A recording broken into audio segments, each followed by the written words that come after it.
Welcome everyone to live stream reviews by StreamYard. My name is Christian Karasiewicz. I'm the content marketing manager at StreamYard. And today we've got another exciting show for you. We missed you all last week. I really, I love just all of the, I love working with you all and hearing from you and helping you. And, obviously I have a great co-host as well, and Leticia Campbell here. I just want to say that. So thanks a lot for tuning in. And this is episode 16 of live stream reviews. So I'm going to go and bring on Leticia. For those of you, if you're new here, by the way we normally work is we will send out the link here in a maybe 1 to 2 minutes. We'll send out the link. You can come on screen with us. We want to learn more about your live stream, who you are, what you live stream about. And then if you have a challenge or a question, or you need some help or some guidance, we're more than happy to help you with that. So all we ask you to do is come on screen, turn your camera on, obviously, and just have a quick conversation with us. So Leticia, it's great seeing you. Nice seeing you as well, Christian. How you doing today? Doing pretty good, actually. Pretty good. That's good. Yeah. By the way, if you're watching, I'd love in the comments actually to tell us where are you watching from? Are you watching on YouTube? Or are you watching over in our Facebook group? Or you're on our Facebook page and so forth? Let us know in the comments. But Leticia, I'm going to turn things over to you. Right. So, obviously you guys heard of this term called run of show. So our main question that we want to ask you guys, those of you who didn't start off your live shows with an actual run of show, and now you started to implement a run of show in your live stream, how has that benefited your streams? We would love to know that, especially for those in the community that have not heard of a run of show or is thinking about implementing a run of show. And it would be great if you guys hop on for those of you who haven't started out with a run of show, but you started implementing it and you want to talk about the benefits. And also those of you who don't have a run of show, if you want to join the screen and get some help, join us on screen, and get some help with that. We will love to help you. I know I did not start off live streaming with a run of show at all. I didn't even know what that was. Yeah. Didn't know what the hell that was. Somebody said, run a show. What is that? That means somebody's going to run my show. That's honestly what I thought that term meant. But when I implemented one, which was way later, that's probably years later after I first initially started live streaming, it has absolutely helped me not over chatter. You know how sometimes we can go off into these big old rants. Yeah. And it turned my shows from being just blah, blah, blah, just a typical show where it goes to rant. There's no particular organization or organization to the show. And now it's, my shows are way more organized. And yes, there's some times where we do go a little bit off into a rant here and there.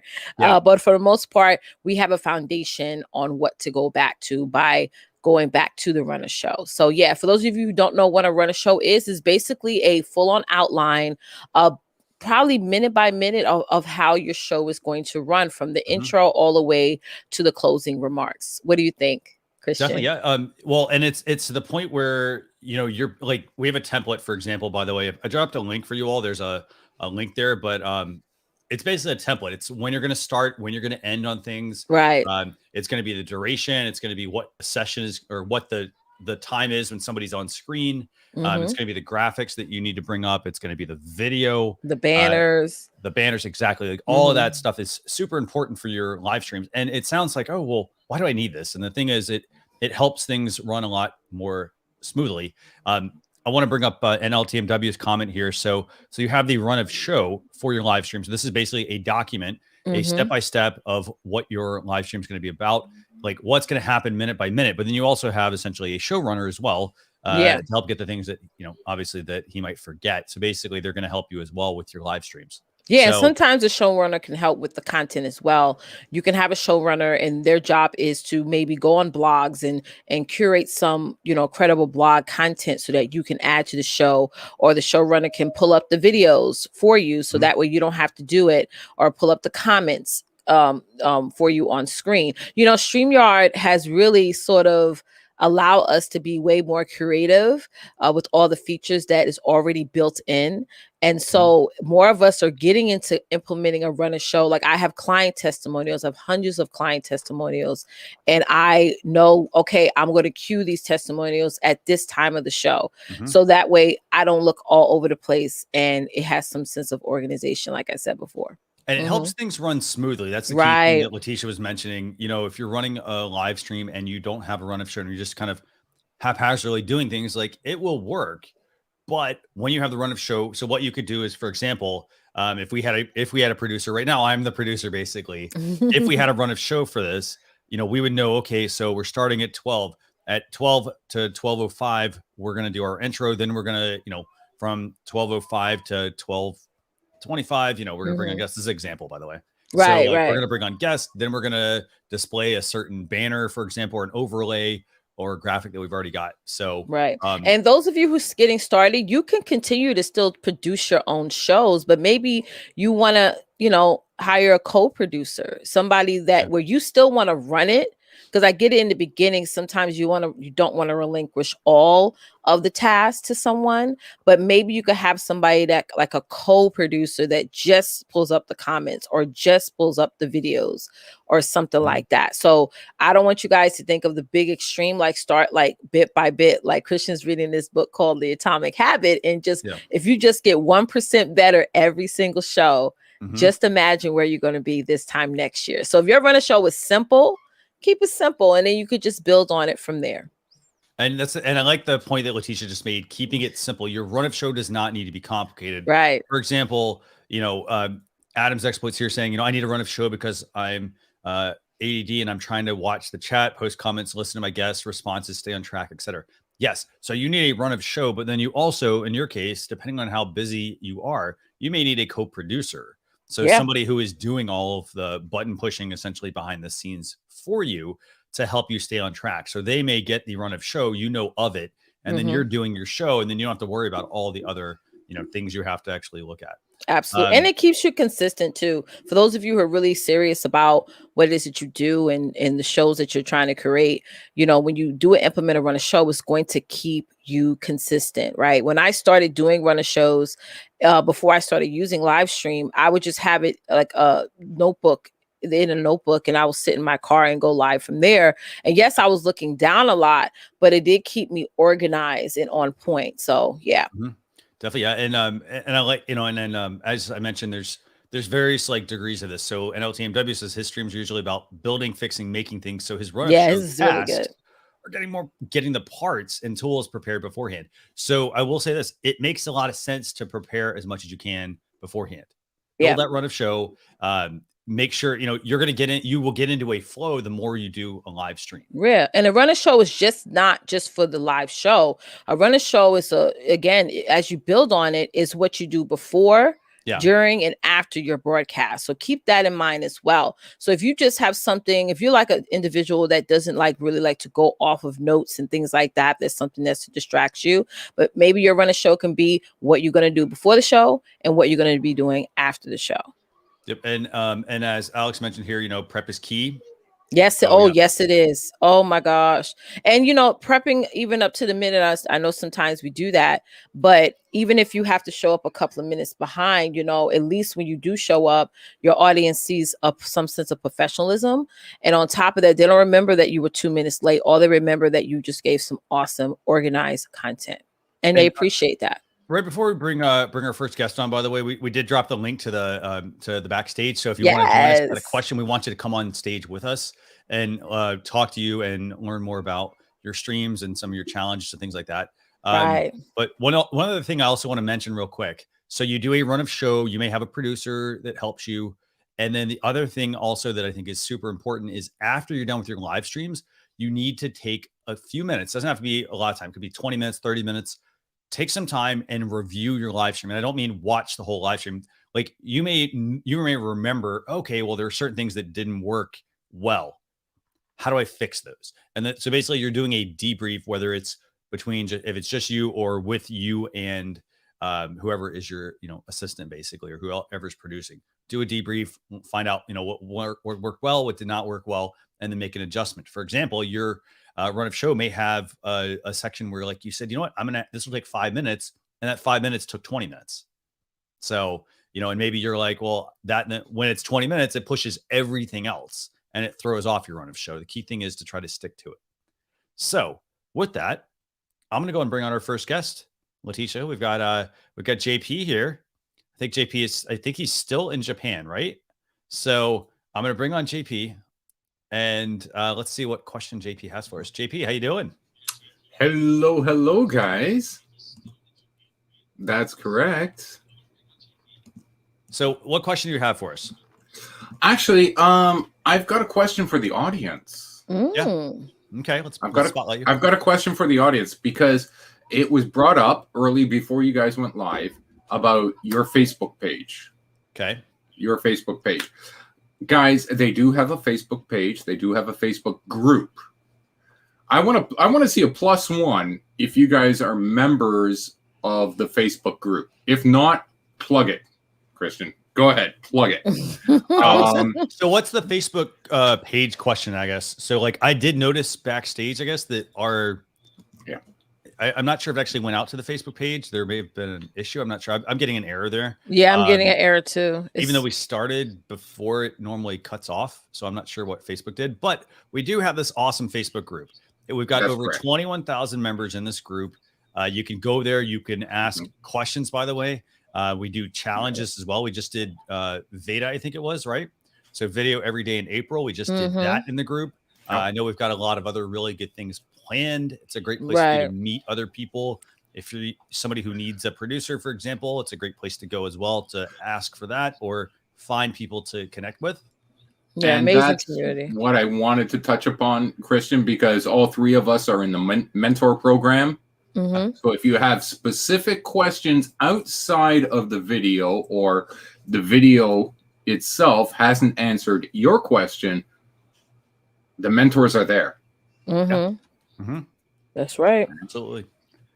So I just dropped the link to the Facebook group, or it's posting right now. That is our Facebook group we have. Just request to join. And again, I mean, like we'd love to have you there. So yeah, it's an immense resource. It's just absolutely fantastic. Tons of resources. And I like in the group that you get multiple perspectives on your questions. So it's almost like you're getting multiple angles to your live stream strategy, and you get to choose which one works best. And if one doesn't work, you go to the next one. So that's what I really also enjoy about the community as well. Yes. Now the other one, the last one, I wanted to plug the Facebook community. The last one is feature request for mobile. Okay. Yep. What's up? If we take a look at our setup here, and we have the cog wheel for the mic and cam. Yeah. Okay. On mobile, it's kind of a pain in the butt. Okay. So basically, I think you're telling me that you want to simplify mobile, right? Yeah, right. Simplify the mobile. So see where it says stop cam and mute?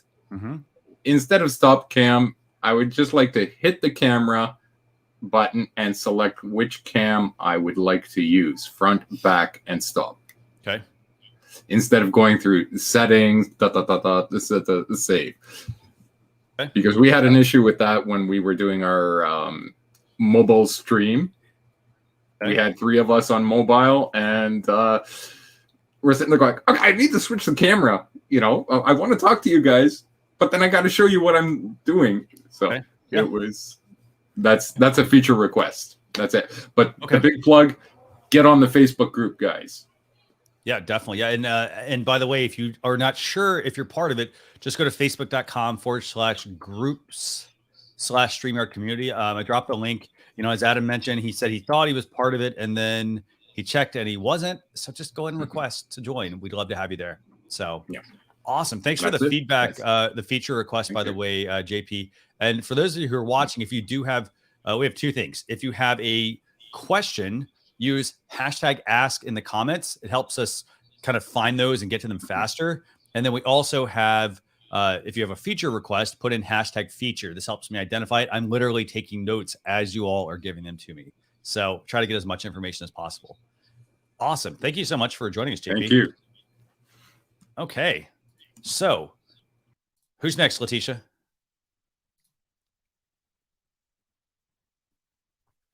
Sorry about that. Someone had a worries. question about website. You saw that comment? No, go ahead and bring that up if you have. Okay, let's bring that up before we get to the next guest, which is Jericho's going to be next. They had a question about embedding their live streams. Hold on, I want to really find that because I know that's something that came up before. Sure, yeah. And by the way, just a question for you all. If you're in the Facebook group, can you do me a favor and tell me if you actually see the live stream there? Yeah, let us know. I'm hearing mixed results. And if not, I'll go. You know what? I'm gonna just go ahead and post it. So yeah, go right ahead. There we go. Oh, you see it? No, I don't see it, but okay, I think it disappeared. But the person asked, can they embed their live stream on their website? Good question, actually. So let's pull that comment up. Actually, can you bring it up if you see it? I'm still searching for it. 1 sec. It was early in the show, that's why. Ooh, it looks like I've got some competition going on too. By the way, it looks like Silver Fox Talks is at the is at a virtual summit here that we are sponsoring. So yeah, definitely. Oh, awesome. Okay, so yeah, let me know if you find that comment, by the way. Yes, we'll do. And we got some good questions here. So you can pull up the next one while I find this one. Perfect. Okay, so I'm gonna go and bring on I got it. No, that's here we go. Okay. That was Sherry. Yes. I love StreamYard. I love to stream to my website. Okay. Will this ever be available?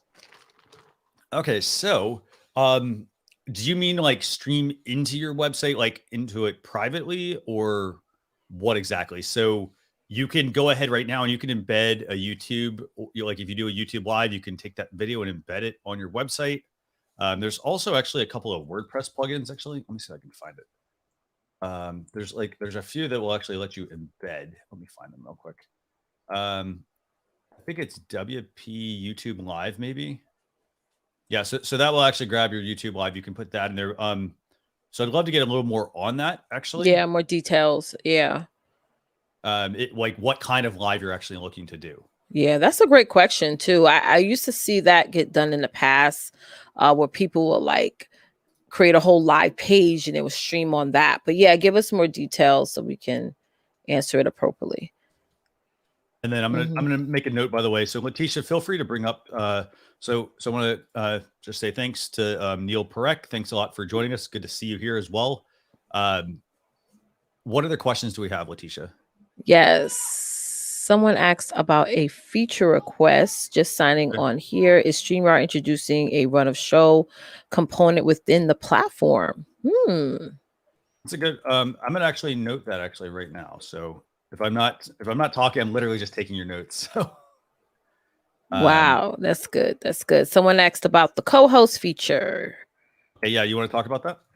Well, I don't know much any other updates on it other than what we shared during our most recent show that is soon to be coming out in the summer. Well, yeah, what's the question? I guess Silver Fox Talks. Is it how to bring on a co-host, or is it? Oh, I'm sorry. He said, I have a quick question.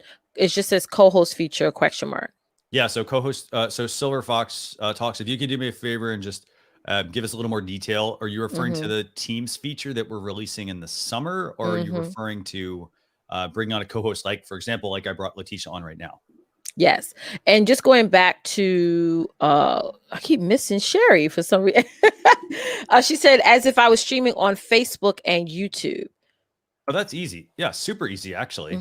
So let me actually do this. Let's see. 1 second. Let me actually grab that's what is like the easy feature without doing all that coding. Okay. So I think that's what in her case. Okay, so I'll show her what she means. Okay, so okay, so let's leave her comment up there, and then I'm gonna bring this up. And then we're gonna bring Jericho on, and then we got Nicole here, and we've got Charles as well. Okay, so Sherry's asking about being able to take her live streams and put them on her website. And so actually this is pretty easy. So this is all I have to do. I go to my YouTube Live. So in this case, I'm going to go, I'll exit out of this. So here I am. I'm on the YouTube Live. What's up, guys? And so if I want to put this on my website, the easiest way to do this is going to be click the share button, click on this embed option, and I can copy this iframe text. So this is going to be, this is going to actually put your live stream into your website. And then you can choose to show the player controls or obviously enable privacy enhanced mode and things like that as well.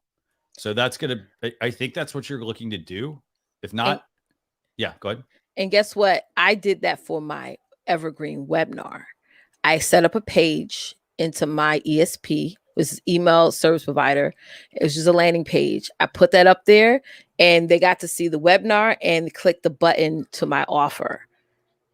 I did that all through StreamYard. It was like when I was like, oh my God, why don't I just do it that way instead of doing it on like, you know, Facebook or wherever, where people's attention span can go from, this person sent me a notification. Let me just jump on their stuff. So I was like,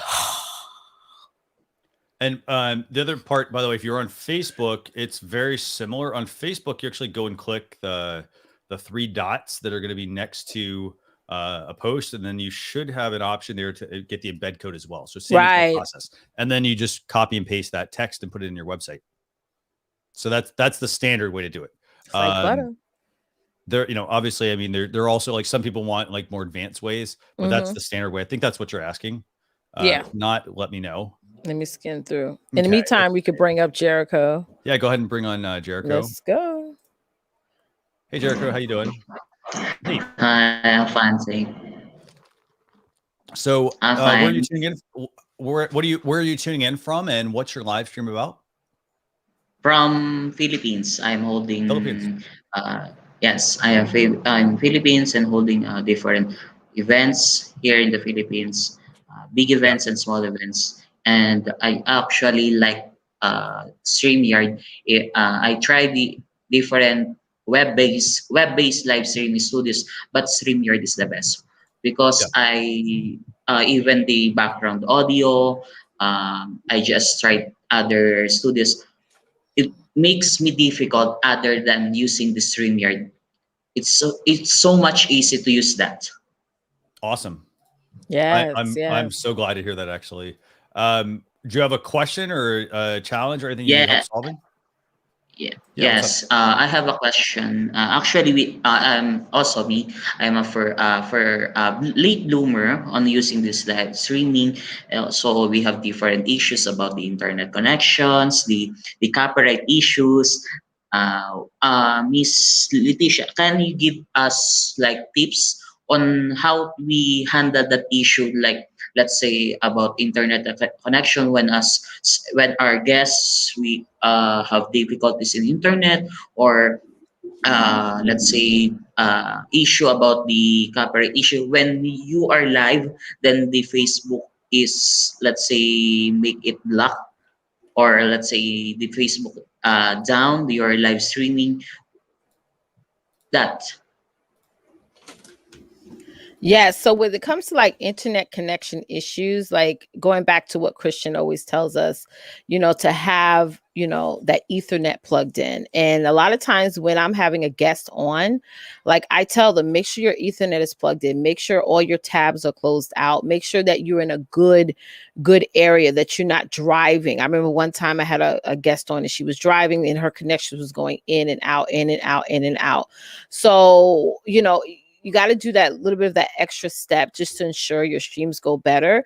And not to say that you're not going to run into internet issues. I mean, it comes up, it happens, and you just got to work through it as well. But yeah, definitely try to build. I know for me, I had to get I had to have the Verizon come in and just like reroute my house a little bit. So that way, you know, I can plug in Ethernet anywhere in my house. So that can help. And I know for some of you guys who are not, you know, who are in a different country, it may be harder to get that sometimes, especially from your guests as well. But it's, you know, sometimes it's just a tried and true thing that you just got to keep working through when it comes to good internet. So I would say this, my recommendation in the situation is going to be, you know, for starters, Leticia recommended plugging into Ethernet if you can. That's obviously on your end. However, if you have guests that are going to join and they're in, you know, and they don't have the best connection, for example, or the fastest speed or things like that. The other thing you can also do is you can lower I would recommend lowering the quality of the stream. Like, for example, if they're coming on camera, right, go into your cam mic settings there, and under camera, you can actually click on show advance and change the resolution that's there. Do you need me to show you how to do that, or do you know how to do that? and you're muted right now. You got it? He's Yes, thumbs up. I know, sir. Okay. So I Yes. definitely start there, like lower the resolution. In the off chance, like if you have bad internet, for example, lower the resolution. A lot of people then, they try to output something that's, if their internet's not as good, it's gonna, like, they're trying to output something that they don't have enough bandwidth for. So if you lower the resolution, it will then be it'll be less data that has to go back up. By the way, Charles, do you mind if I bring you on for a second and have you also kind of maybe share some tips? Yes. Okay, cool. So I'm going to bring on Charles as well. So Charles Matthews, a good friend of ours. We're going to bring him on as well. Let's see if he can share something as well. So Charles, how we doing? Hey, buddy. Hi, guys. How you doing? Listen, Hey, Charles. you guys got me going crazy over here. I got one screen with the YouTube family. I got another screen over here with the Facebook family. I'm talking to Sharon over here. I'm talking to Adam on this page. Yeah. But what you're saying, Jericho, is great, because most times what we do is before you get your guest to come on, make a nice little template email. Yes. And send it to your guest 2 days before the show. Right. And, hey, I'm excited to have you on my show. I want you to sound great and look great. So here's a couple of tips to help you out. And then name all those things that Leticia just said. Make sure your lighting is good. Make sure your email is there. Make sure. And then what you do as well, in that same letter, put your link so they can share it with family and friends. That way you got more views and viewers coming on. So that way everything is pre-done before they even get to your show. So right. You're not like, oh, I can't hear you, I can't this, because they've already read your whole email. Mm-hmm. And the thing about it is, you look more professional because put your logo on it, put your little hashtags on it. So when they get this email, they'll forward it to friends, and you'll see your numbers grow as well. Right. And then in terms of the internet, what do you recommend there? Like, because I know, for example, I know Jericho's in an area probably where I don't think you have like fiber connection. Do you, Jericho? Yes, yes. We have a fiber connection, but sometimes it slow down, or sometimes it's down the internet. We I am like a helicopter to find a steady internet connection. Okay. Yeah, I know what you mean. Yes. So here's the thing though, with your show, is it about the viewers or is it about the live stream? What's your main thing for your show? I just question. always input is the show, not the viewers. Even it's because all the events is about the let's say my event is holding about mental health awareness. I'm not just pursuing the viewers, but I hope that the content of my live stream was best and perfect to all the viewers. Okay, so here's the thing I'm going to recommend, and I think a lot of people forget that StreamYard is the ultimate best, because it gives you two options. Yeah. It gives you the recording afterwards. So if you really don't care about the viewers, you can record only without sending it out to Facebook and Twitter and all that stuff. Record it and then do a little editing and then pump it back out again. So just in case someone cuts off. So if I'm talking to Leticia and then I get frozen. That was good, by the way. That was very good. Then I could say, you know something? Okay, I got frozen at 12:04, and then go back in my show and just take that little frozen part out and then send it out. Because remember, on YouTube and Facebook, you can set it for a timer to go out like it's live and still get the comments. People won't know if it's live or not, right? So all the comments will come in. So use the record button on StreamYard and record your show and then do a little editing. Does that help? Yes, it's a big help to me, and also for all the first timers that use in StreamYard also. Right. So Fantastic. Thanks for even with my show, some of my, I'm doing a virtual summit in July, and just to make sure, because we may just run through internet issues because of the guests, that whole summit's being pre-recorded, a big portion of it, and then the rest is going to be live just in case. So sometimes it's better to be safe than sorry. And with the video file feature that StreamYard gives us, we can upload a video and it still be it's presented as a live.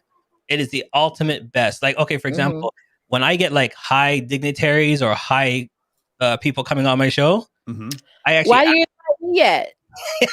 listen, don't stop, woman. I asked them to pre-record it just in case, because you don't want them to get glitchy. Like you just said, and I upload that. Right, so, right.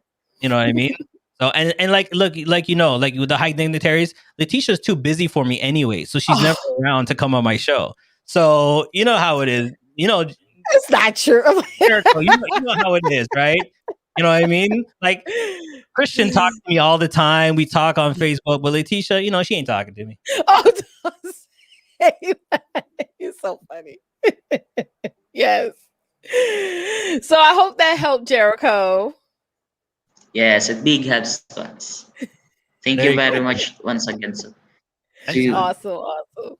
Thank you so much for joining us. And again, if you have any questions, don't forget, join the Facebook group. Alternatively, if you need to contact support, just go to streamyard.com/contact. We've got 24/7 chat support there. Yes. There you go. Awesome. Thanks, Jericho. Thank you. So here's the thing. I have a question for you two. Yeah, sure. Ooh.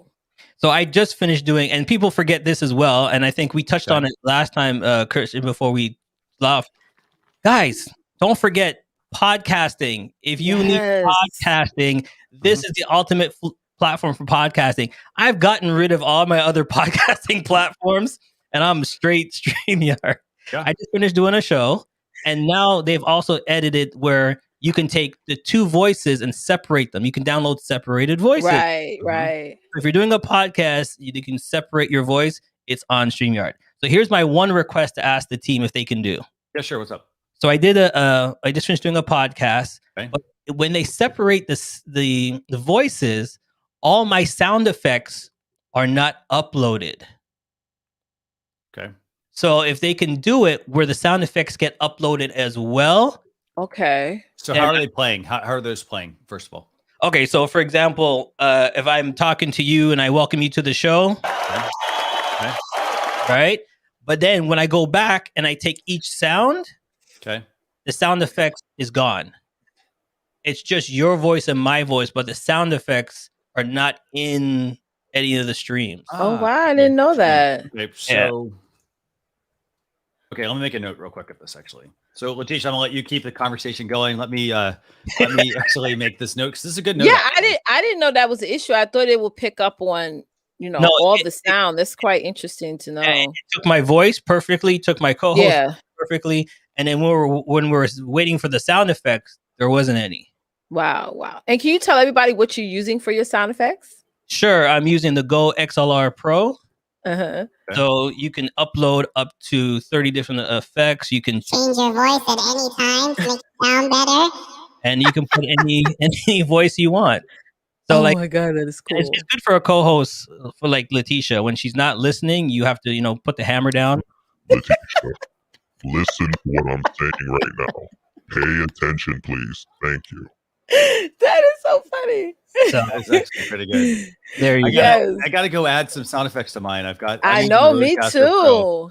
So that's the Go XLR, I think, right? Yeah. So the Go XLR Pro. There's the mini one. So if you don't need all the bells and whistles and all this stuff, there's the mini one in there. Yeah. But yeah. And actually, what I want to do real quick, I'm gonna share this because I want to show you guys what the product actually looks like. Right. So let's make sure I got the right thing. Someone said you could use a virtual mic. Yeah, Charles. You can, yeah. So you can get the sound effects. Would that help? You can do. Here's a funny thing. See, and this is what people keep forgetting about StreamYard. Yeah. With StreamYard, you can actually pull effects in, and if you have like a little zonk button on there, you can put the sound effects on the screen. So what I would suggest is if you don't have all the tools and you want sound effects, just go in, get little clips, put it in, and then just push the button, and the sound effects will pop on screen and pop off a screen. Okay. Right. So this is the Go XLR, by the way. It's the one here on the left. There's a Go XLR. There's the XLR Mini. How much is this, by the way, Charles? Do you happen to recall offhand? Here in Canada, I think I paid $8 and change at the time. Mhm. So it's probably gone down now. Remember when the world was going crazy and everybody wanted one? So there's the Go XLR. Let's see. Yeah, so they make the there's a stand that you can put on your desk, the XLR Mini. So as you can see, the XLR Mini doesn't have all of the functions. no. Quite zoomed in actually. Wow. So it lets you, for example, let's look at the top here. So it's got a system fader, it's got a music fader, a chat fader, and then a mic. And then at the bottom, you can mute your various channels and mute your microphone. And then there's a bleeping option as well. And as you can see, super small. It's about the size of a pair of headphones. So that's the Go XLR. Right. Sorry, that's the Go XLR Mini. And then if you go with the Go XLR Pro, as you can see here, this does a whole lot more. So I'm just going to run along what's here. So you've got mic volume, music volume, chat volume, system volume, you have sound effects. You have, and then you can adjust things. So you can add reverb, you can add echo, you can add gender, you can add pitch. They also have some built-in sound effects as well. The megaphone option. Can you put the megaphone option or the hard tune one on? Sure. So you just push the button. So what one are you pushing? I'm hitting robot. Okay. And then you go, and then you can scroll down to FX. Yeah. Then you have to push that first, and after you push that, then it's good to go. And with the robot, you can change it on how many levels. So if I hit the gender and squeeze the gender to the other side, it changes the volume of Oh my gosh. any Awesome. style you want. So that's the Go XLR. And basically the way this product works. So, for a lot of you have asked us about like, how do I add music, for example, to my live streams? I assume on this one, can you assign a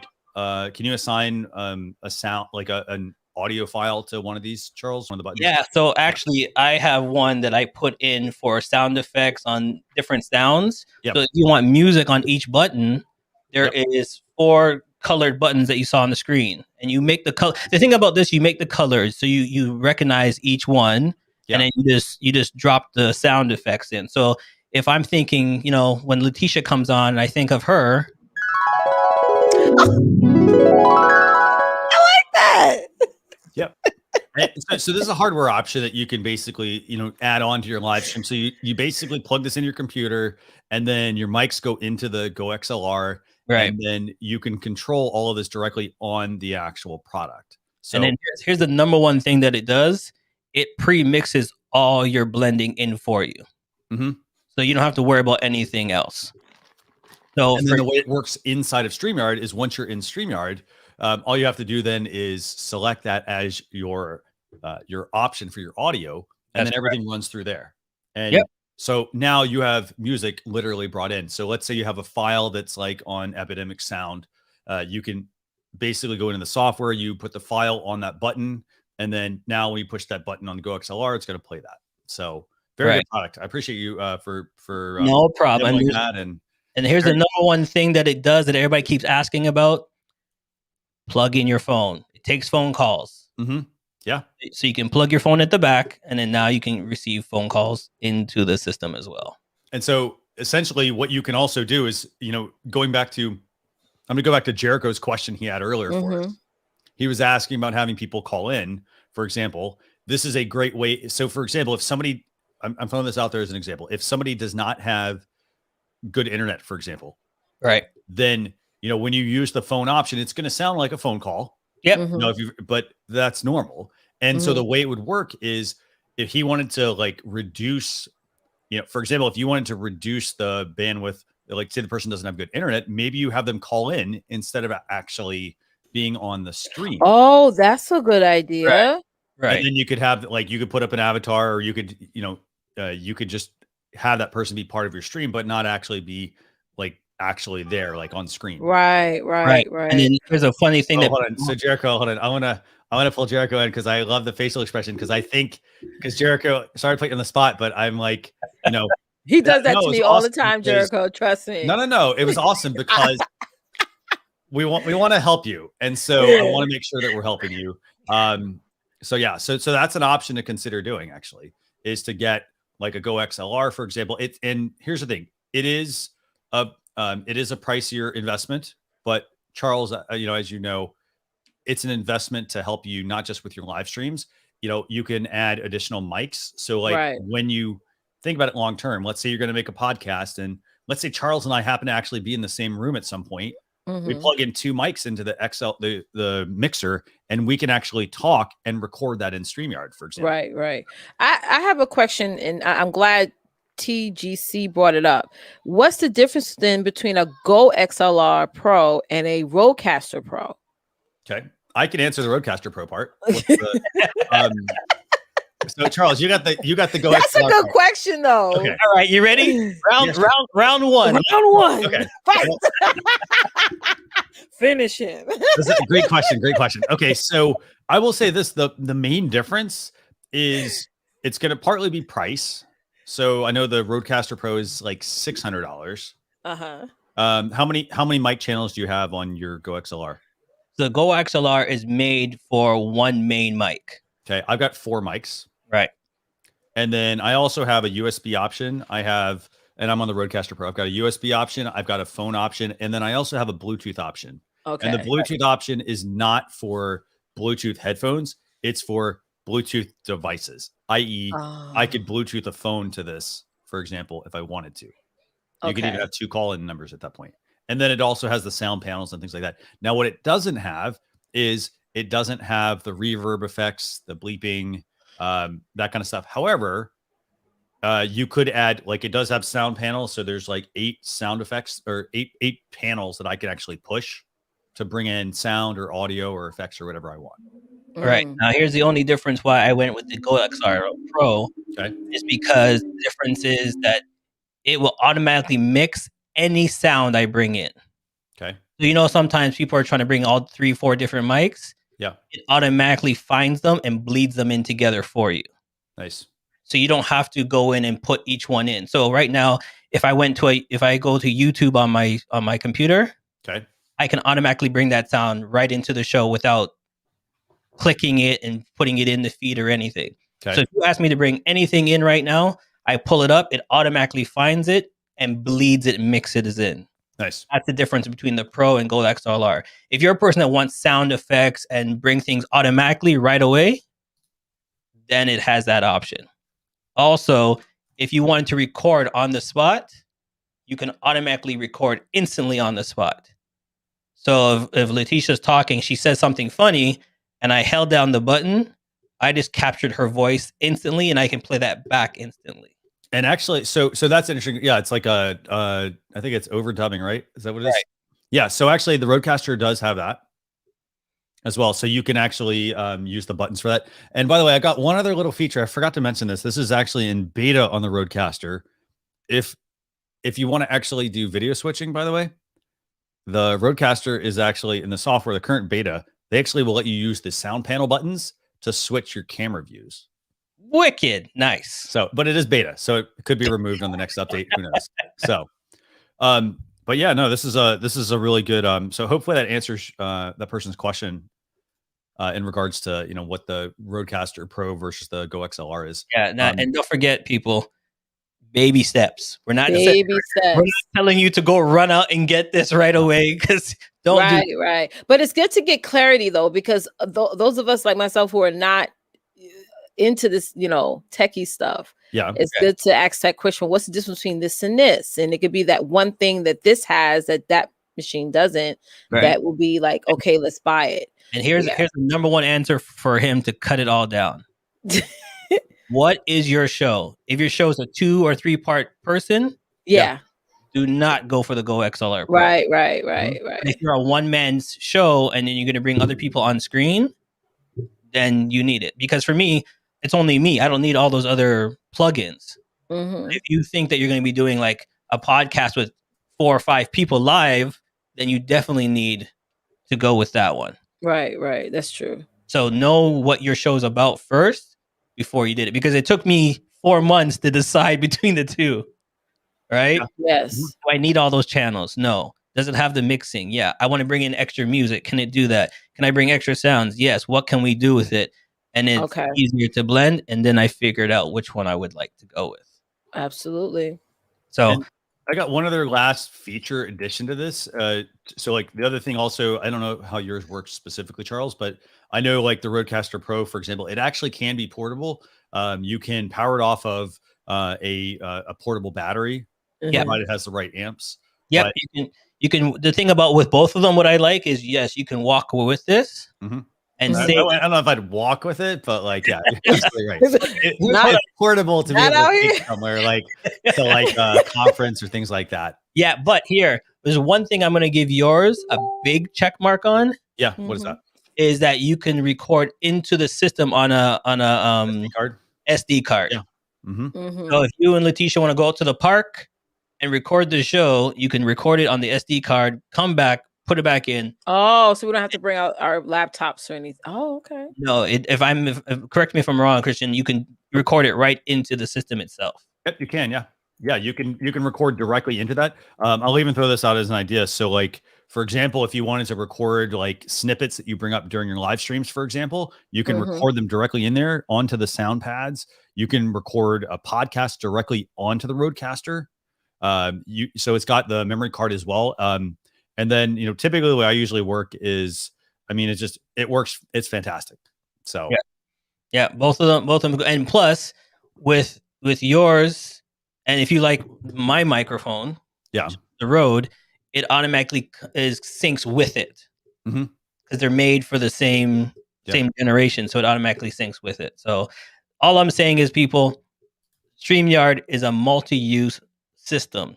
So don't go outside the box. If you want to do podcasting, it has stuff there. If you want to do video, it has stuff there. It's just play around with StreamYard. That's one thing I think a lot of people don't do. They're afraid to hit all the buttons, what it can do.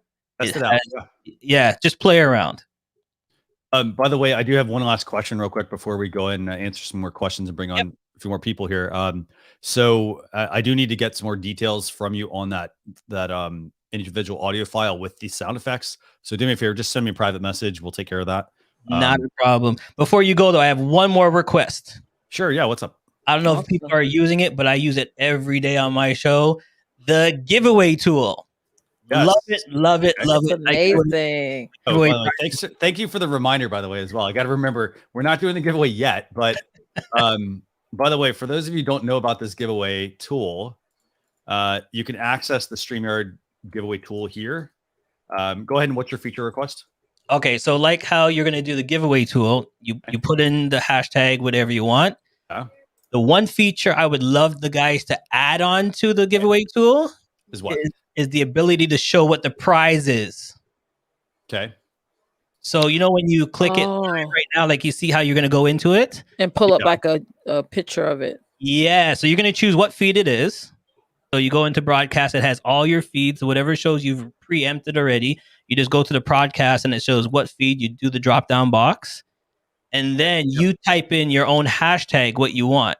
By the way, for those of you who are watching right now, I'm going to go ahead and start the giveaway tool. I'm showing you how this works. So this is available within all of your StreamYard plans, streamyard.com/giveaway. And we'll show you actually how the tutorial works, but there is a tutorial here. I'm going to start it for this one. So I literally click the drop down. I select my live stream from my dashboard. And then in this case, what do we usually use? Leticia, what is it? Love StreamYard, I think, right? Yes, we use hashtag love StreamYard. I'm going to do that. I'm going to, and we're not drawing until down the road here, so, but I'm going to start it right now. And so now if you actually want to go in and you want to, if you want to enter the giveaway, just put hashtag love StreamYard. And that's all you're going to have to do. Let me figure this out. Show me the car, Albert. I was just thinking about this. You want a car. You want a car. Yes. Here, let me figure out. So that's the giveaway tool. Let me make a note for you. Yeah. So be able to show the price. Yes. Right under that part where you put the hashtag, if they had a button just to upload what the prize would look like. Right. That'd be great. I like that idea. When it's going through, you can see the prize and you see the winner and you're like, yep, that's what you got. Congratulations. This is what we're giving away. Very cool. So it'd be great for your, like, if you have a guest that just wrote a book, they can see the book that they're going to win, something like that. So let me I'm making a couple of notes here, by the way, so y'all can keep trying to enter the giveaway. It's interesting. I'm seeing a bunch of entries, which is good. I'm just getting an error as well. So, but it's streamyard.com/giveaway if you want to enter that. By the way, Leticia, I don't know. Can we go through the comments? There's a ton of comments here, and there's a ton of awesome questions. I'm just going to start from the bottom up. Okay. TGC mentioned that Charles Matthews could be at a pick as a giveaway overlay. Yes, obviously, yeah, we could do that, but it'd be good if because this is what it looks like. By the way, so I have an overlay set up for the giveaway, and it's going to look like this. So, for example, Leticia, let's pull that comment down. Oh yes. So, for example, I built this in Canva or Easel 1280 by 720. I added it as an overlay. So this is what you win, by the way, today. And it's just an image. So you can bring that up. Yes. I love his idea, though, of being able to do this directly in the giveaway tool so that you don't have to do the other side. So it makes it more streamlined. What are the questions that we have here? Oh, this is a good comment. Friendly hardware battle. I like that. Charles and I are friends, like, so yeah. I love it. Do you need Cloud Lifter with both of them? The hardware you guys are talking about. No, actually, with the Go XLR Pro, if you go into the back end, I don't know if you can show the screen, but you can edit your microphone, you can edit sound effects. It gives you a tremendous lineup of editing your mic, so you don't need it with the Go XLR Pro. Okay, great. Another question, guys, is how hard is it for someone without much technical savvy to use the Rodecaster or XLR? Charles, you want to take? By the way, you know, I'll let you take that one first. Do you think the Go XLR is hard? I mean, you know something, it's not hard at all. Because there's a back end. Okay. And when you click on the back end, it pops up your screen and everything is already pre-done for you. If you can push a button, then it does it. Because when I want to add my sound effects, you click the button, it opens up your file and says, what file do you want? You click the file and it automatically drops and drags it in for you. So that's all it is. Okay. And I want to answer that one as well. So in terms of the Rodecaster Pro, I mean, the easiest part is the hookup. So for example, if you just want to record directly onto the device, you plug in your mic, you plug in your memory card, for example, into the back of it, and you can record directly into the product. Now, if I want to add it for StreamYard, there's a USB output. I connect it via USB-C over to my computer. And then in my computer, all I have to do is turn on the sound option. So I need to go into my system. I go into my input and my output, and I set those to the Rodecaster Pro. And then my mic is already connected. I plug in a pair of headphones. In this case, they're plugged directly into the front. And then at that point in StreamYard, all I need to do is actually select the Rodecaster as my audio option. And then at that point, everything, you know, make sure obviously every time that's what it's going through. But as I'm speaking, it's going into the Rodecaster and then into my computer.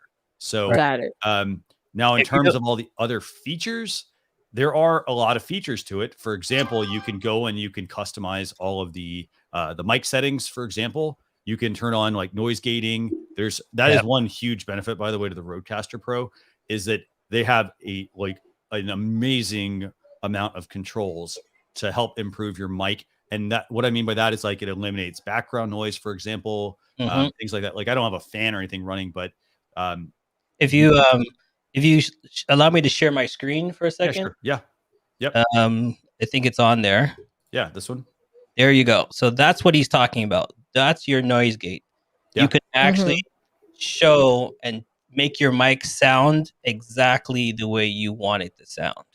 Yeah. So you have all those buttons to make your sound quality the way you like. And then there's the mixer. So it gives you like options, your microphone, your channels, your effects button, right? Samples. So that's it right there. And you can change the samples the way you want. So if I want more sample, less sample. And like I said, you just have to click the button. So if you want top left, you just click top left. That's what the sound will be. Bottom, right? Yeah. Right? So you can even change the whole board to make it look like what you want. Right, and then, right. That I'm saying is a little different. The routing. Yeah. With the Go XLR Pro, if you are a gamer, here's the number one feature with this that's different. If you are a gamer, it brings in all your sound effects from when you're doing gaming, when you do live stream with gaming and stuff. Okay. In and out. And then you can choose what sound you want to mix to go into what area. Right, right. So for example, if I'm talking to you, but I want you to hear my sound, it will let you hear what sound I want. Mm-hmm. So here's the mix and match, and you can do it. And it's real Right. simple. Yeah. Past shows. And then one thing I do love about it, and I don't know if yours does it as well, every show that I do has different sound effects. So I just have to click on it. Mm-hmm. So so mine, I can actually set up banks, different banks of sound. So then that way I can, I can push those buttons and make those adjustments. I mean, they're both. Here's the thing: they're both really good products. Yeah, I mean, yeah. You're Look, not going to yeah. go wrong with either one. No, you're not. Either, like I said, I almost had both, playing around with it and then see which one you like best. Right. And I even have a separate mixer actually that I have. Actually, give me a second. Let me go get my other mixer. I'm gonna let the two of you. I'm gonna just go. Get my mixer. Good. I can't tell what Nicole's applauding. I don't know if she's applauding the fact that I'm gonna go get a mixer. Go get the mixer. So let's let me go run get through it. these It's a little questions. small. Yeah, It's yeah. very small one. So Yeah. go ahead and do me a favor. Keep running things. Let me get my. We got it, Christian. We got it. So, okay, we got Nika has a question. She said, "What is this a similar suggestion for someone just getting started to switch between video and audio?" Just from video to audio. Uh-huh. Is she asking like during the show itself when you're live? I believe when you're live, yeah. Okay, so if I'm not mistaken, there's one part that people forget that they can do with their camera. Okay. So if I stop my camera and so there's two features. Yes. Right. When you stop your camera, you can actually put a logo of what you want it to be. So if you don't want to show your face, you can upload a logo into StreamYard. Yep. So when you go off camera, it shows you what the logo of what it is. So if you want to use your logo of your company or a funny thing or a cutout, you can do that as well. So if you don't want to see yourself anymore, you can switch over that way. So let me answer that one actually as well. So what Charles is talking about is, and there's two features here. So the first one is if you go into your StreamYard cam mic settings, there's an option in there called audio avatars. Okay. Yep. And so what that's going to do, if you have the box checked, and I'm trying to do all this at the same time with you all. So if you go into, so I'm going to turn off my camera right now. And what should happen is you should see an avatar if I did this right. There you go. Yeah. Yep. So this is the audio avatar mode.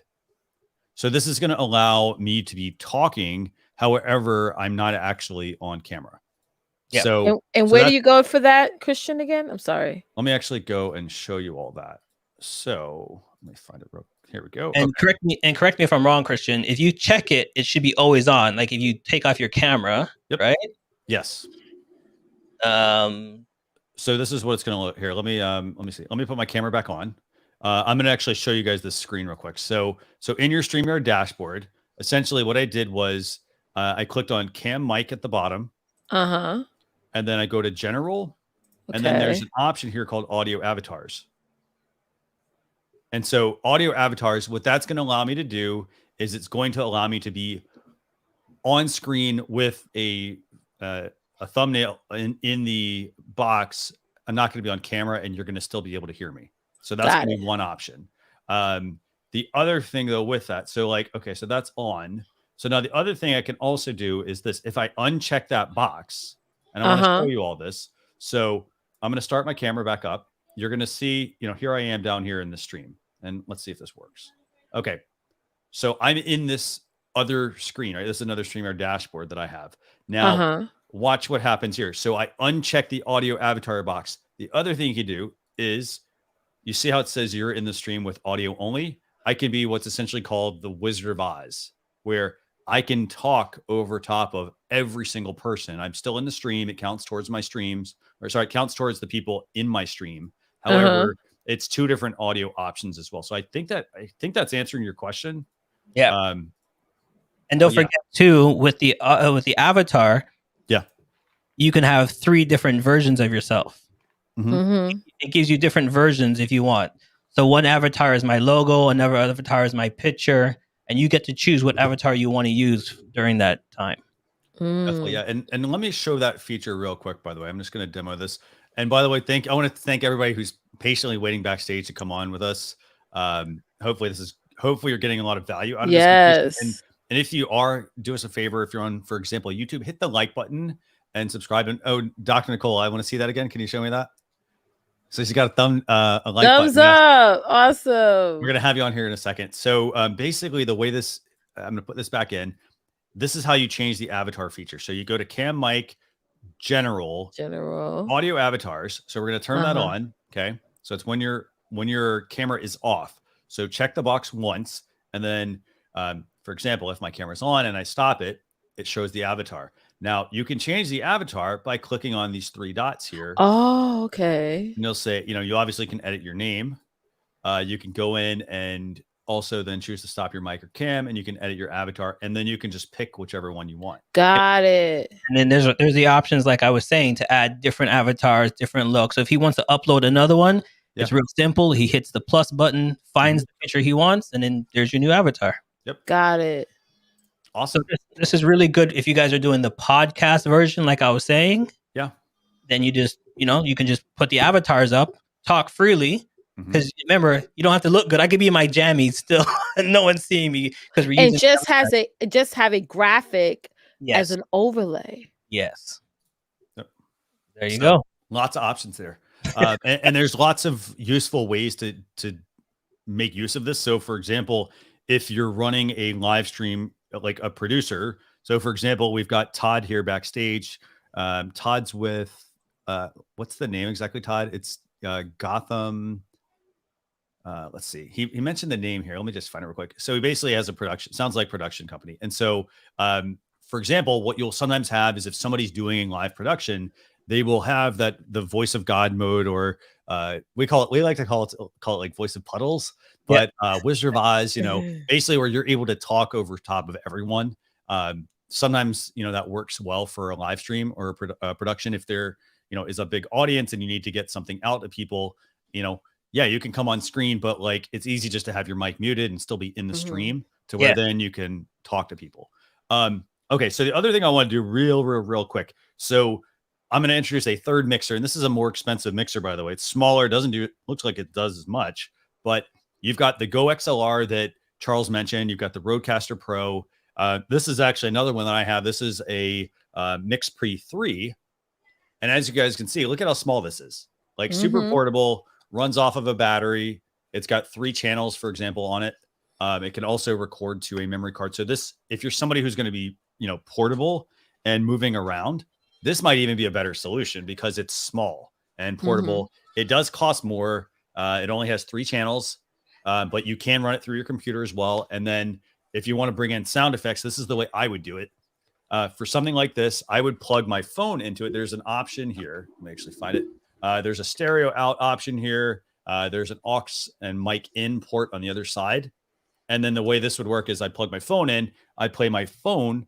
Like I have an app for that. It's a sound app. I tap a button and it comes in through this. This is then run into my computer. So another option as well. And then since you're going that route, we're going to have a battle of the gear. Oh, hold on. That's even smaller. Okay. So right there is an all-in-one. It's the same thing. You can plug 2 microphones in, and then it comes with an SD card on the side. And then it's also portable because it is the microphones on top. So wow. It's if you want to go mobile, there it is. And this is the new Zoom 4 H4n Pro. And then this is portable as well. So the thing that Christian is saying, he's absolutely right. I don't know about you, Christian. Did you start off with that first before you got the other hardware? I actually started with this. So we're having a little battle here. A little gear battle here.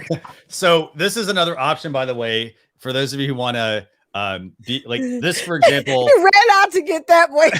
Like, oh, you're going to do that. Okay. No, actually, so this is actually what I started with, and this has let's see, I think this has 2 XLR inputs. Yep. It can also be used as an audio interface, meaning you can plug it into your computer via USB and plug your mics into this, and it does all the filtering and things like that as well. Or you can actually use it as a handheld, and it records to a memory card as well. But right, and you have one of these. Yeah, and tell them how many channels we can get on these bad boys. Well, since y'all got that, I'm just kidding. So I got 4 in, 2 out. Right, look on this little product.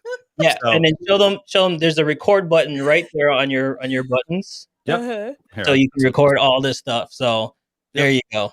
Wow. Leticia, get yours. I ain't got none of that stuff. So, and I how much gotta are make these? up- Here's the thing, though. How much are these? Because these are also much smaller and they're portable, and they're not. There's not a lot of bells and whistles, or they No. don't seem like they have a lot of bells and whistles. Yeah. Right. If you're just starting off, though, this Yeah. was, to me, this was great. Yeah. The two products you showed up was great. This one was only like 400. The other one that I had is 200. Mhm. And if you're just starting out, people, don't go like we said. Yeah. Start small. You know what I mean? Like Right.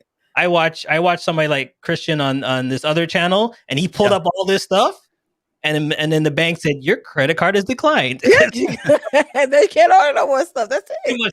Too much stuff. Christian got so much. and then the other side to this. So, okay, so we're showing like hardware, by the way. Yeah. There's Yeah. also software sides to the same kind of thing. Right. for That's what I was example, gonna ask. Yeah. For example, it comes down to the mics. So, like, if you're going to plug in like if you're going to plug in like an XLR microphone, Yep. then you're going to need an interface of sorts. Like, you don't have to get this. There's the MixPre 3. These are the higher end models of things. You can get something like a Focusrite 2i2. It's a little small desktop box. Yes. You can plug in 2 channels, for example, on the 2i2. It plugs into your computer, and that's going to give you the ability to use an XLR microphone, but it's not going to add the sound effects and all that other stuff. So you kind of have to look at what you're going to be using and doing. So quick question, Christian, what is your microphone you're using? The Shure SM7B. Okay, and Leticia? Hold on. ESCHLZY. That's what it is. It's an off-brand. Right. But here's the thing. Her quality, everybody's quality sounds amazing. Yeah. Mm-hmm. One thing that Christian says that when he first said it, and I always thought, my guy knows exactly what he's talking about. Right. He always said is your sound. It's Make everything. sure your sound, because if you're talking and you hear pure muffling and thing while you're like, no one's gonna stay on your stream and listen to you anymore. You know what I mean? No, they're not. He always talks about make sure your mic is clean, get the Mhm. proper mic, the connection, and go from there. Mhm. Okay, you don't have to get all the bells and whistles. Just start off. When people hear you and get the proper sound, they will stay with you. Trust me. I don't want to swell his head, but I watch Christian on his other programs too when he's on this one. He's really good. No, he's good. He knows what he's talking about. So He's helped me level up. I got this mic because of him, the whole USB cord and everything. So now I got to go back into the Guitar Center and get some more stuff. So, Charles, what mic are you using? Is that the Rode Pod mic or is that the NT USB? Yep, here it is. It's the Rode Pod mic. I love it. It's a strong bass to it, and it has this. We call that the Bob Marley mic. They try. Don't worry about a thing. Yes. There you go.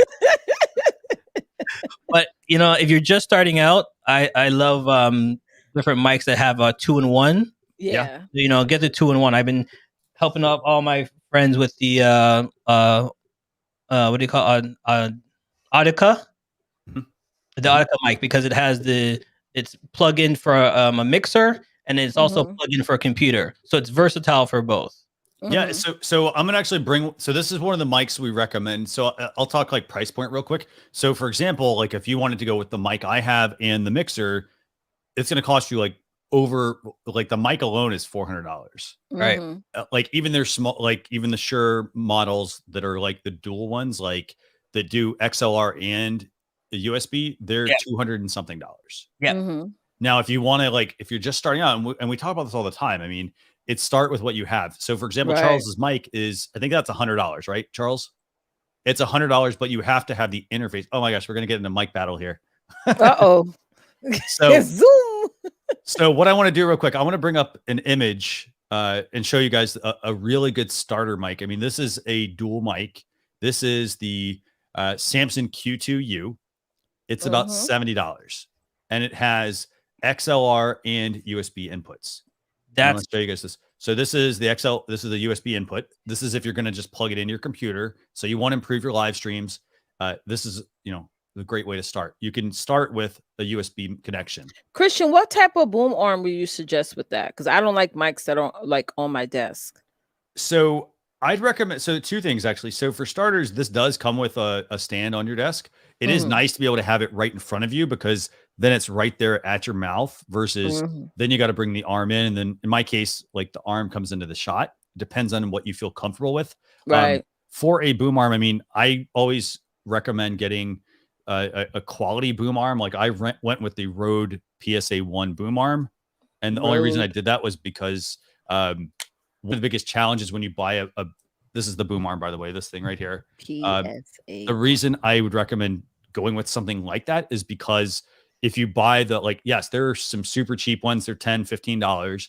The one problem you're going to run into with that though, is if your mic, for example, is like not heavy enough, then you're going to be adjusting this mic and the arm has a spring and you'll hear, like you might accidentally kick your desk. You'll hear vibration because it's literally going right up the arm into the spring. Right. So, all right. So I don't know if you guys can see this, because I'm glad he mentioned that this arm cannot hold the weight of this mic. So as see, there it goes. It's gonna go down. It's going down by itself. She's falling, honey. You're going down. She is falling, honey. She's like, listen. And by the way, we're going to get your questions, all your questions, by the way. We got some great questions. All these questions is based around what y'all talking about. So that's good. Oh, yeah. Okay, definitely. Cool. Can you mention that one more time, my friend? Yeah. So if you're going to buy an arm for your mic, make sure you invest in a quality arm, because it needs to be able to hold the microphone for starters. And, you know, there are going to be packages that you buy and they're going to include an arm with them.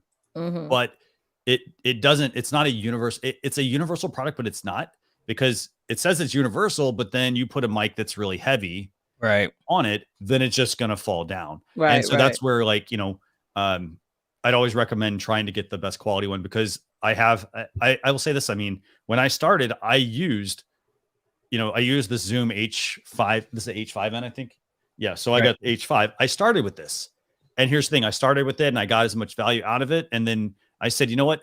I want to actually get an actual real setup. Yeah. And I moved away from this. So I don't use this very much anymore at all. Yeah. But so I'd recommend, you know, you start with something and then you continue to grow and build off of that.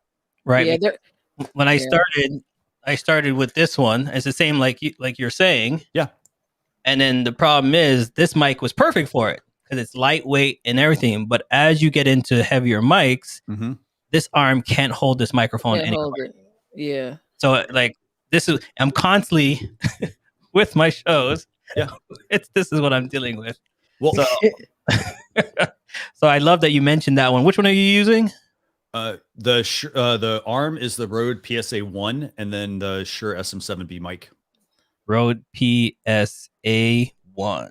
And there's a blue one as well. Like there's a Gator brand. But yeah, so the key thing is this. I mean, if you're starting your live streams, try to make the smart investments in the equipment. Right. Like you don't need all this stuff to get started at all. No. But you know, it does help improve the quality of what you're doing. Right. So audio is key. Yeah. So, and you know, like we said, start what you have. So for example, if you've got a laptop and you're recording into the laptop, wear a pair of headphones, use the laptop microphone, but you are going to notice the quality is going to sound, you know, very hollow. It's not going to sound very warm, very inviting. Upgrade, for example, from there to maybe the Samson Q2U for $70 is a great mic. For $70, it has that dual input. If you want to get something more expensive, you know, again, also more expensive doesn't necessarily mean better, because it's all about your content and what you're streaming about. Right. I have another business idea for you, Christian. I think you should tell me offline. Just tell me offline. Okay, we'll talk. Yeah. Let's get back to this. Hold on. Before we go, and I want to get off and get people some timeline is.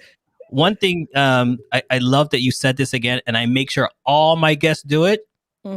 Headphones. Headphones. So I don't know if you guys saw when I came off camera real quick to get my microphone, I took mine off. You might be looking at all three of us, and you're like, well, you guys don't have headphones on.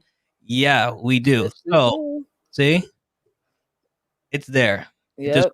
It wraps around the ear, and it goes in for the clean look. Okay. Smooth.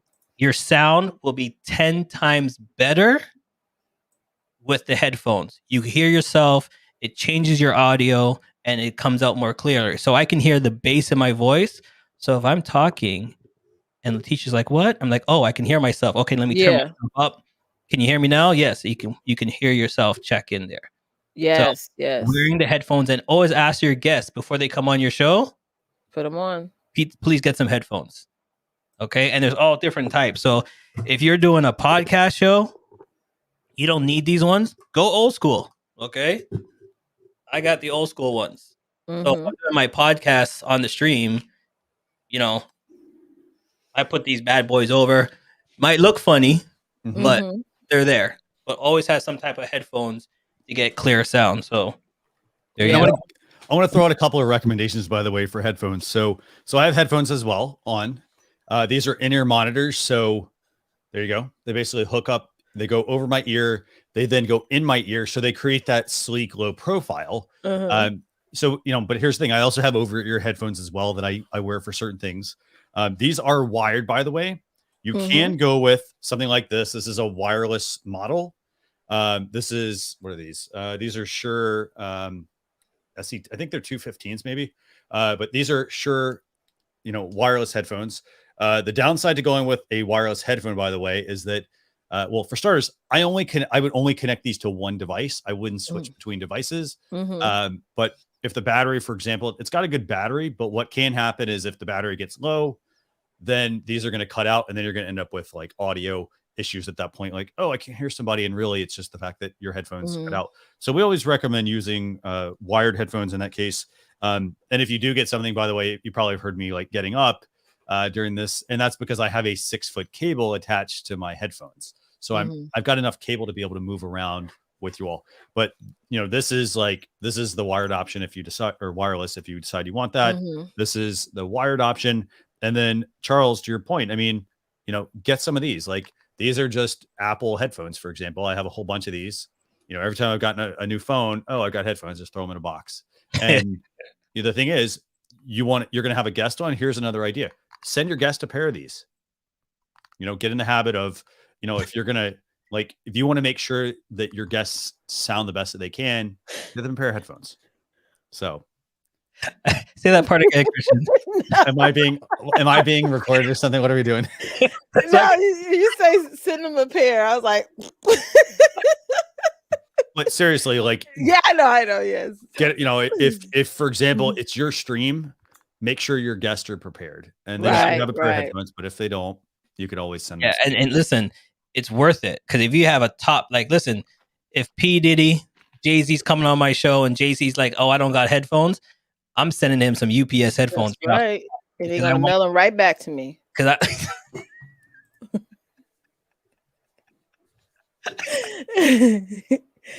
Christian, I don't know how you do it, buddy. He's killing me. No, this is good. This is very good. So, is there anything else you want to, or what? Let's run through the questions real quick. Here you go.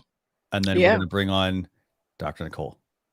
Okay, so let's see. Adam's Exploits. Heard a pro tip somewhere. Yep, I know where you heard this. Apparently, the retail chain Guitar Center has audio equipment, mixers, etc. Everything. Yes. So if you have one of these at where you're located, you can go into the store and they have all the mics set up. They have sound engineers basically that can also help you as well. And I would recommend, and Charles, I want to hear what you think real quick on this. I would recommend testing out different mics, because your voice pattern is going to sound different depending on the mic you're using. 100%, I agree with you, because the mic that Leticia's using might not be the one for my voice, and vice versa. Right. Out there, if you can go in the store and go into the store and listen to yourself. And the number one thing you should do, to me, I make all my guests do this when we come on live. I say, hey, welcome to the show. We're going to do a sound check. Can you sing your ABCs for me? The reason I make them sing their ABCs, because I want to hear the P's, the B's when they talk, the Z's and the Z's.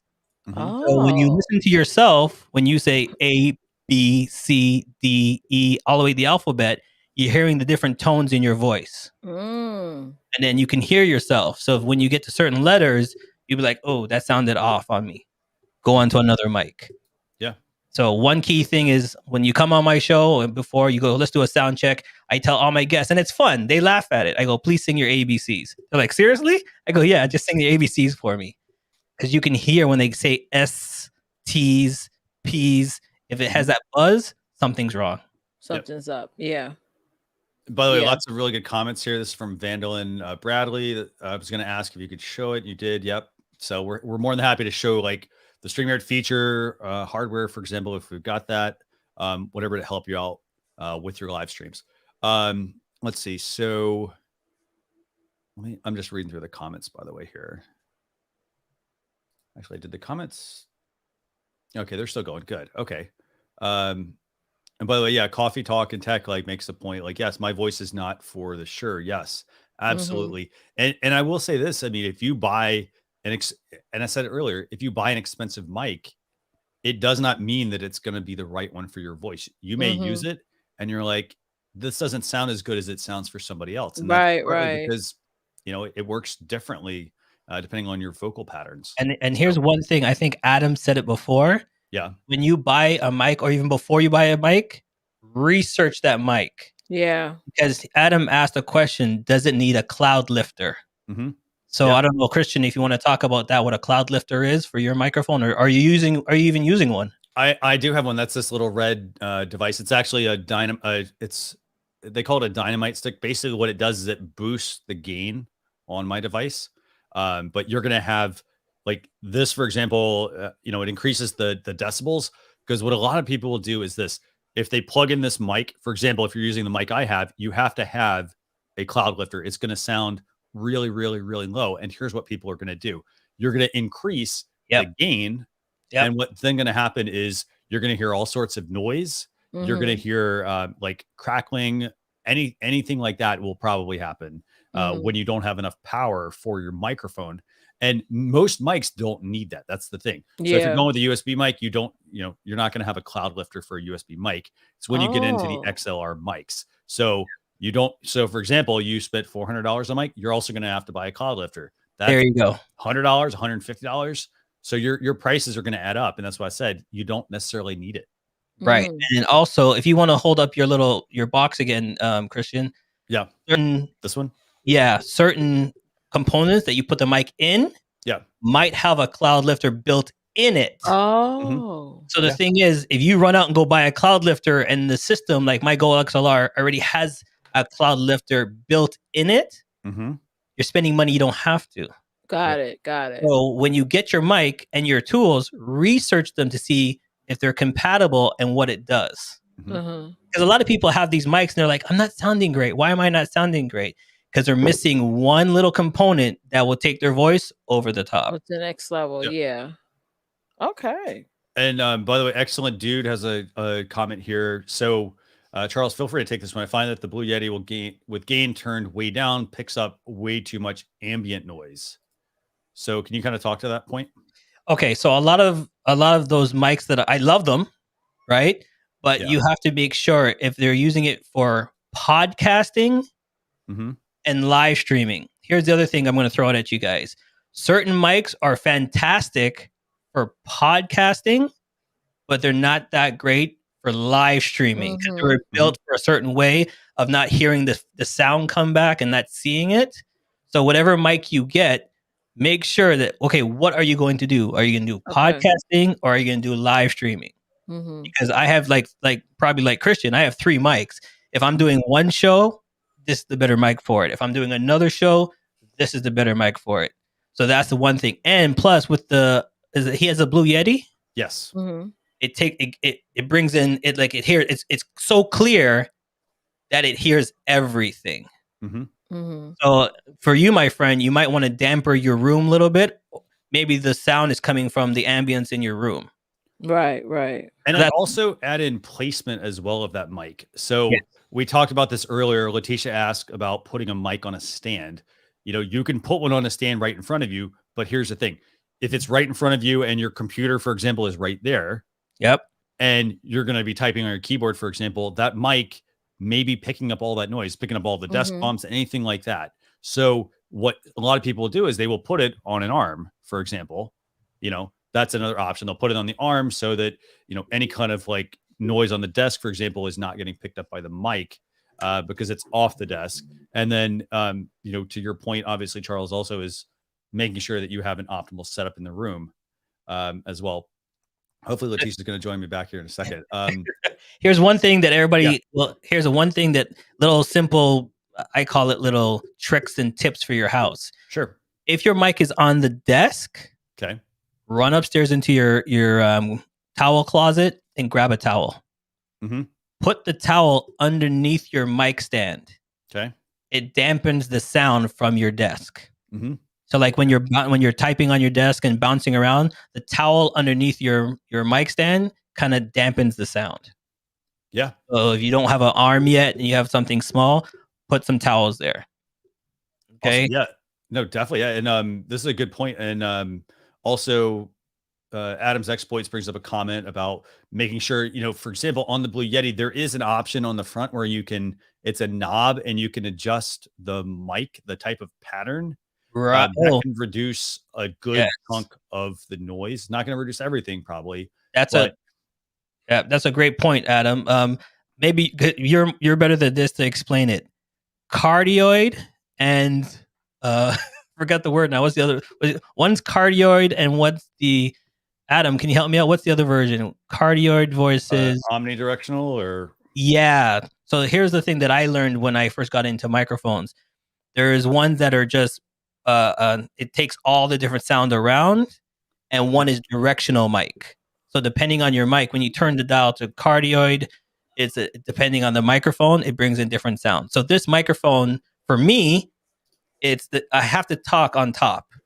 Yes. If I don't talk directly on the top, it's directional mic, you won't hear me. So if I start talking like this, and I say Leticia, Leticia, Leticia, Leticia, Leticia, Leticia, Leticia, Leticia, Leticia, Leticia, Leticia, it comes out here. So you have to make sure when you're speaking into the mic you have what directional mic it is. And what I want to do actually real quick here is I'm going to actually bring up, this is a screenshot of like the back of the Yeti box. There you go. This instruction actually. So hopefully you all can see this. I want to talk about the various the mic patterns here. So you've got stereo, you've got cardioid, omnidirectional, and bidirectional. And wow. If you all you literally need to do is look at the first two columns. Well, actually, sorry. We'll look at all four, because here's the thing. The first column, obviously, what is the pattern? So stereo, meaning you've got sound coming in from both channels. Cardioid, meaning it's, and you can see this by like the second column here. So you have the ability, for example, in the second column, it's getting mic input from somebody speaking into it, somebody on the backside, the left, the right.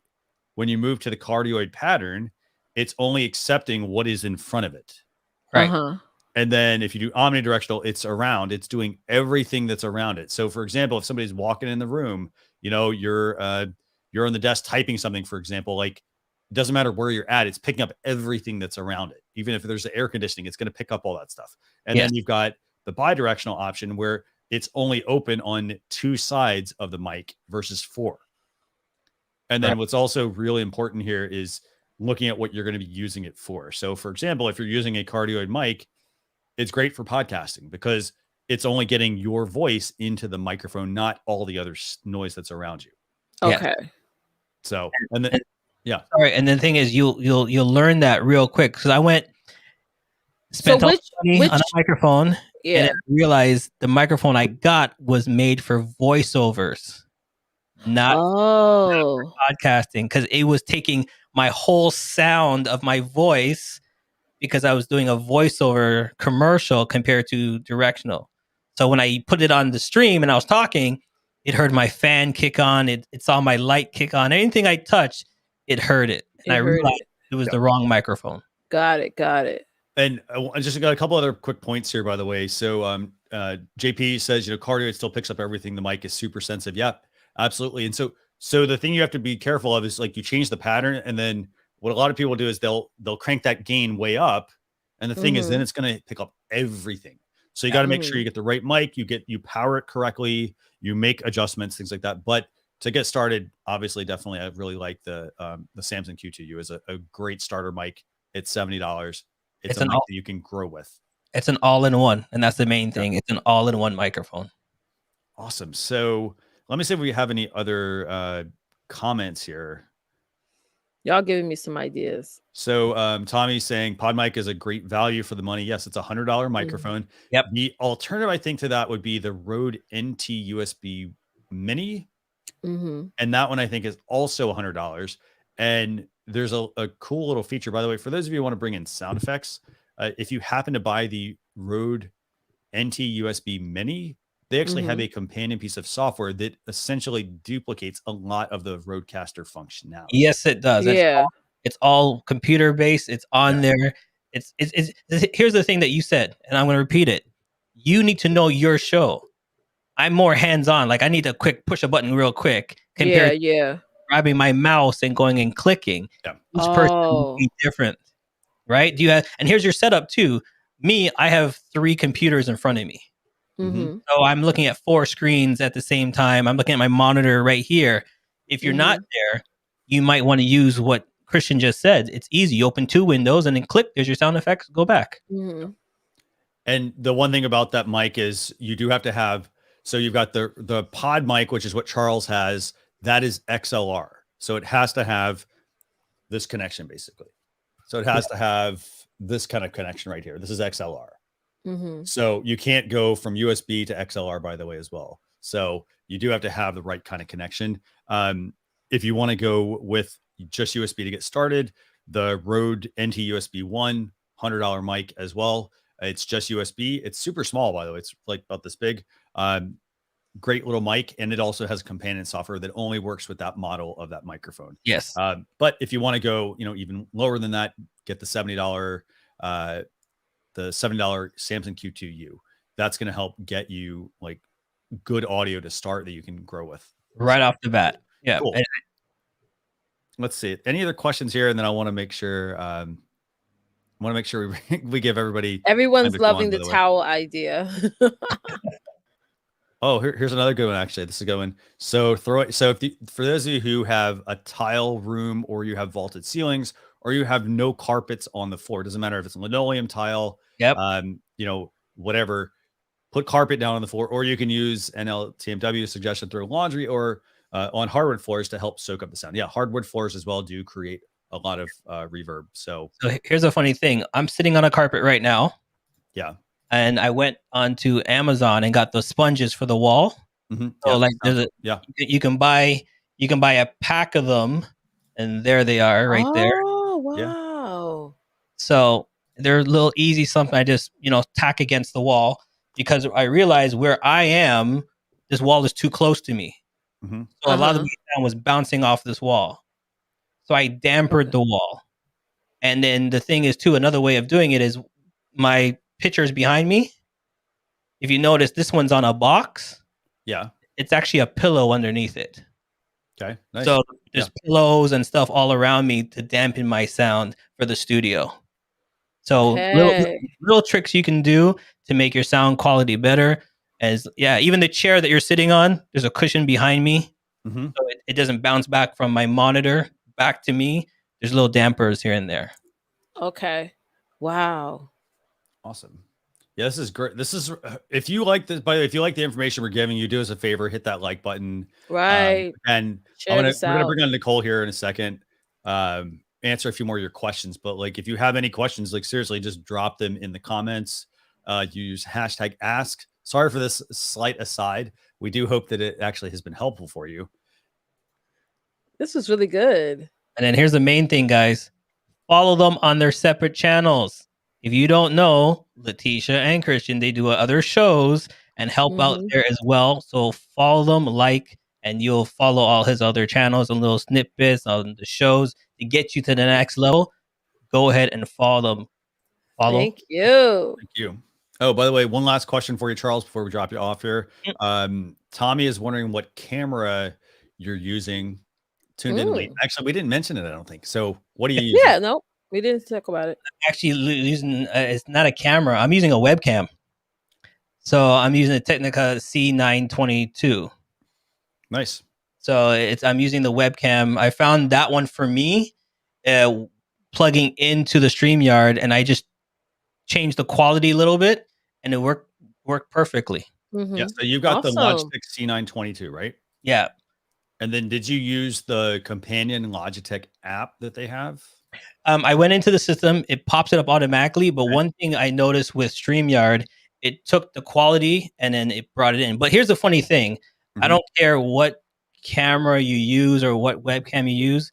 I think you mentioned it one episode. Lighting is key. Everything. Okay, Yes. you can go out and spend the most money on a camera, you know what I mean, a big, huge camera and put it on. But if your lighting is... Yeah. So I'm gonna actually pull this up. So, okay. So you have no lights on right now. I like that. But the thing is, like, for example, I'm drawn to the background because that's where I'm like seeing small amounts of detail. But, you know, so you've got no lighting on, you've got the 922. And then in terms of the quality, I mean, it actually doesn't look that bad, minus the fact that your face is not lit up. And if you're the person on screen, you know, I want to obviously see who I'm connecting with, right? And I'm listening to. Right. So and then it depends on how much bleed you want. Yeah. So, you know, with the ring light, you know, I suggest get the ring light that has gradual, because each person's skin tone is different and your shirt's different. So either I can overexpose myself and change it. Yeah. Or, you know, you go on lighting quality. Each one of these are shades. And so you find the best one that works for you. So you can overexpose yourself or get a little too bright there. But you have to find your media. Yeah. What makes you cute? That's what you got to find out. What makes you cute? What makes you cute, Christian? I don't know. I'm going to pass on that one, actually. So, Leticia, what makes you cute? Everything. See, I knew she was going to come with that. But before we go, since we're talking about that, Christian, do you have a hair light? I do not, actually. I've got one light actually in my Me too. office. That's all. I've got my ring light, and I've got the ring light. So if this is the ring light, I have it angled just a little bit. And so the reason I do that is because then when it's angled, it's creating that effect across me. So it's basically spreading out versus being directly on me. So here's the two things you guys got to remember. One, okay, this is perfect because we have three options here. So there's Christian, there's someone with a bald head. So remember, the light you use will shine off of your head. So so mine is directly this way. And then Leticia, she has a light on, but hers is actually perfect because she has glasses on. And you cannot see her light bouncing out of her glasses. No. There it is, right there. Put your hand up again. See, right there. Do you see her light? Right there? Let me do full screen. So go ahead and tell her what does she need to do, Charles? Okay, you see, stop right there. If you tilt your head up a little bit, right there, there's her ring light. You can see it in her glasses right now. So she has it set perfectly. When her head is perfectly down now, you cannot see her ring light. So remember, I know a lot of people are complaining about their lights and they go, well, I can't wear my glasses because my ring light and I can't do this. It's the way you position it, and she has it perfectly. Right? So you can't even tell until she puts her head all the way up to the ceiling. So there you go. If I talk like this, then y'all see it. But I actually have it angled wrong today. I have to turn it more now that I saw that. Okay, that's better. Okay. I had to turn it. You see, there you go. It's more lighter. Yeah. By the way, Charles, we have one other question here from Albert, actually. Let me find it real quick. So he's asking, how do you prevent the glare? And I'm wondering, is that glare, is it like, for example, like my forehead is obviously oily right now. Is it glare on forehead? Is it glare on the top of the head? Or I have the glare on the forehead answer for you, but go ahead. Go ahead. Is that going to be a little makeup there, Leticia? Yes, it will. So how do you prevent glare? Okay, so for those of you doing live streams, obviously the first thing is my stuff out since y'all pulling stuff out. If you're wearing glasses, okay, so the first thing is if you're wearing glasses, you don't want if you have a ring light, you don't want the light directly into your face because it's literally going to create those alien eyes, as you can see with Leticia. So what you need to do is you need to either go up higher, for example, so that the light is coming down on you and it's not shining directly in your glasses. You can also add some additional lights to fill in various spots of your lighting. Right. And if you want to deal, go ahead. Sorry, and pick one. So, for example, if you're going to use your room light, use the room light. Don't use both. Yeah. So, oh no. Mm-mm. Okay, my room light is now on. Ooh. Mhm. Yeah, that changes things. That's what I say. It makes you very tired. Christian went, "Ooh." Well, Yes. no, because here's the thing that changes your live stream, like, Everything. It changes completely. the mood. It's All right. So I tell everybody, check if you're near a window. You might want to get these black curtains that you can buy them. They're dark curtains. Black it out.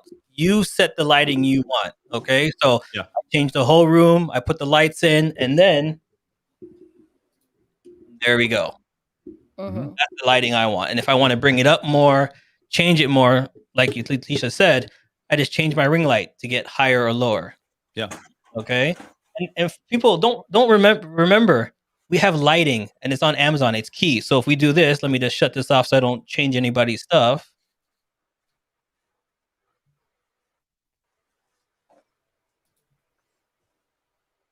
We lost your audio, Charles. Yeah, we lost your audio. Yeah, I muted you guys for a second because I didn't want to. It's okay. Stop. I think Alexa was trying to help him out with something there. Yeah, Like, and hello.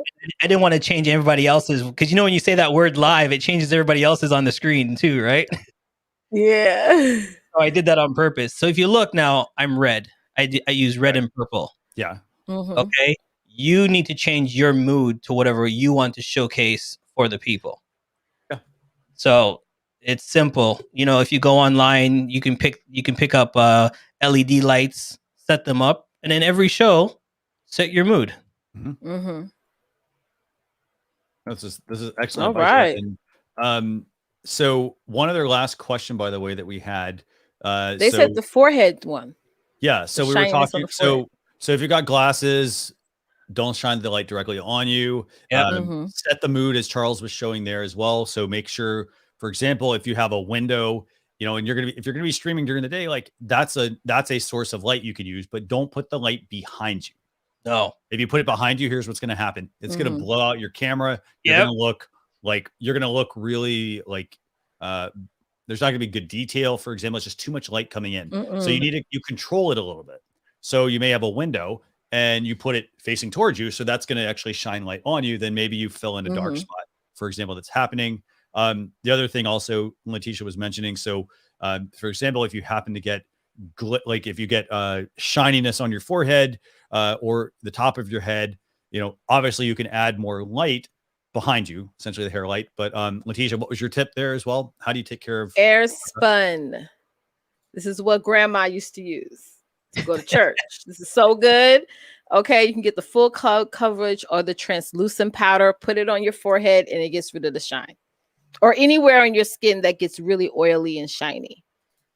Yeah, and why is that important, Leticia? Like, why does that matter? Because it soaks up the oil, it soaks up the shine. You know what I'm saying? And it makes your skin look more even.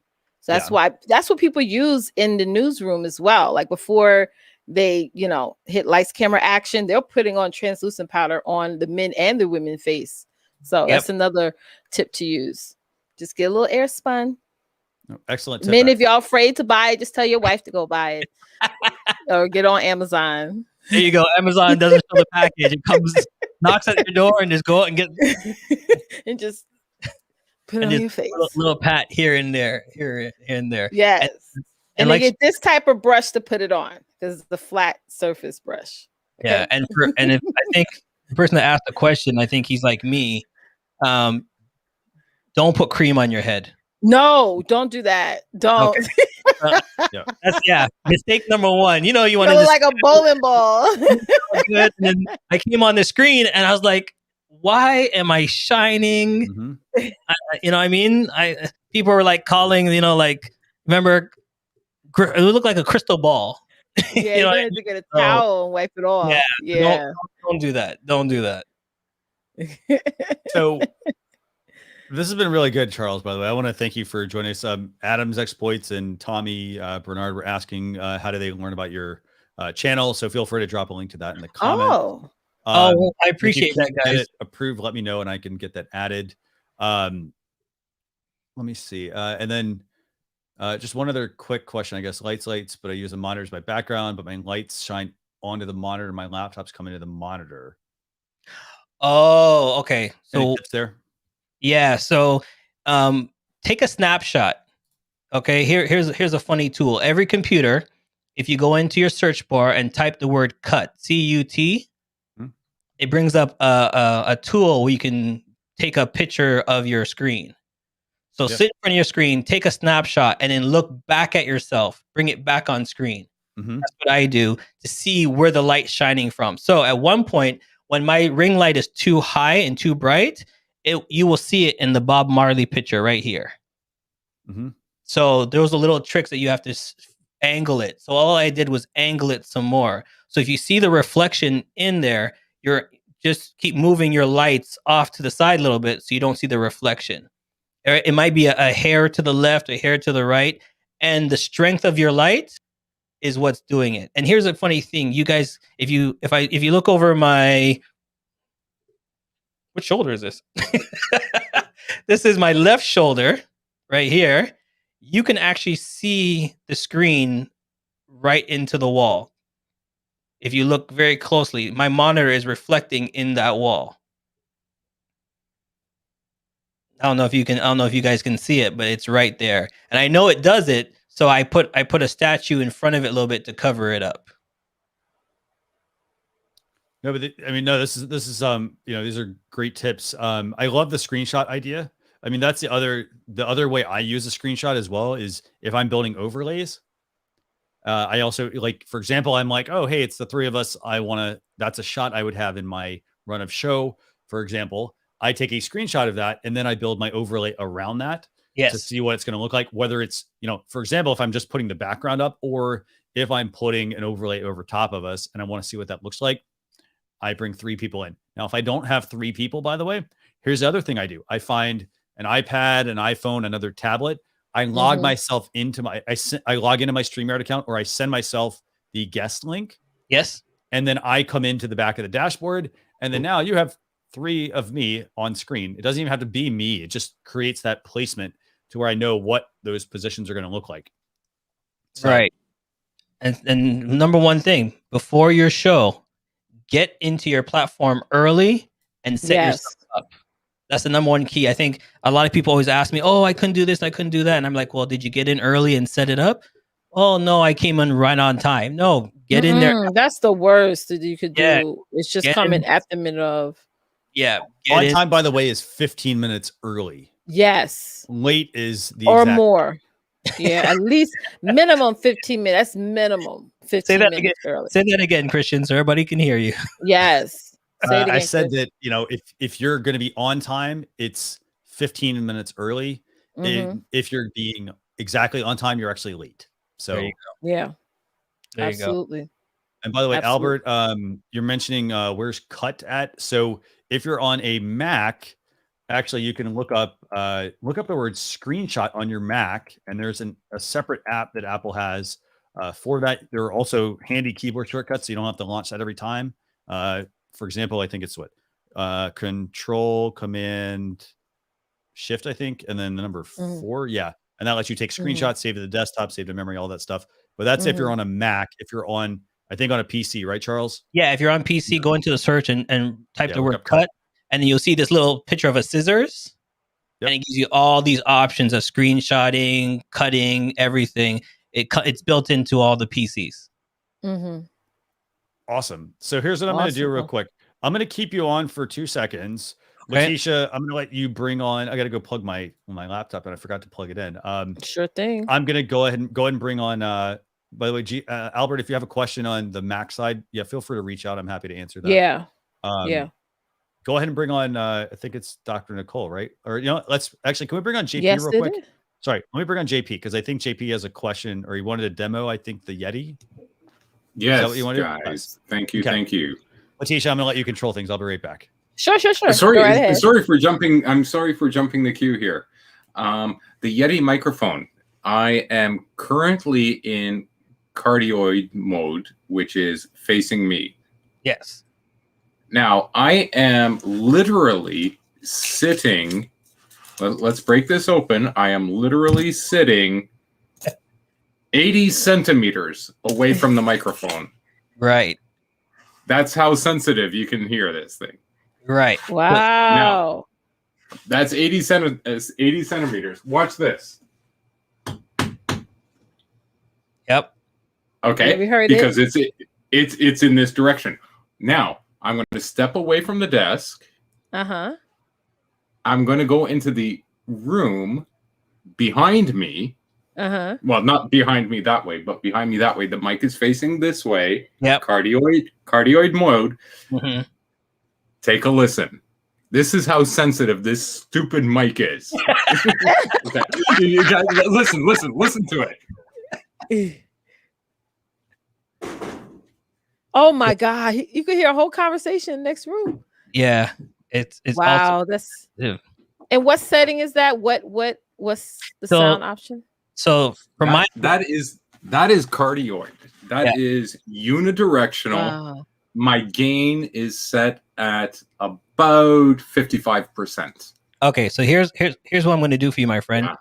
Take the Blue Yeti and put it directly in front of you right now.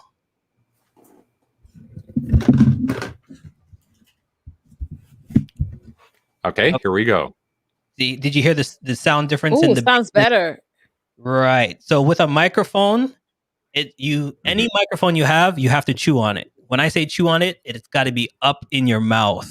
Yes. No, I don't disagree with you. And with the new desk placement, it'll be right in front of my keyboard, right in front of camera. The camera. So I want it all lined up. It will. Yeah. But the thing is, with the Yeti, it picks up everything. As Leticia said, I was in the other room. Yeah, because what you can do, like what Christian said, though, when you reset it and put it right in front of you, you can turn down the gain to cut some of that back noise out. Okay. Would you like to try that? Yeah. So when you put it directly in front of you. Okay, let's do that. Let's turn down the gain. Yeah. Okay, we're turning the gain right down. Okay, it's right in front of me. Still sounds good? Yeah, but now your bass came in. Now we're hearing a bass in your voice. And then now it's not as echoey as before. Oh, okay. So now let's go to, can you hear the tap? Yeah, but we can still hear it. Let's try it. Here's let's try it. The tap is still there, but it's more bassy, not as a high tone. Not that ping ping. No. When you tapped it, we really have to listen now. Okay, let's try the other room. Okay. The exact same test. Now you're going to hear it, but you won't have, when you're speaking, that echoey sound anymore. Okay, well, let's take a look. I hear it. Yeah, you're going to hear it. It's like that. You're going to hear it. But did you hear the difference on the tone of it? Yes, the tone was different. Absolutely. When he spoke directly into the mic. Yeah. Exactly. Well, yeah, exactly. So what it is my issue with the Blue Yeti is its oversensitivity. Right. And I'm sitting here trying to teach a class. I'm live. And the wife is washing dishes, and then bing, bing, bing, bing. You can hear everything. Yeah. Yes. So what I suggest though is, here's two things that can help you. If you get an arm, do you remember Christian was talking about an arm? Yep. Mm-hmm. Get an arm, and can you hold the Blue Yeti to your mouth? It's really stupid heavy. Right. Yeah. So he's strong on the arm. Yeah. Right. So if you get a strong arm. And now put it right to your voice. It will cut out some of the background ambience noises. Yeah. And now it's directly trying to focus on your voice.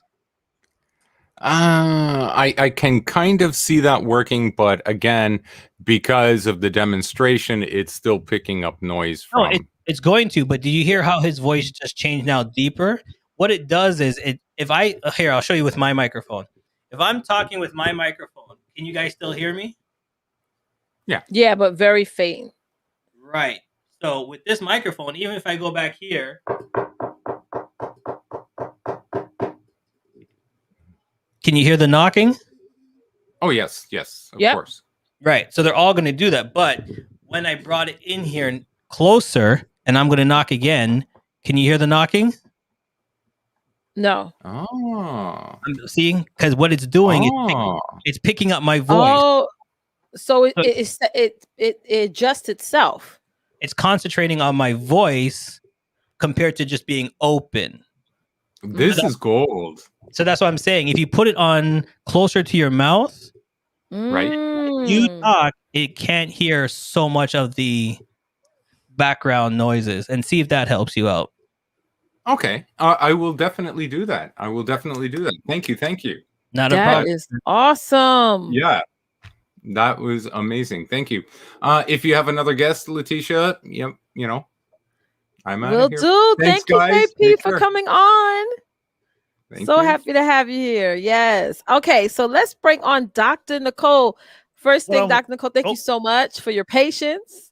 Go ahead, Christian. Okay, here, let me do one other thing. I did want to answer a couple of questions that were here, actually. So we had a couple people asking about using software, actually. So, for example, Jolyn Bowler here was asking about being able to use like some software. There is, for example, software called Crisp that does actually do some artificial intelligence to listen and then adjust the sound. Here's the thing. You can use that. I've used it myself. Yep. And what will happen is it can do too much processing on your audio. Yes. So I'd recommend you can try it. I've done it before, for example, where I was doing an interview with somebody and they had it on because it was very noisy in their environment. And it got to the point where we had so much on, like when we had them on, that it actually cut them out of the broadcast. So you're going to have to play with it. You're going to have to see if that works for you. I think they do have a trial. If you have any questions, and be careful. Be careful if you're using it with the Go XLR. I don't know about yours, but they fought each other. Yeah, and it chips one each other out. Oh, I see. Because so I think, so both of them are trying to work against each other. So be careful what software you're using with what microphone you're using. Right. I think maybe that would be good for like pre-recorded content, maybe because it's not live, so you're not, overpowering your computer too much. Yeah. Awesome. So Dr. Nicole here. Thanks for joining us. I know you told us, you said you had a question, I guess, a tech question. 4 and 7 years ago, my question was, no, I'm just kidding. So here's what I am in my stream, I'm brand new. We can't. Whose audio is that? That's not mine. That's Dr. Nicole. She was jamming earlier. Okay. There you go. Oh, the music you were playing was still on, sis. The music you're playing is still on.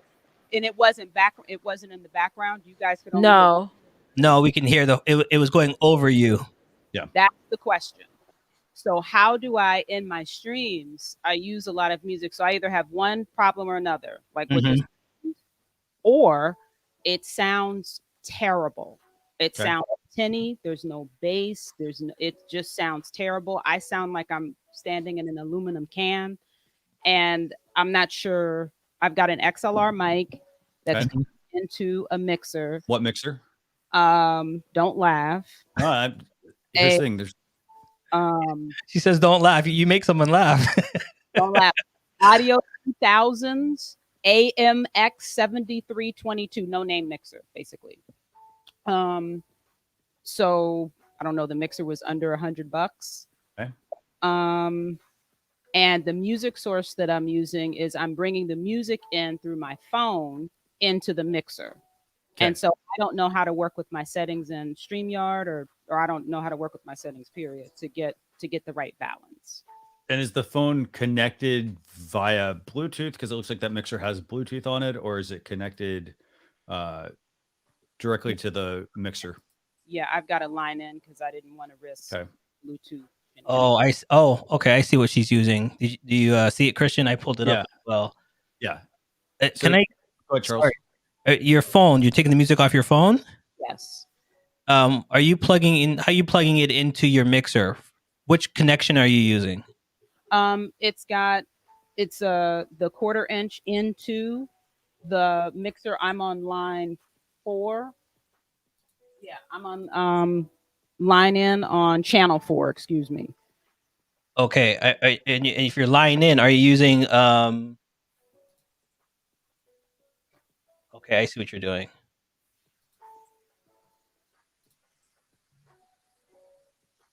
So it's got, yeah, go ahead, Charles. No, I'm looking at her mixer on my other computer to see how she's bringing in the sound. Yeah, I was trying to check that out too. Yeah. So it looks like it's got, I can't find a background photo of it actually. I want to look at the inputs. For the input channel on that line 4, right? It's got the XLR right at the top. Yep. At the 2/4 inch. So the first one says line, and the second one just says insert. I have it in the whatever that says insert. Right. Gain for the music, the gain is pretty high. For the mic, it's only at like, I don't know, 3 or 4. Tom was just saying it sounds like the gain. Tom, are you saying the gain on the mic, Tommy, is too high on the mic or on the music or both? Okay, so what I'm looking at for yours, Yeah. what do you have the mic set at? I have the mic set at, for volume, the mic is set right at level, so I'm at 4 on And the what little, the knob. Right. So then here's what people forget to is also, because you're using your phone Yes. and you're using the gain on the mixer. Yep. Do remember, everybody, there's actually 2 volumes when you're using your cell phone. There is your cell phone volume and your mixer volume. So you have to play with your cell phone volume first to get it to a certain level, and then use the mixer to tone it back down. So what I usually do is your cell phone maxed all the way to the max on your cell phone? Just before I came in, I cranked up the cell phone volume, and frankly, I forgot to turn it down. Exactly. So there you go. So that's up. There you go. Because I used to do that as well. I forget that the cell phone has its own volume.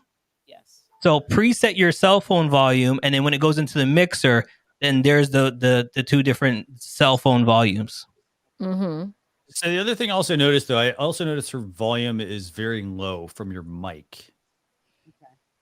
And I don't know if that's like for starters, I'd make sure that I have the right input selected on my computer, the inputs and the outputs. Like, as you can hear from like Leticia, her sounds very bold.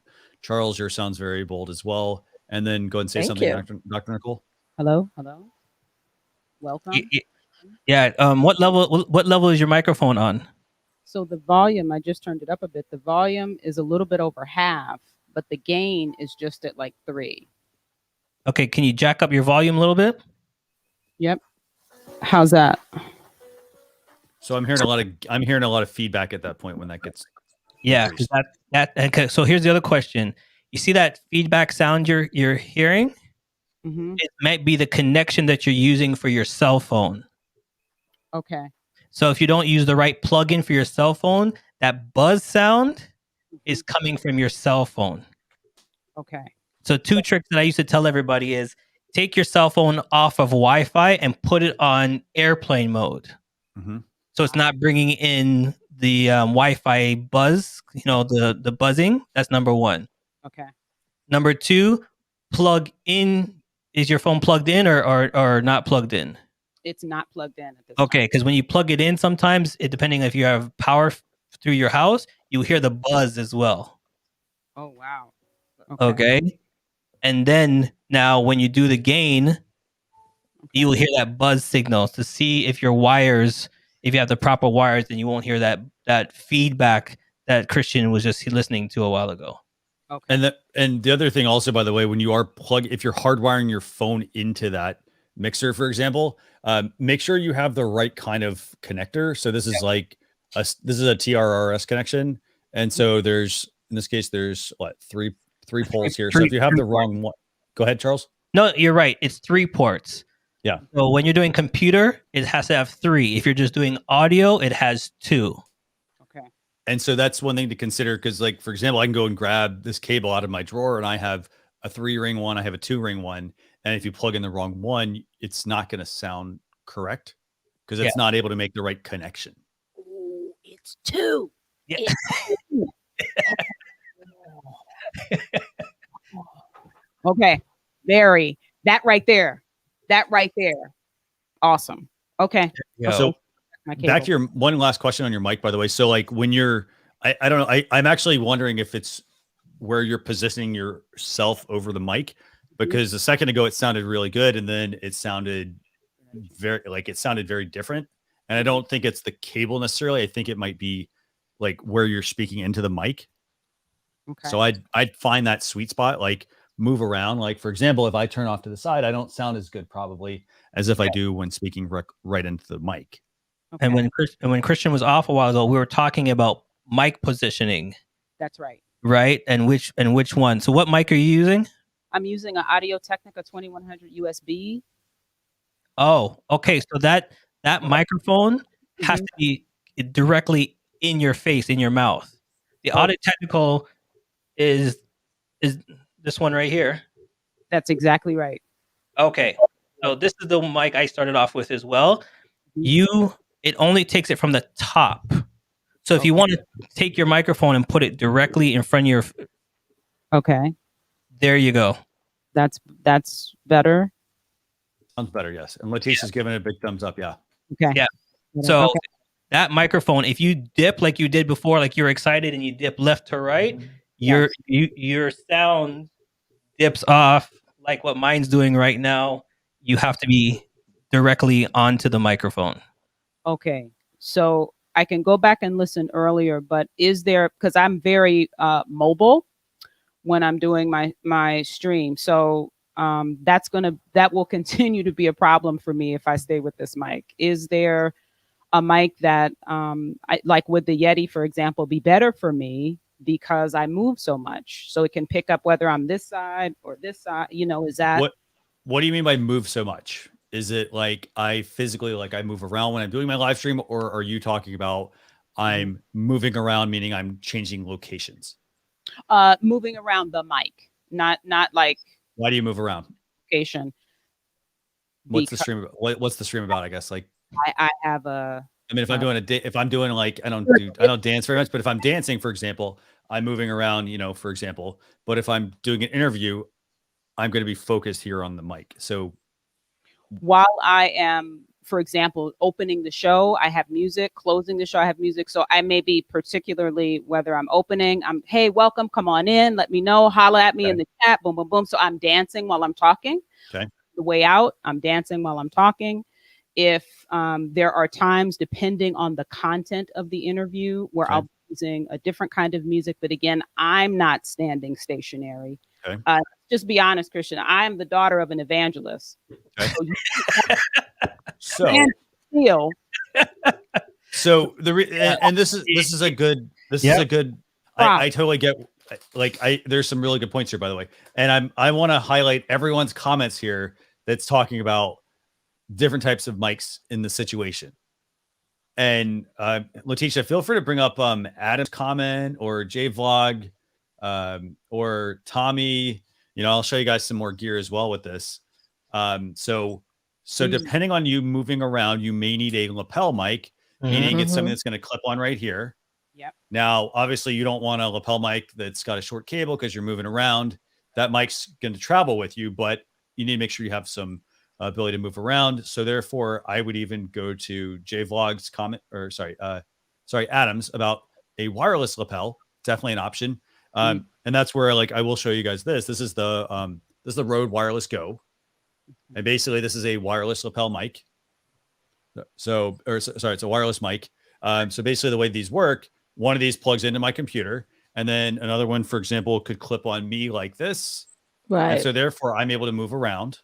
Okay. There's also the ability to plug in a microphone as well into this one. So I could plug in a lapel mic and still be wireless.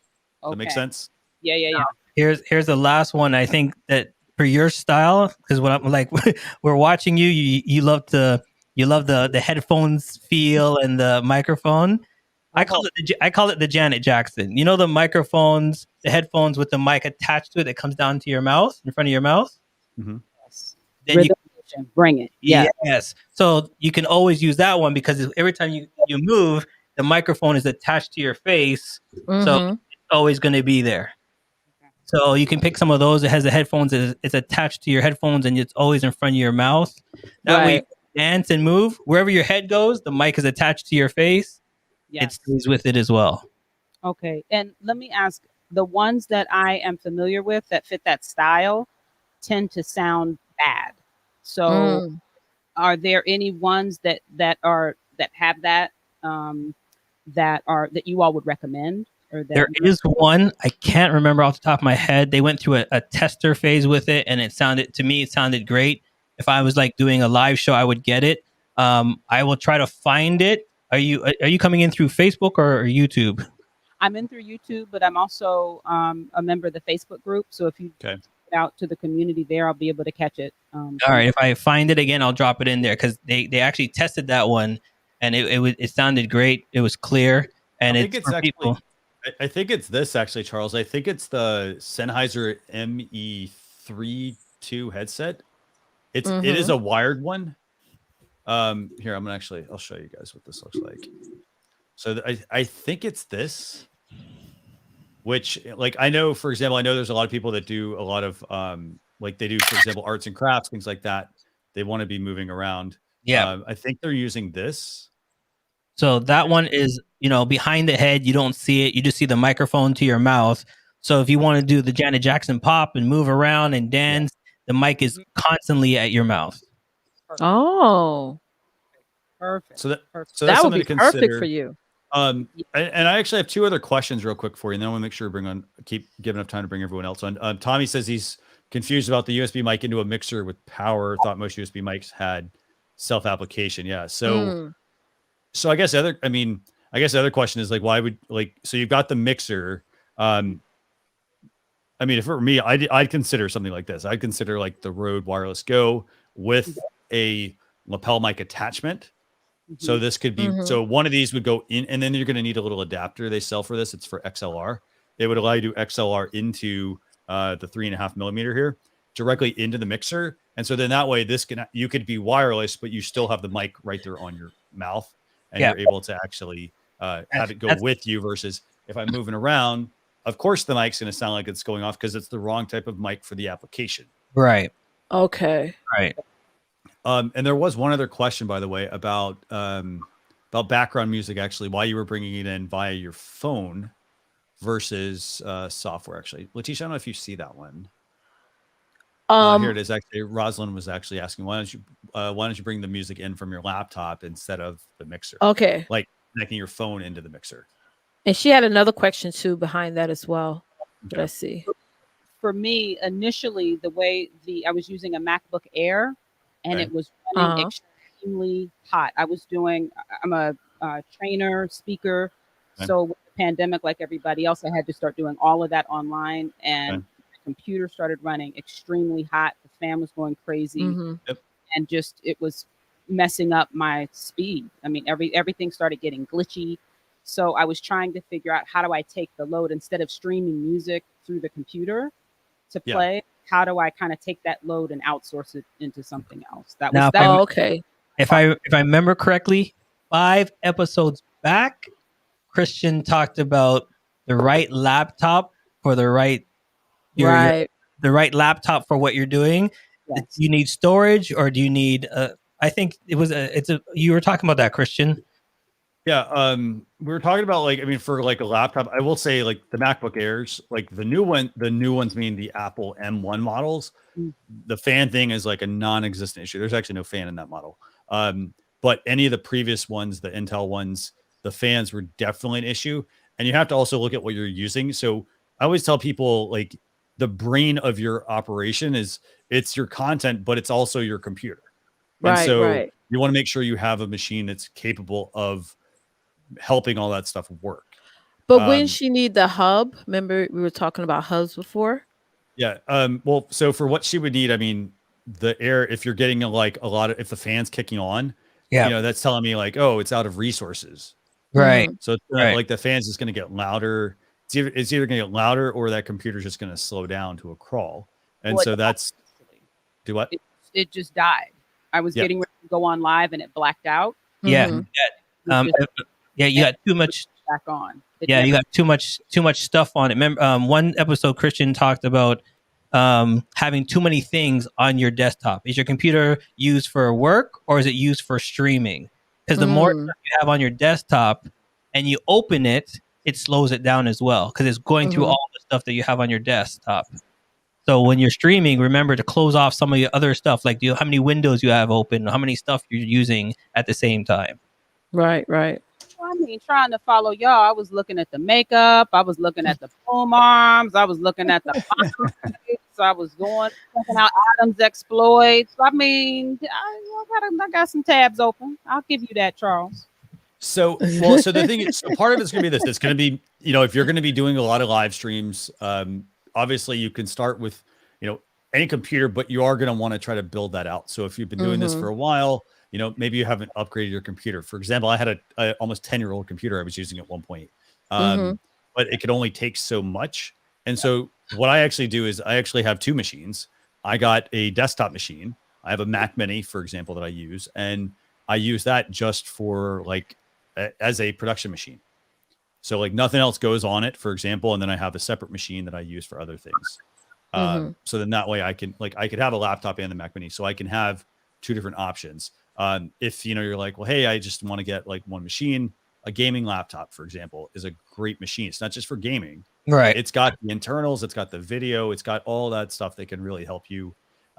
If you're noticing, hey, you know what, my computer's my bottleneck. The key thing is let's eliminate the bottlenecks. So right. You get a gaming laptop, you can you keep your existing mixer. Your mixer goes directly into it. Maybe you upgrade your microphone to that wireless model, for example, because you're going to be moving around a lot. And so you want to make sure that mic travels with you. For example, this would be a bad mic for me to have if I were moving around. Right. So does that help? Sorry. The one thing I helped out with my friend is I told him to go get one of these. So it's an external terabyte cartridge. Okay. And I told him to download all his pictures, his files, his music onto this. That way your computer doesn't have all that on it. And like Christian said, when you need it, just plug it back in, drag what you need for the show, and everything else is on here. So your laptop is what it's made for, streaming, and all the files and music and overlays is somewhere else. And this is what I have with all my stuff on it. That way the computer's not, like he said, overloading. Because once you hear that fan kick on, that's it. It's telling you better slow down. Right. And the other thing also, by the way, this is a Mac comment. So one thing that Apple also recommends is they recommend keeping a certain percentage of your hard drive space free. Okay. And so even though, for example, if your computer has 256 gigs of RAM, sounds like a lot of space, but they actually recommend having, I think it's 20 to 25% of that minimum free. So but the problem is that what do we all do? We just keep accumulating on that. Yeah, machine. keep saving stuff on. Yeah, that's true. That's true. A piece of advice would be maybe go through your downloads. So this and I like to give you guys tasks or homework. What's the word? What's the right word I'm looking for, Leticia? Homework. Yeah, homework. Start emptying out some of your files. I have to get into the habit of uploading it onto my Google Drive since I'm paying for that every month. Just back it up on there. So you're totally right, Christian. So move maybe this weekend, a little weekend project. Go on your downloads, or first off, on your Mac, go up to the Apple logo, go to About This Mac, and then you can go to storage, and you'll be able to see what is actually taking up storage. Yeah. And so if you're like, oh well, there's only if it's 256 gigs of RAM, and you're like, oh, I only have 10 gigs free or 20 gigs free up more space. Right. And how do you do that? Go in and go through the downloads folder, take anything that is on the computer itself, move it to an external hard drive. Okay. If it's an application, of course, those run better, obviously, on the machine, but move the download, the photos, for example, put those on an external hard drive, get them off the machine so the machine can actually do what it needs to do. Yeah. And the terabyte, you can go on sale, $60, $70 for the terabyte. Grab one. Yeah. It just whatever I want to pay for in terms of the external hard drive. Exactly. Okay. And external hard drives, by the way, another little tip. So I always try to get something that is an SSD drive. So you're going to see something that might be super cheap. And if it's for example, if you get something that's, it may have moving parts in it. So like things have transitioned to where they're SSD, where there are no moving parts. It's very fast memory. So right. try to make the investment in the right kind of hard drive. By the way, you also will see the ones, so there's two kinds of hard drives. You'll see the ones that plug into a power outlet, and chances are they're going to power outlet, and then you're going to plug into the computer, and those are going to probably be a slower hard drive. Yes. So it may be like, oh, hey, it's 8 terabytes. I'll get that because it's more space. That's not the best thing, actually. No. If you get the portable ones, for example, they are designed for speed. They don't actually have to be powered. So just keep that in mind. They are going to maybe cost you a little bit more. Right. But the reason is because you're actually getting a faster hard drive than you are in the ones that plug into a power adapter. So, So would y'all prefer us getting what Charles has, or use something like Google Drive as a backup? Like what would y'all prefer? Well, I can say for me, backup is a backup. So I do have Google Drive, but I also have this as well. Okay. Because what's important to me, Google Drive locks out. I can't get into a computer. I need something real quick. All like Christian said, I don't need any power. I just plug this in USB. Boom, everything gets downloaded right away. And to that same point, like in Google Drive, for example, I may put documents that I'm going to collaborate on somebody on. And the reason is because then we can collaborate in real time, all that stuff. But then I'm going to take my files, the things I don't necessarily want in Google Drive, I'm going to put those on a hard drive. And then I want to bring up Adam's exploits comment here as well. This is some other stuff to consider. So if your fan is kicking on, for example, on your computer, reduce what is on the hard drive. So free up more space, but then also turn off programs such as Dropbox. Apple has iCloud. Apple has Time Machine, which is a backup solution. Skype, any of that kind of stuff before you start a stream, because those are all taking up resources. Dropbox, by the way, takes up quite a bit. Yeah. So, Dropbox, Google Drive, anything that is cloud-based backup, it's operating in the background, which is great, except when you're trying to do something. Yeah. And so that can actually severely cripple your, it can cause, major issues there. And I think that, sorry, Christian, you mentioned it. I'm not a Mac guy, so I don't know. I know PC. Isn't there something on there that you click and it shows you which applications using the most downloads, the most power? Actually, you can open up. Let me see. It's called it's called Activity Monitor. There you go. If you go on your Mac and you go into, so open up Finder on your Mac and then go over to Applications. They bury it in the Utilities folder, and it's called Activity Monitor. Or you can also, I think it's Command Space. I think, it brings up Spotlight Search, and you can just type in Activity Monitor if you have that on, and it'll bring up the application, and you can see what applications are using the most CPU on your machine. Yeah, and most times we're not even using it. Right. Okay. And if you've not restarted Google Chrome, by the way, in a while as well, that's another thing. Update Google Chrome, and then quit it from time to time. Quit it and then reopen it. So here's a question for everybody on the panel, because I do it sometimes. Do you guys get lazy and don't shut down your computer? Yes. No, I shut mine down because the kids use it for remote learning. So I make sure we shut it down. So some people put it to sleep and it's been on for 2-3 days. It's running too long. Wow. So shut down. Like when it says sleep or shut down. Because when it shuts down, it calms itself down, it powers down, it saves energy. Even when you think your computer is sleeping, the fan's still running. Everything is still running. Right. That is so true. If you're doing a lot of streaming, you're just giving it more pressure. So now and then, shut it down. Pressure bust pipes. Yep. And if you're on a PC, by the way, so the alternative to Activity Monitor on a Mac, on a PC, it's called Task Manager. Again, same thing. Go in and look at like the things that are taking up the most CPU usage. And if you're not sure, for example, what something is, go to Google, type in the name. For example, what is, Google whatever. And, a lot of times you'll find, and people will be like, well, you know what? that actually shouldn't be running. You can turn that off, in that process, and you may notice your fan may actually shut off. Yeah. So, yeah. Okay. but does this help? Actually, yes. I have one more question. Sure. In a previous show, you were mentioning too about just cables. So I got the cable that's connecting my phone to the mixer. That's one. Okay. The thing that was happening with this mixer, and I have an iMac, is that it's the compute. It's like it keeps losing the signal. So, for example, if I'm doing a workshop in Zoom, it will. I can see it in my system preferences input. It'll show up as, I think, Jet Lee 0217 or something like that. And then it will disappear, and then it'll come back, and it just keeps kind of going on and going off. So you mentioned something, Christian, about cables. My problem, this mixer, if you guys have the picture still up, it doesn't have like the printer cable USB connection. Like one end doesn't have that printer. It's just USB to USB, and I can't find a replacement cable to try out just to see if it's maybe. Tell me what the model is again, real quick. I closed the window, but I'm going to pull it back up.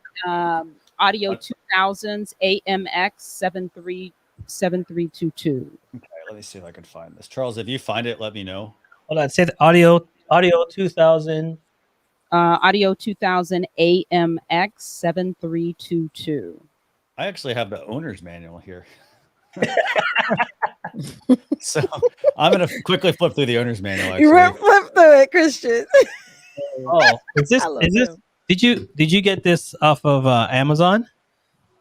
Yes, Charles. I'm afraid I'm so afraid with what you're going to say now. No. Because you know why? I looked at this one too. This is the one of the ones. If I'm taking it correctly, this is one of the ones I looked at. Like I said, at the top, you can put a USB stick into it. You can. Yes. I almost got this one, so I definitely know what you're doing. I definitely know. I looked at it because it has all the options of you can record a podcast directly into it. Yep. Right. You can set it. You can record it. But I remember there was one thing. Someone said that if you're gonna put your sound in, there's a button you can switch over, and I can't remember for the life of me what it was. For that same reason, there's a button on there somewhere that you switch over, and it will help with that problem that you're having for the sound as well. Because by the way, go ahead. The only thing that I can see, there's a mode button, so I can hit the mode to switch quickly from Bluetooth to PC, or just to turn that, I guess, that PC USB, to turn that off altogether and just use it like a straight mixer. But that's the only thing that I can see. If you're looking at the top of that mixer, there's the USB port. Yep. There's the red button, which is for the mic, to turn the power on for the XLR mic. Yes. It's just to turn, the USB on or off, basically. I mean, the computer connection on or off. Right. Do you have that on or off? I have it on. As a USB mic or a XLR mic? Oh, the XLR mic is just plugged into channel 1. So the the button that I'm actually speaking of, it changes between, it says USB when it's pressed down, so that connects me to the computer. Right. Right. Or when I leave it up, it just lets me use that line as another, kind of input, I guess. It says 5 or 6, line 5. So I'm going to tell you something right now. I'm actually reading a couple of Amazon questions, and I don't know, and this might help you. So there's actually people saying that it's not actually a computer interface, so it doesn't have the computer interface part. Yeah. Really? It says that this mixer only has USB input, like a flash drive full of MP3 files. It doesn't have USB signal out to record music from the mixer onto your computer. No. So sorry to go on. So that's why I didn't go with that one, because it's a mixer itself compared to what you're looking like, what Christian just said. Okay. So that's why it's iffy. So sometimes it'll show up and sometimes not. Somehow they've put this USB piece in here, but it's kind of like the mixer is like, yo, I'm only created to, record something with the USB stick in here. Yeah, it's not if you're plugging it into the USB part, the USB part was only to record your podcast and then take it with you on the go. It wasn't made to plug in to go to your computer. Ah, okay. Yeah. Okay. So this is an easy question. I already got what y'all was saying about the Go XLR Pro, sell my right toe, Rodecaster. So I'm saving up for that. But is there an interim USB mixer? I think somebody in the comments had said a Behringer for a USB mixer. Yeah, you can. There's a Behringer one. There's also a Mackie mixer as well. Yeah.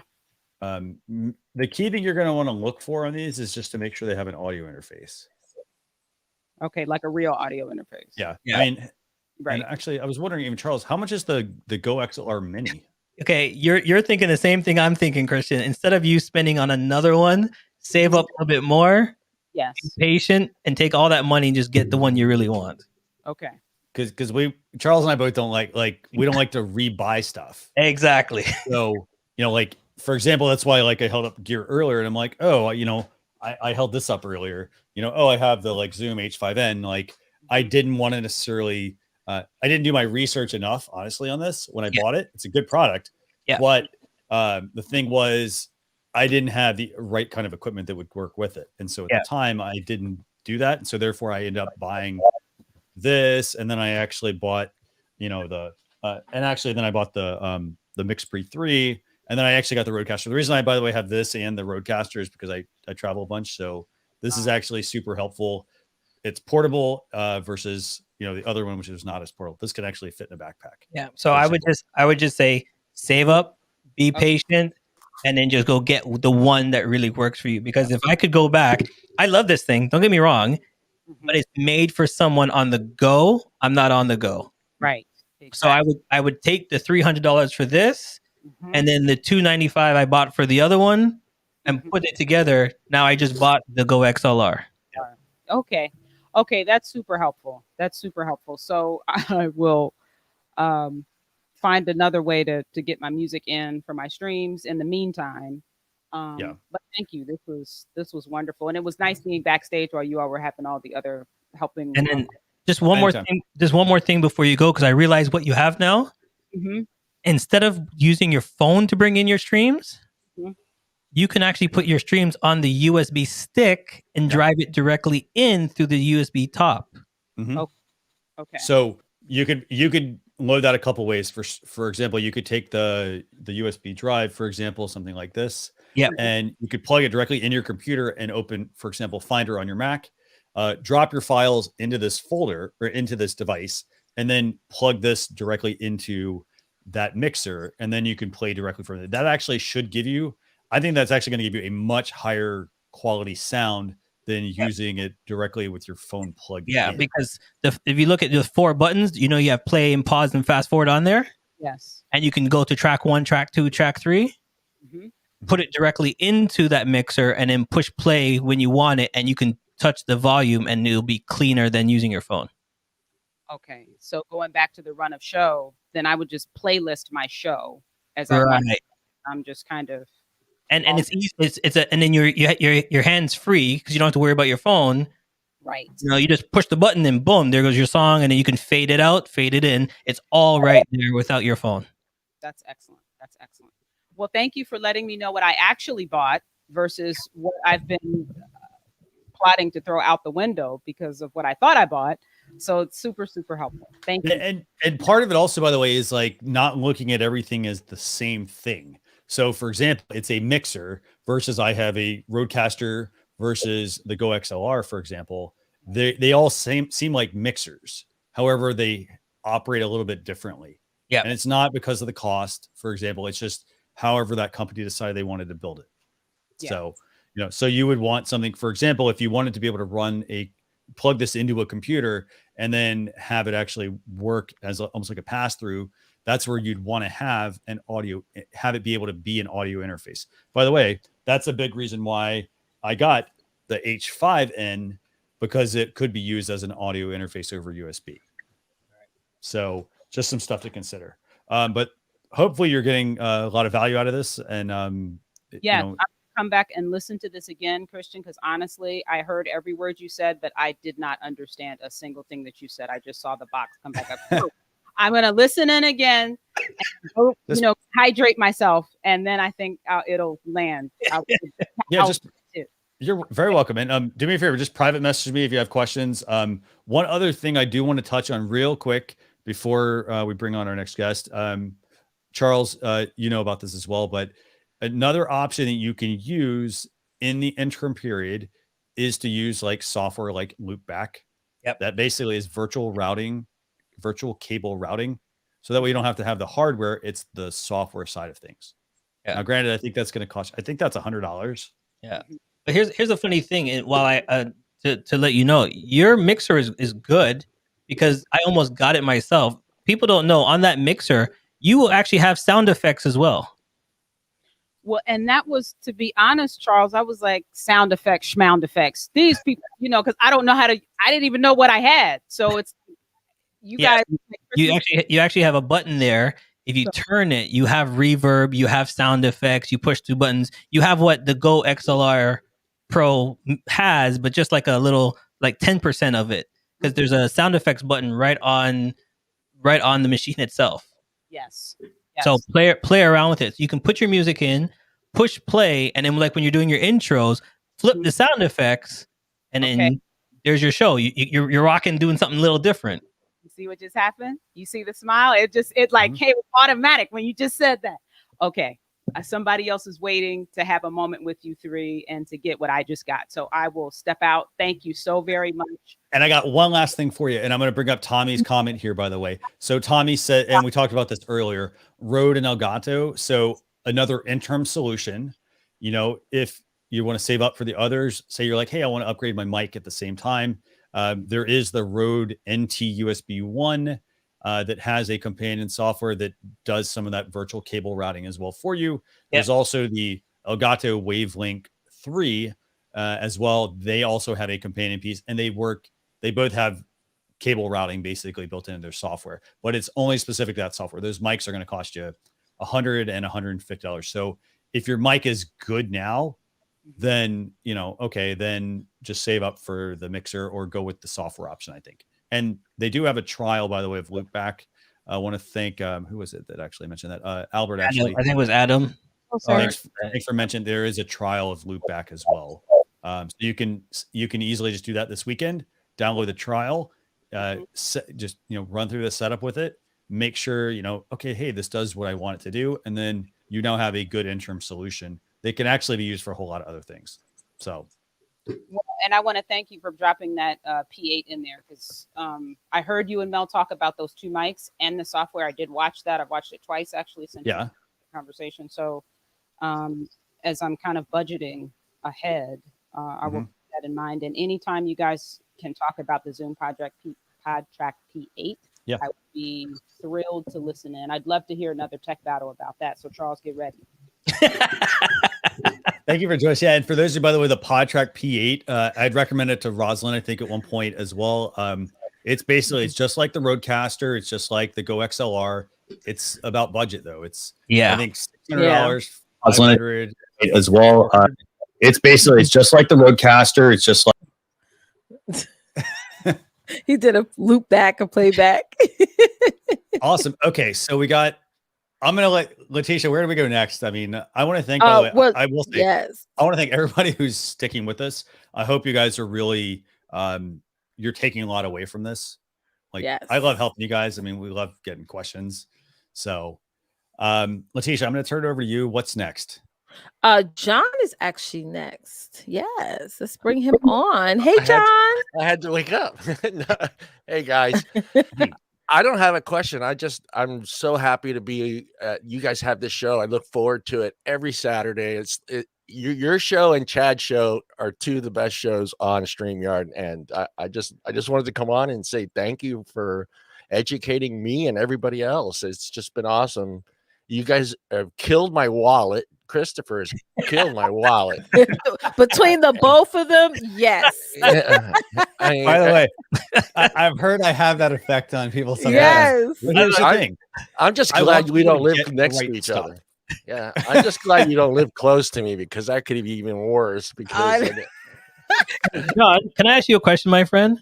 yeah, See, so John has the same microphone I have, but I Yeah. love the way John has it set because I've seen other people do that as well.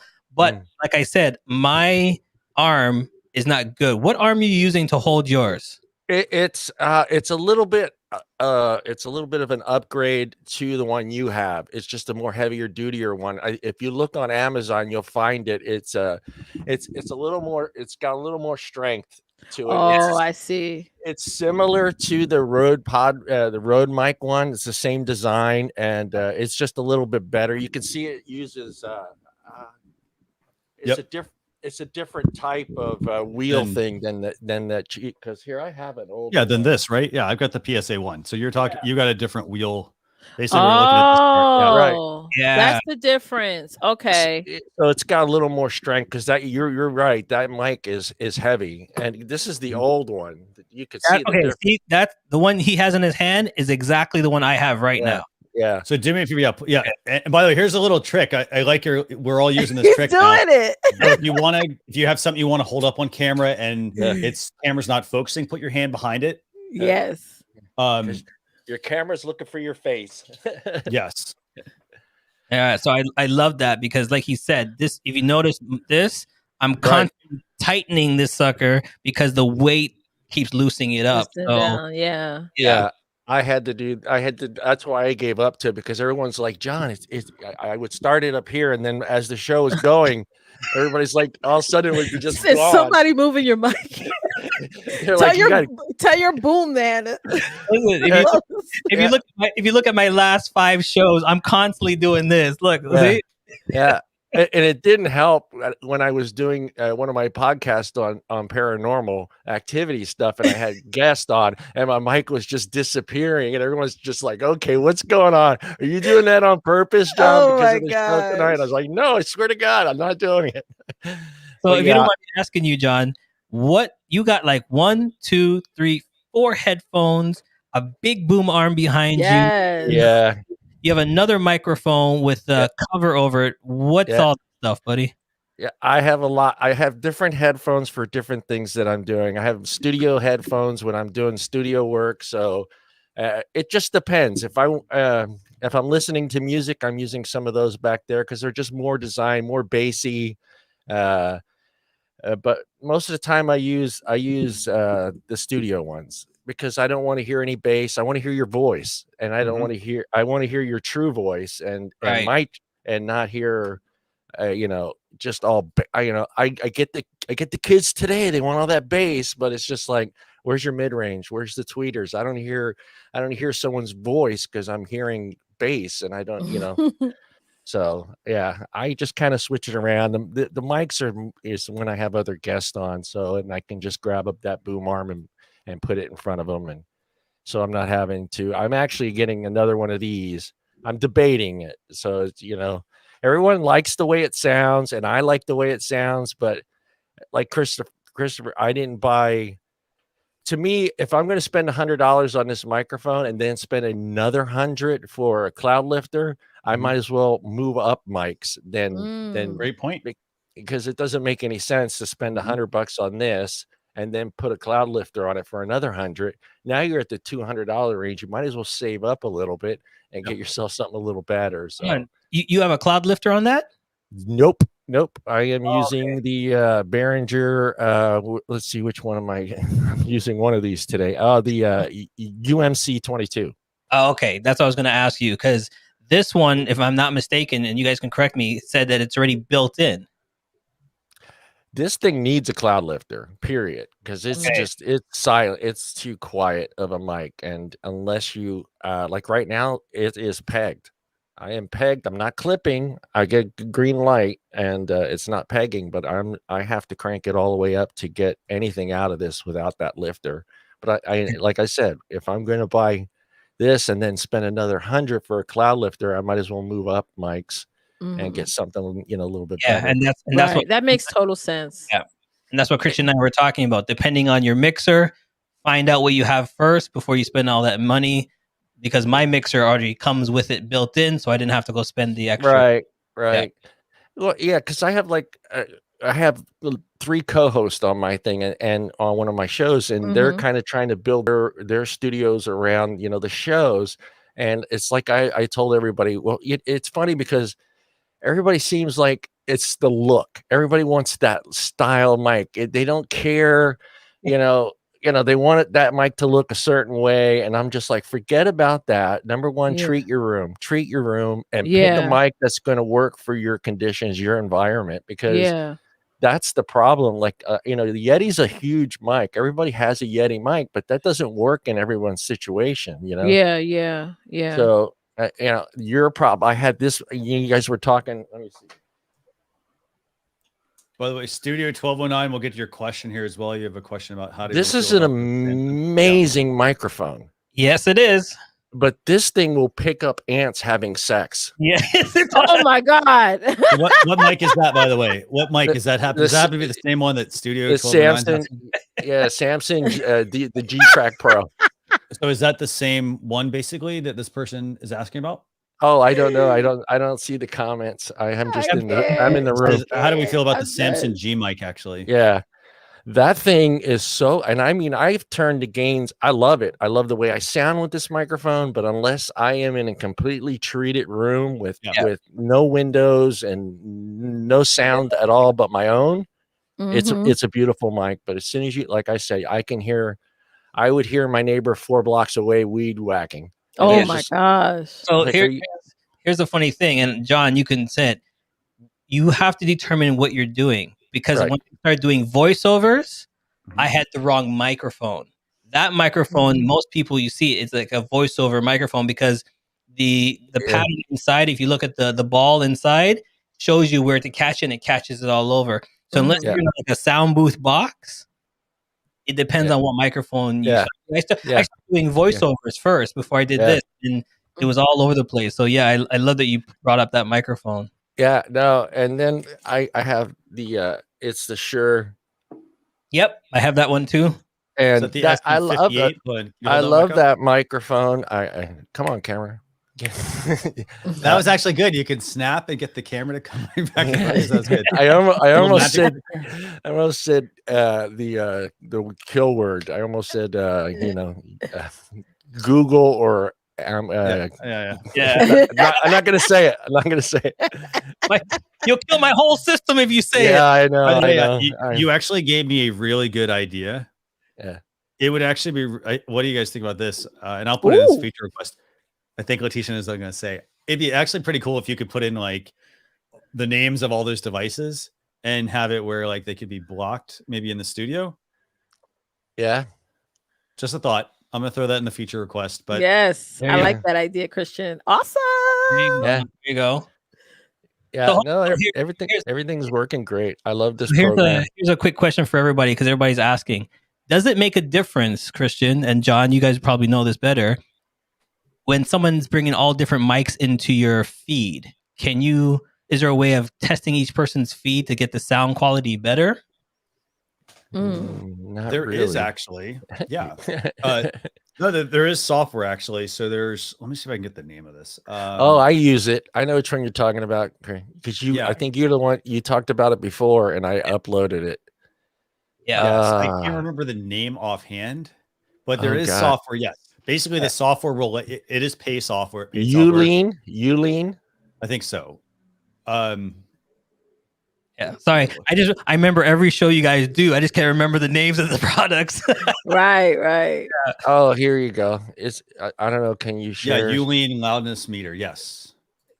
Yeah. Let me see. There you go. John's got this pulled up. So we're gonna pull this up real quick. So this is software that you can basically do audio leveling. So the way you would use this is, for example, you would bring up, for example, Charles would I would maybe start this, and then Charles and Leticia, we'd bring them on for audio, and then we'd talk and we'd see what levels they're actually hitting. Oh, and then we make the adjustments. Yeah.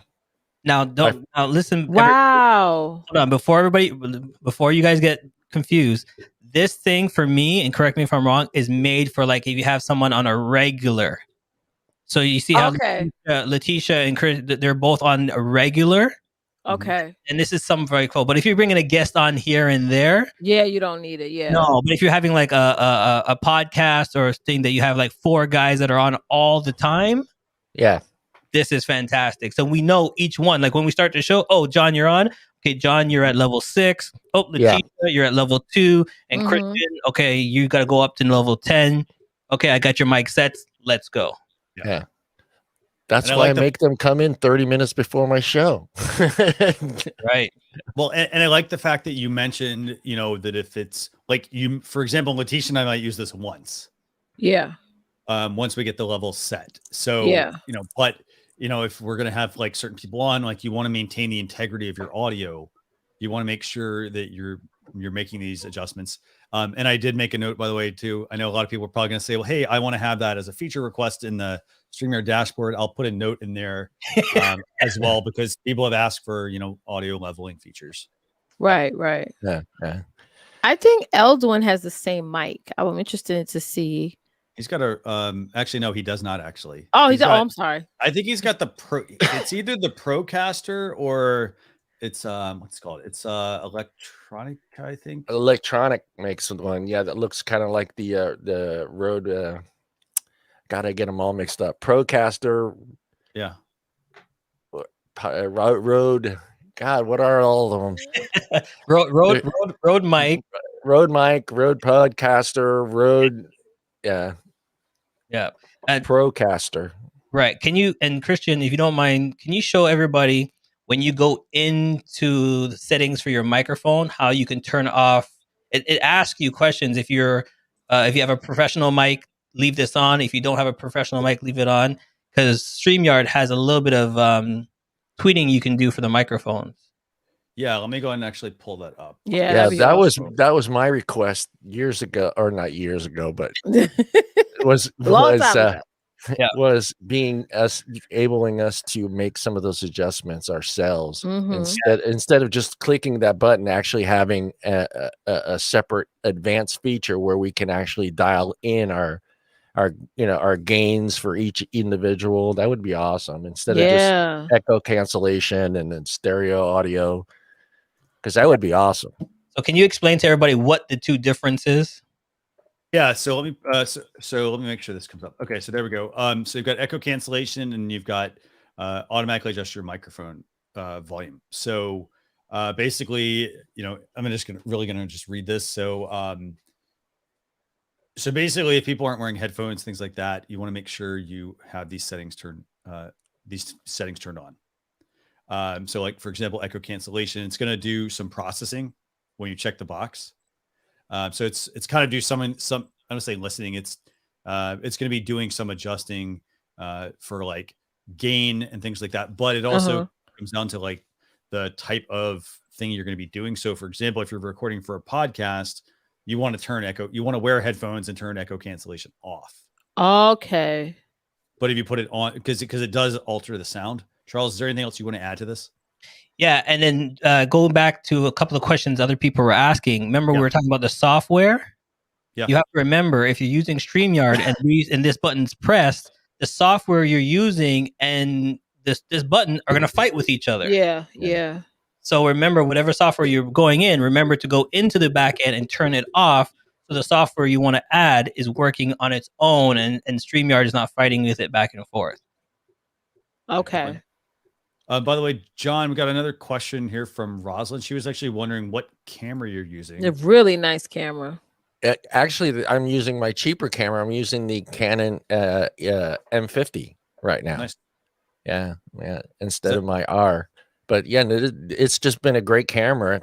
I need my good camera for taking pictures, but so I was like, I had it on, and I was like, you know what? Everyone just has been raving about the M50 for years, and how great of a camera it was, and it was cheap, and so I gave it a try, and I love it. I love this camera, and I use either two lenses with this camera, either my 50 millimeter or I'll push my camera further back and use my 85 millimeter. And people, when I use my 85 millimeter lens, people are just like, that's crazy. It looks almost too fake. It almost looks fake. It's just so clear. Is And that so the same as yours, Christian, or is both different camera? Yeah. You're using the R? No, I've got a Sony Alpha. Oh, the Sony Alpha, yeah. Oh, okay. Those Sony people. Those Sony people. Listen, you think me and Christian are fighting with tech? Ask two camera guys to go at it. It's Sony makes good stuff. I will say this: I like my Sony, but I also have been a fan of Canon as well. So it doesn't bother me. Hold on. But I stuck with Canon just because that's what I learned to shoot on, and it was just I knew where the buttons are. I love the menu features. It's just to me, even if when I pick up my buddy's Sony and I go through the menus, I'm like, you need a college degree just to use the menus, and just trying to find what you need to do. They've gotten better. They have gotten better. Their menus have gotten more simplified. I don't know about that, man. I just had to set mine up, and I'm like, somebody asked me for the settings, and I was like, there's a ton of menus. I literally actually took photos of every single menu and sent them a whole folder, and I think it was like 20 something like photos. I mean, because it was like there's so many settings and then sub menus, settings, sub menus. Yeah. They've gotten a lot of my friends say they've gotten better. I think they've taken a look at Canon's stuff and realized, okay, it's impossible to have the menu set up for every individual, because some people are basically like, Christian's probably doesn't take photos.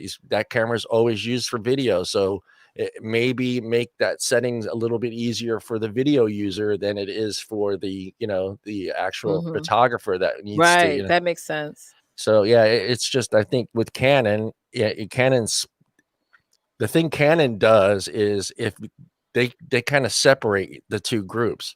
If you want a camera designed for video, and you're going to have to buy a higher end Canon camera for video, and that camera is going to be more designed around your, around doing video. Or if you're shooting pictures, you're going to have a menu or setup that's just dedicated to taking pictures. And that's the difference.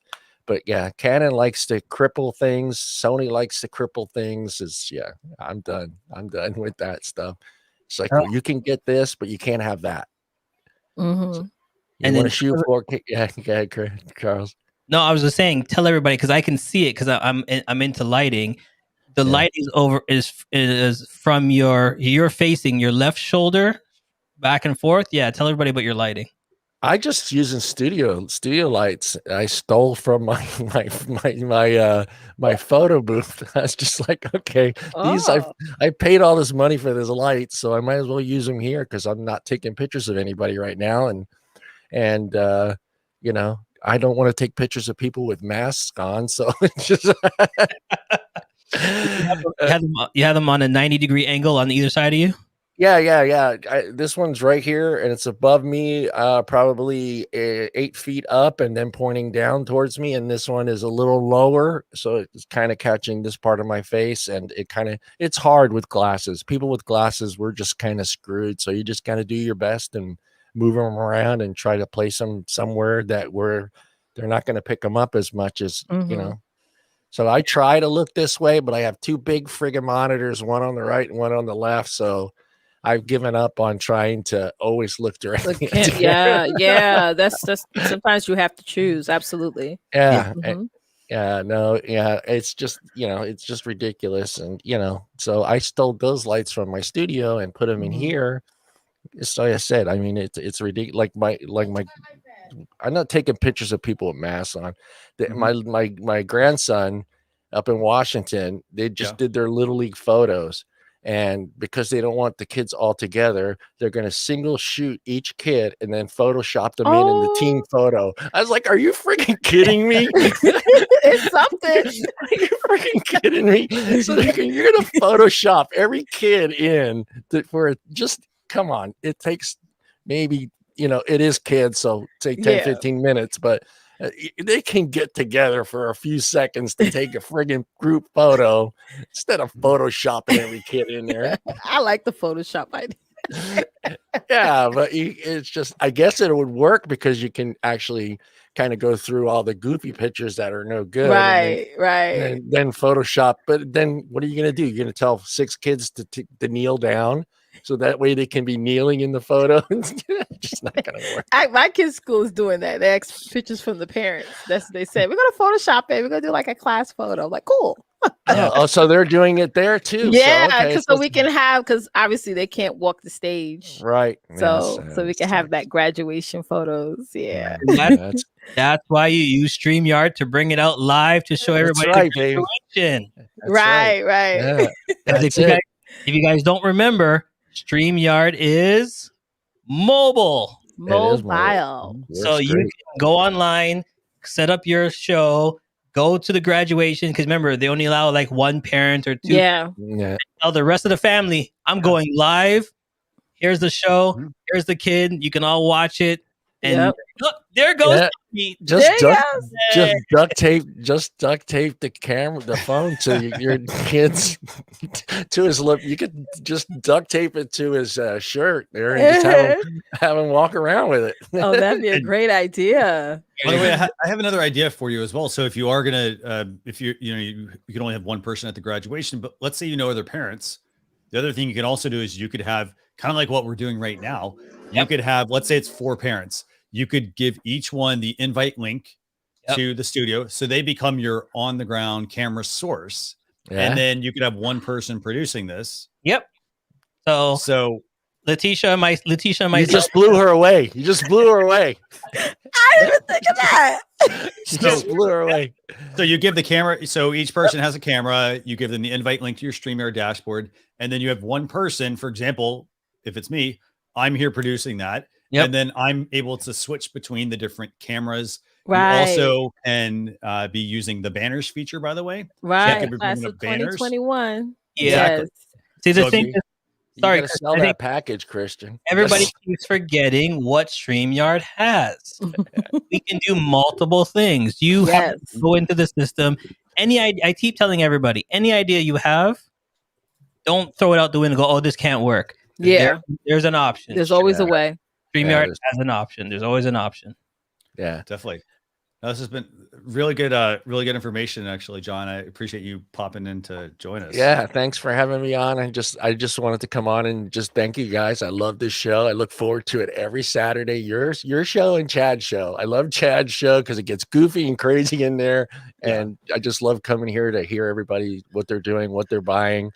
I try to block you out, Christian, because you just cost me money. So I'm only here to help. So that's all I'm trying to do. I try to listen to everybody else because every time you throw something up new, I'm like, ooh. You don't know what he has behind behind that background. It's literally just a wall. It's not a gadget. Like, hey, John, why do you think I asked you about your arm? Because Christian told me which one. I already ordered it on Amazon right beside me on this other screen. I have so much stuff in my shopping cart on Amazon because you ever seen that episode of Family Guy where he's what's his name is dropping a piece of candy, he's trying to capture Peter, and he's like, and Peter's walking going, ooh, piece of candy, ooh, piece of candy, ooh, piece of candy, and then he gets stuck in the box. That's Christian throwing out, ooh, piece of candy, piece of candy. Listen, Amazon asked me for the code. I kept putting Christian's name in, thinking I'll get a discount on the Amazon code. He's an Amazon exec. Very good one. He's an Amazon executive there. That's right. He can sell a product, honey. No, it's good because what I like about what you do, Christian, is you give us not just the higher end stuff, but you also show us the mid tier stuff and the lower end stuff, and I think that's awesome because everyone just and Charles made a great point. It's like sometimes you really do need to save. Just wait. And because otherwise you have, 15 microphones sitting in some box that is just useless because it's $25 and that's great. If that's where you want to start there, but then, start saving up to buy yourself a better mic or a better camera or other equipment. And, that's right. It's good that you show. Don't you give pull nothing everybody. out, Charles. Oh, Yeah. I'm only doing this because I love you all, just to show you don't do what I did. Yeah. See, that's what let's- happens right there. wow. Yeah, That that's what is- happens. That's all the gear Yep. that I bought on Amazon, and half of that stuff You don't use. I'm You're not not even. using it. I'm not even. Wow. You know what I've been doing, Charles, is What? now that I have co-hosts to other shows, Yeah. I give them that stuff. So Oh, I was like, hey, I want to improve. One of the guys is like, hey, I want to improve, the show and be a little better. Mhm. What do I need? I was like, you don't need shit. Mhm. I got XLR cables. I got an extra audio interface for you. Oh, I said, if you okay. That's a seriously good want, idea. why just sit there and collect dust, especially if you have someone that's going to be part of your show a lot, and it's only going to make your show better Exactly. by You're upping his totally right. quality. So I Yeah. gave him a mic stand, I gave him a microphone, I gave him XLR cable, I had an extra audio interface that I wasn't using anymore. And I said, look, now go get yourself a good laptop, because that's the problem I think a lot of these people are having right now is you can't find a good PC right now with a video card in it. You can get a good PC right now, but you're not going to get one with a video card on it. Yeah. And a lot of people are having issues, with older laptops that they're trying to run with these, even though this program it's not taxing on your system, but it's like you guys said, it's all the other stuff in the background that's running. Take your time, because you don't want That is true. I do believe in save up to get that perfect device. I totally agree with that. And just stop buying the stuff from Alibaba. Stop buying stuff from you're making that guy so rich. Stop buying stuff from Alibaba. And I mean, Right. the key thing with just equipment in general is just, plan out what you're going to get. And seriously, if you're like, hey, you know what?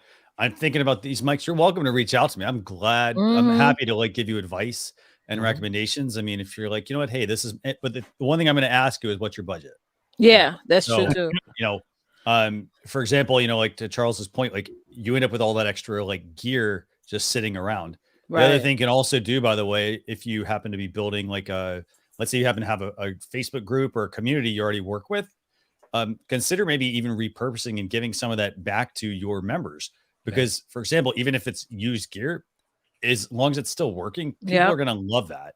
So, that way, you're able to also engage your members more as well if you happen to have that sort of stuff sitting around. Because otherwise, it's just going to sit and collect dust. That's right.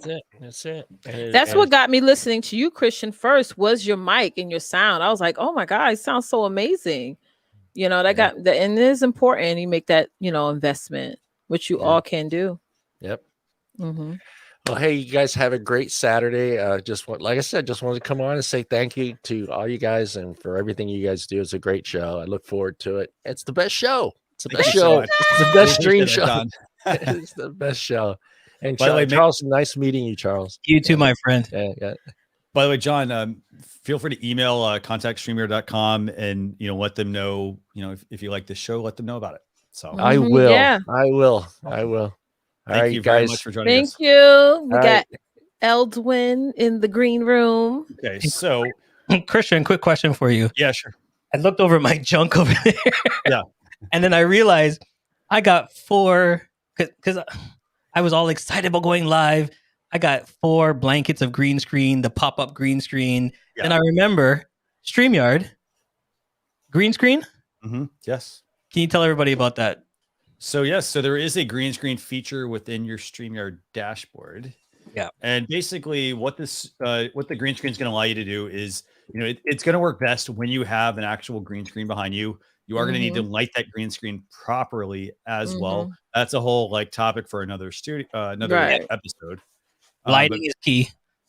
But basically, yeah. So if you have a green screen, and green screens, by the way, don't have to be complicated. You can get the ones that are pop up that raise up, raise down. They're nice and they're packable, I guess I should say. Yeah. So, those are fantastic.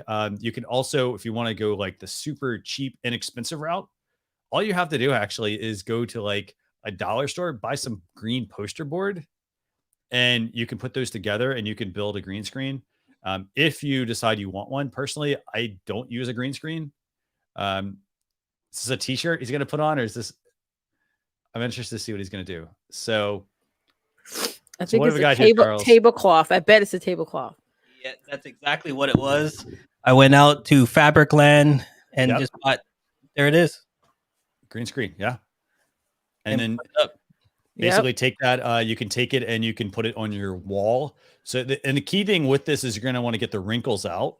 Mm-hmm. So you want to get the wrinkles out, and then, by the way, you could turn your green screen feature on actually if you want to, Charles.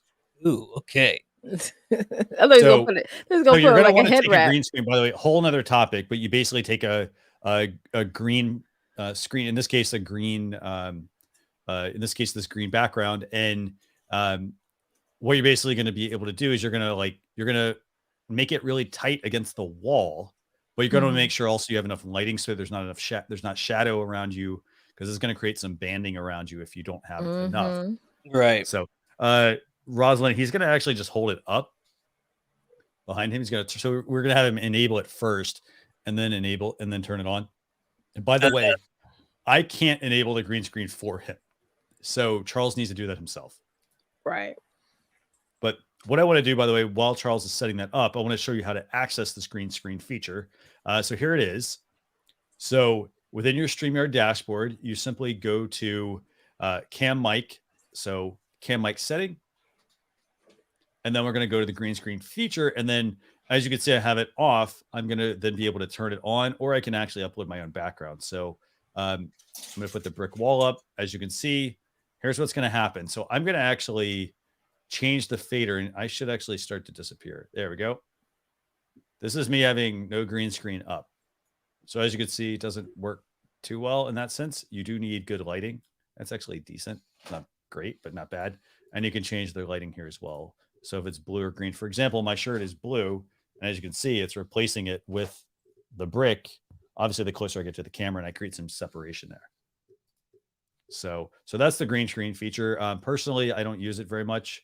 And that's just because, again, it also takes a lot of processing power.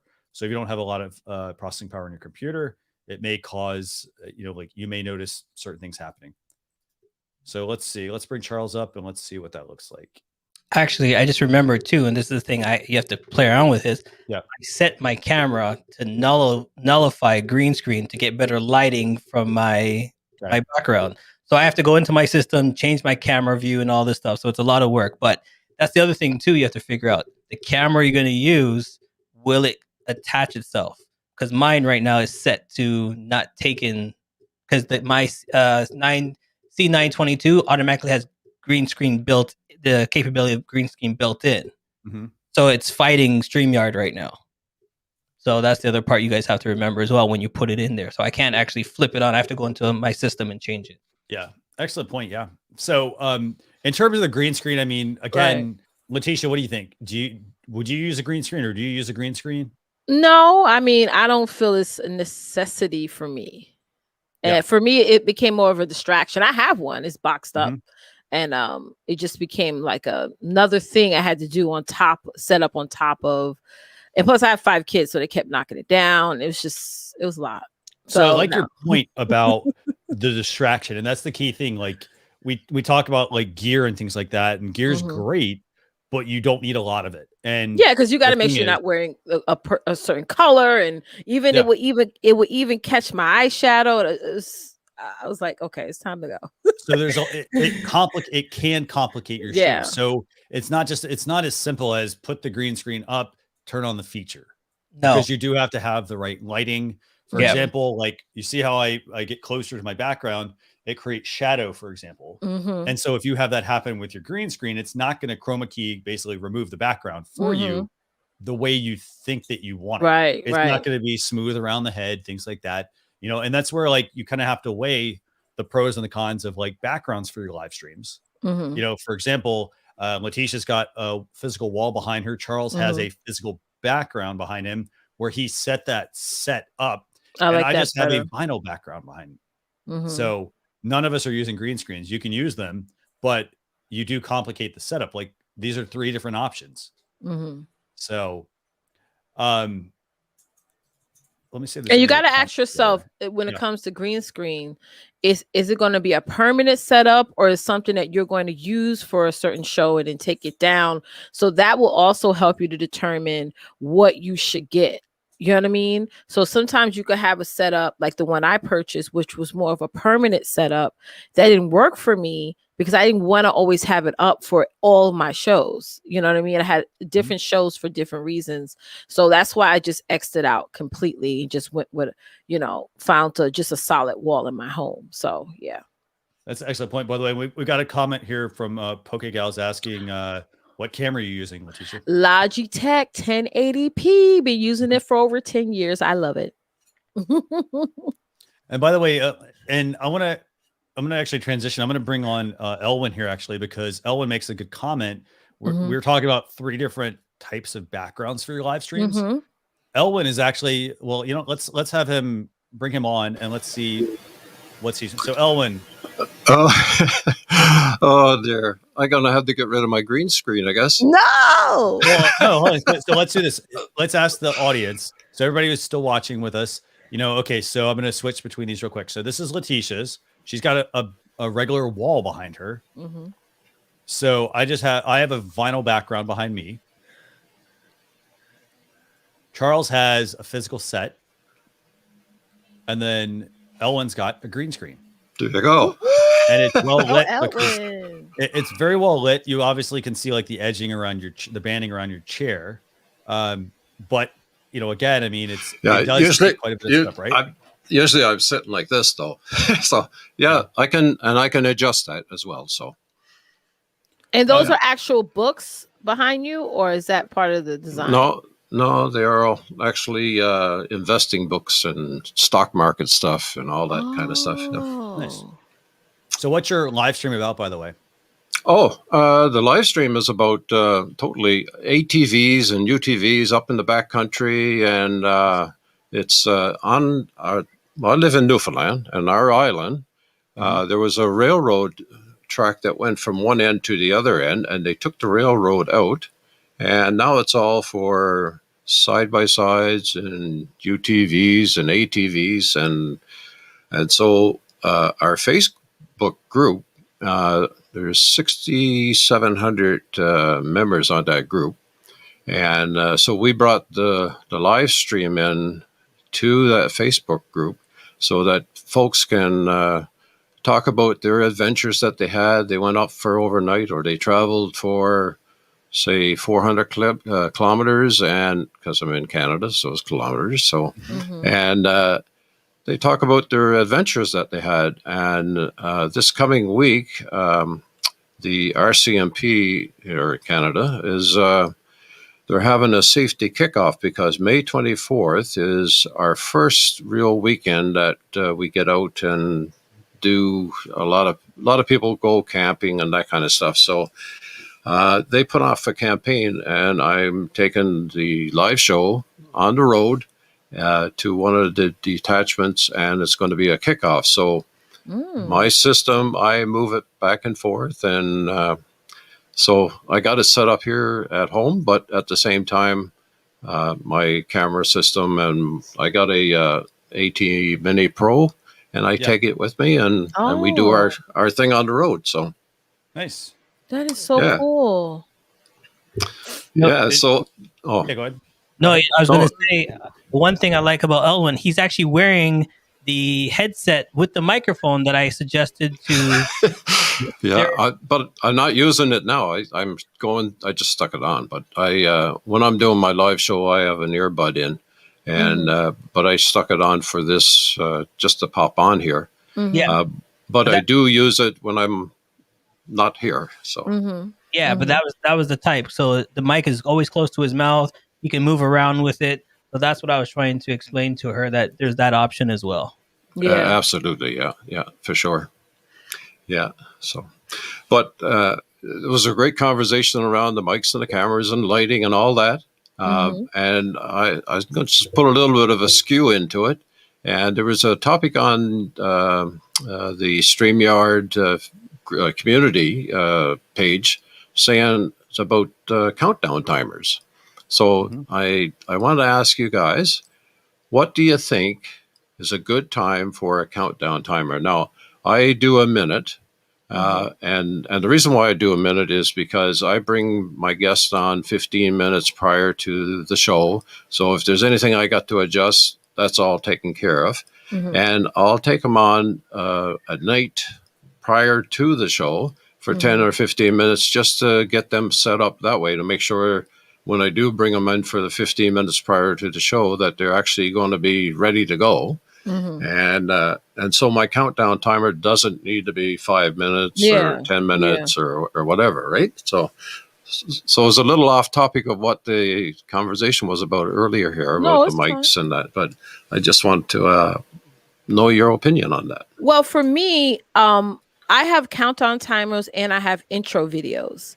If I'm doing an intro video, I'm not going to use a countdown timer because to me, it's no point. The intro video is sort of the countdown, even though it doesn't have an actual timer on it. It's like a hype video. It's getting the audience ready for the broadcast. But if I'm not using the intro video and I'm just going straight into the guests, I will have at least 30 to 60 minutes, no longer than that for me. But, obviously everybody else's shows are normally different. So that's how I do it. 30 to 60 minutes. Is that 30 to 60 seconds. Sorry. 30 to 60 seconds. But because what I was doing in the beginning was I was doing the countdown timer and the intro. And I was like, that's too much. It's already going on by 5 minutes. And I was like, that makes no sense. So let me just, if we're going to do the intro, let's just play the intro and have that sort of go into the show. If not, then do the countdown. Yeah. So here's how I do it. I schedule my show, say 3 days in advance.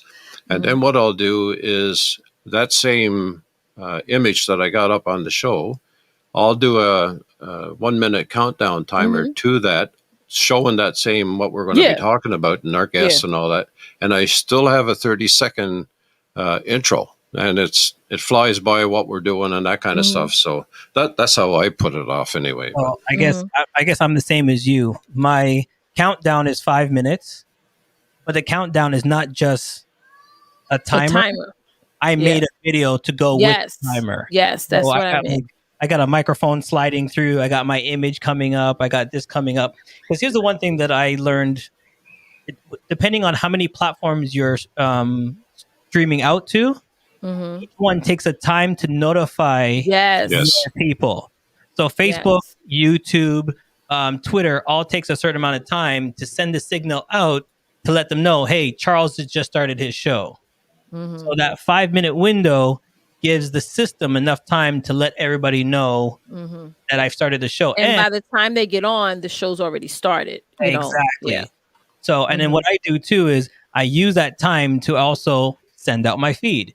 Emails. Hey guys, I'm going live. Send. WhatsApp. Hey guys, I'm going live. Send. And it sends it out. So I use that 5 minute timer to let everybody know I'm about to go on. To do an announcement. Because I'll be honest, if I just go on somebody's show, I don't care if it's on YouTube, Facebook, whatever, and you have an actual count timer and it says 5 minutes and the numbers are going down, I'm not staying on. I'm like, I'm not waiting 5 minutes for sure. I'm out. You know what I'm saying? Because that's too long for me to sit around. And that's why I was thinking, like, and the same thing somebody mentioned in the comments, they said, the countdowns is more about for us. Same thing what Charles was saying, than it is the viewer. So it's like having it too long can actually hurt your stream. You know what I mean? So so make the countdown interesting. Don't just make it numbers, because like you said, people get tired. Make it music, countdown, pictures. To get the feel of the show. Hype sounds, Yeah, so that's what I play music for the still picture, and then you see on my screen there I will be live in 1 minute, and as that counts down, just before I go live, then I got that 30-second intro. It's a big caption of what we do and that kind of stuff. So. But it's the same thing for TV shows. They don't just start right away. They're showing you what happened in the last episode and what's to come, like a preview to come. And just look how long those are. And that's how you can sort of gauge and tell, okay, this is how I need to be doing my timers or my intros. Okay, so quick question, because I just got excited a while ago. Ellen, can you put that back up again? Oh, yes, sir. Okay. What are you using? I got Wirecast. Yeah, so Okay. he's bringing in an additional product. Yeah. Okay, so that was one of my features I asked from StreamYard is if each one of us can show our drop thirds in the platform.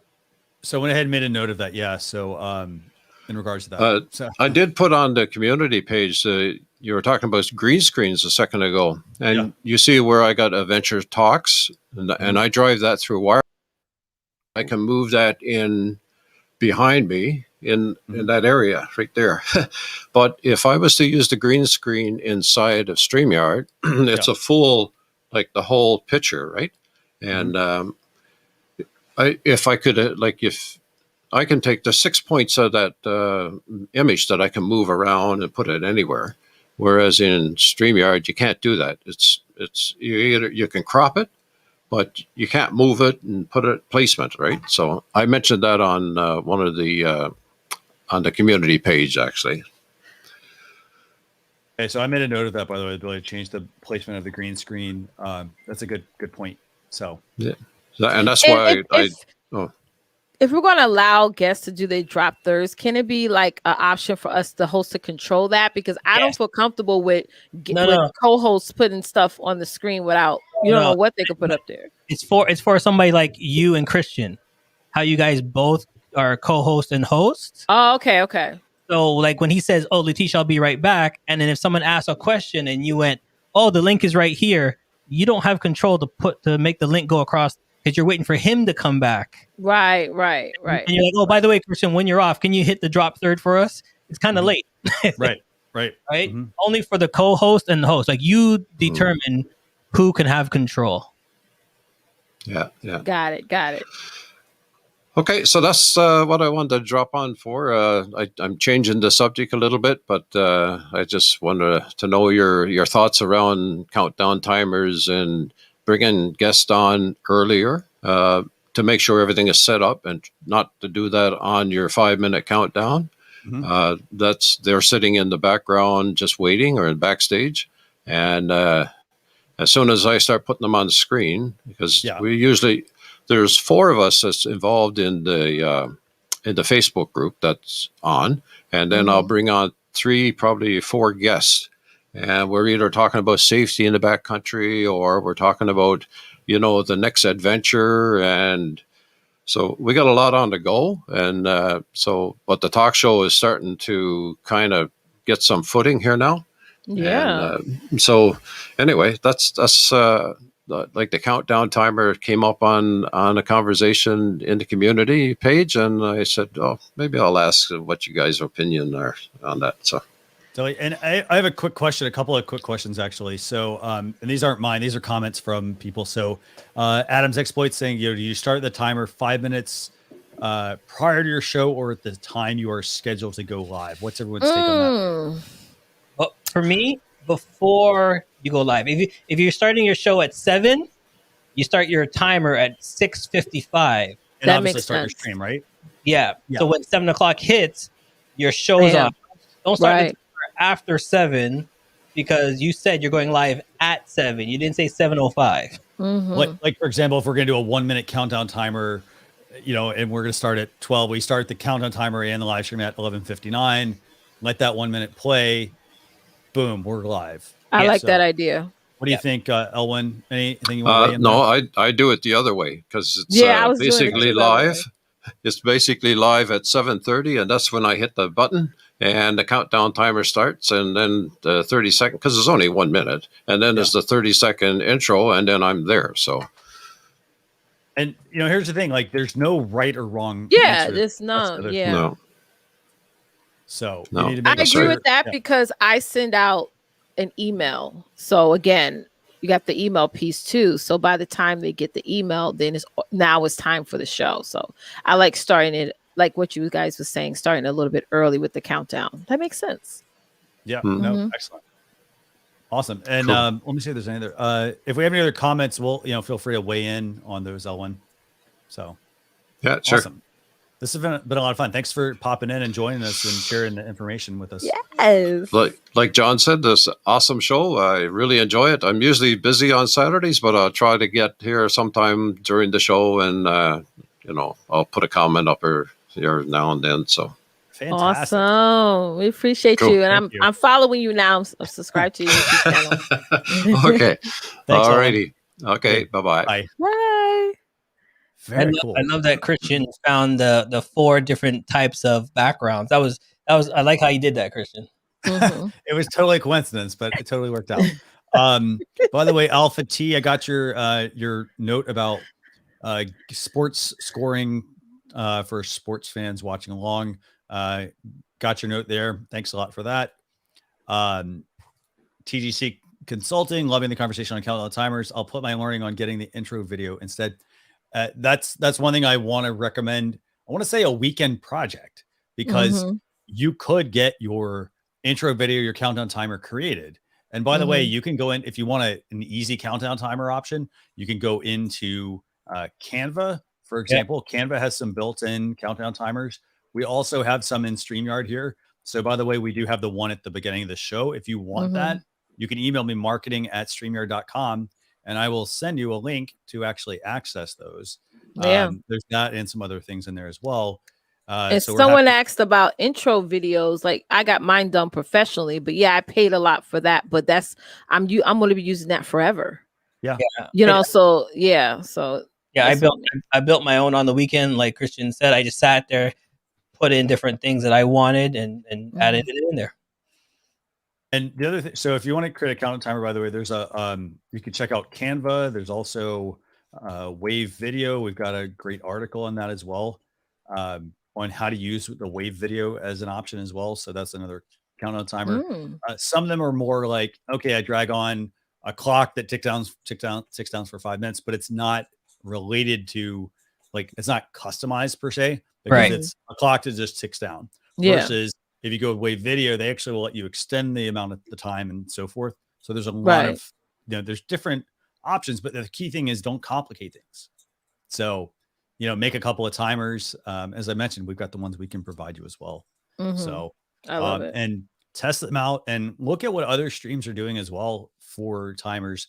Are people using them? It's not to say, oh, well, no one else is using them, I shouldn't use one as well. Decide if you want to use one. It can enhance your live stream. Yes, but you do need to make sure that it fits with what you're trying to do. Yeah. Let me see. What other questions do we have here? Someone asked, does Easel have countdown timers in there also? I don't know, actually. Let me actually log in. I'll log in with Easel right now, and see what that looks like. Otherwise, if it's not there, I can actually reach out to Annette, who owns Easel, and I can actually try to get the direct information. So here's a question, though, Leticia, then, while he's looking for that. With your 1 minute countdown, do you do a pre-teaser, then the countdown, then do you go in your show, or do you do the countdown? So, for example, hey, everybody, welcome to the show. Coming up next, I have Leticia. You don't want to go nowhere. She's doing her new project. Stay tuned. Let's go. Push the countdown. I would show a teaser. I would show my speakers reel for that. Oh, okay. And that's about 41 seconds. Okay. And then I'll jump into the next guest. I wouldn't do a timer. Yeah. Because again, it's like the experience of the people watching is like, I want them to get hyped up for the conversation to come. So then a timer is like, So then the reason I asked that question is, everybody remember, when you're setting up your StreamYard stream, you have that box to put the description of your show. Right. So the better description in the show, you don't have to do that little intro, because the description of the show kind of tells everybody what's coming up and what's good. And remember, if you're using it for YouTube, in the description of the show, you can put all your hashtags, you can put your links, because it automatically transfers from the StreamYard right into your YouTube. Right. So it's like being creative, I love the timer option. I'm not bashing countdown timers, but I'm always thinking of what I can add. Like, I can tell one of my clients to make a testimonial video for 30 seconds, and I could put that in between, like transitioning from one guest to the next. Right. So, you know, and I can still have a timer on it, but Right. it's still something. I don't want people to hop off the stream. That's what I'm trying to say. I'm trying to find ways to keep them on and in the conversation. Yeah. So remember, your description is key, and your thumbnail that StreamYard gives you is key as well. Amen. Because if you make that exciting, then people will click on it. Mm-hmm. You know what I mean? If you're different guests, the picture, if you keep it different and people look at it and go, oh, okay, a different guest is coming on. Okay. Then they'll set a reminder and you click on it. You drive more traffic to your shows as well. And that's one thing that StreamYard does that people don't take advantage of. Title, description, and your thumbnail is key. Amen. By the way, I just want to answer just a couple of questions here real quick, and then we're going to bring Steven on. So Rosalind was asking, the streamer timer, can it be customized? So it can be customized outside of that. It cannot be customized in the sense that if I gave it to you right now, it can't be customized. Mm-hmm. So it's something that we built from scratch. Right. So same type of thing. So like if you did want to customize, for example, I'd have to go back to the person who created that and say like, hey, you know, can you change this on it? Can you change the background on it? You know, can we extend the countdown timer? I'd have to ask for a whole new project. I use the StreamYard countdown timer in my group because I use it as like a sponsorship thing so I can get credit. Like, you know how we could become affiliates through StreamYard, like put our link and say, hey, you know, open up a StreamYard account. So if you're a business and you're trying to find ways to not have so much expenses, use your affiliate link and that will pay for your monthly subscription for your pro account. So, and I remember you guys talking about the StreamYard Facebook group. Mm-hmm.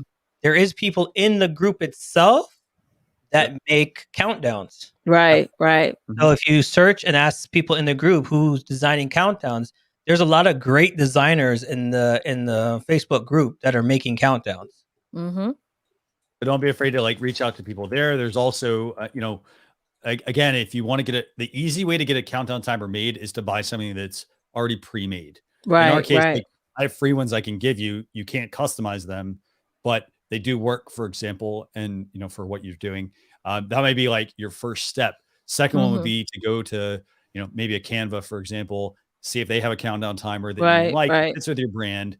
Use that to get started. You know, it may require a paid subscription. I don't think you actually need a paid subscription for that to start with it. I don't know. I have paid for Canva. Yeah, to get the countdown timers. No, there's a free version. Yeah, and for certain things that you can go into Canva and use. So, you know, go around, like you said, play around with it, put some colors in it. That's the other thing too. Design it for your color. Mm-hmm. So that'd be an option to work with. And then outside of that, if your next level would be, okay, I'm going to go buy a countdown timer from someone else. And that's where I'm going to it won't cost a lot of money. We're talking, you know, I don't know, it might be $20 to $50 maybe. Yeah. You know, you may buy a countdown timer there. And then the other option would be to have somebody make you a full on countdown timer. But it gets back to, do you actually need a countdown timer? And the answer is it depends, because it's going to come down to whether that fits your show, whether that is, you know, it's something that you have the budget for. So I can't give you the answer to that. But it comes down to like your topic, your audience, you know, but don't get hung up on having a countdown timer. No, don't. And that's the beauty that, like Leticia said, each show is different. She does it one way, I do it my way, Christian might do it the other way. That's what makes your show unique. And I don't use a countdown timer. I have an intro video. So I play an intro video. And then on this show, I lean more the intro video side to like you, Christian. Like, I feel like those are more fun. But for me, if I want more views, but when my show starts, I have a big poster of Christian and Leticia's face on my screen before the show starts, and then my show starts. So that's how I do mine. Amen. That's awesome. So, and there was a comment, by the way, in here as well. Somebody was asking about, they said, you know, they don't like to use countdown timers because if they ever want to repurpose the video, it will, you know, it can detract from that, for example. Right. Then you got to trim it off. So that's a process you have to do every time. The other option, some people like Veronica, for example, let me see if I can find her comment. See, while you're finding that, it's funny that she mentioned that. But the thing with me, when you go into YouTube to add the little hashtags in YouTube, you can do editing and just cut off the beginning of the countdown timer. Yeah. So Veronica mentions, by the way, she's a Shopify queen. So if you're interested in Shopify, make sure you check her out. She doesn't like countdown timers because you have a short time to grab someone's attention. So if you've got a 5-minute countdown timer, somebody's got to wait 5 minutes to get to your live stream. Right. And I leave. I leave. But I like how what you do with your channel, Christian, how you have like timestamps. So even if you do have like a 5-minute countdown timer, you could have a stamp saying, okay, you know, this conversation starts at minute 6.01. You know what I mean? Right. So they could just hit that and go straight into the conversation. So I like that feature. So, okay, let's do this. Let's go and bring on Steven. Steven, you let me know. Give me a thumbs up if you're ready. Cool. So Steven's all ready. We're going to bring Steven on. And then, by the way, just a quick note, for those of you who want to enter the giveaway, just put in #LoveStreamYard, and we're going to pull a giveaway winner here shortly. We're going to wind down here very shortly. So I'm going to go wind down and get some wine. Steven, thanks for joining us. Thanks for being patient as well. I think you've joined us before, actually, right? I have. Yes. Second time caller. Anytime. No, we appreciate it. So you get a car. So. Yeah. Awesome. What can we help you with? Yeah. Go ahead. Well, first off, I guess, so who are you? What's your stream about? What can we help you with? My name is Steven. Hi, Steven. And, hi, Steven. I like to take walks along the beach.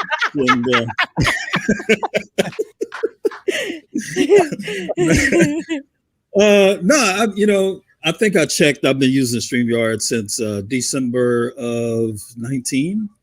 Is that right? Okay. So, I've had StreamYard for a while. I do a lot of shows. I produce shows. I'm trying to do an online network, BBL TV. And one of the challenges that I've had, I got this mic right off of Amazon, and I did not pay a whole lot. I'm actually, I'm a little ashamed. I don't want to tell you how much I paid for this, but I did not pay a lot because you guys are pulling out all of the, all of the big boy equipment, and so I just got this little special deal off of Amazon, and didn't pay a whole lot at all.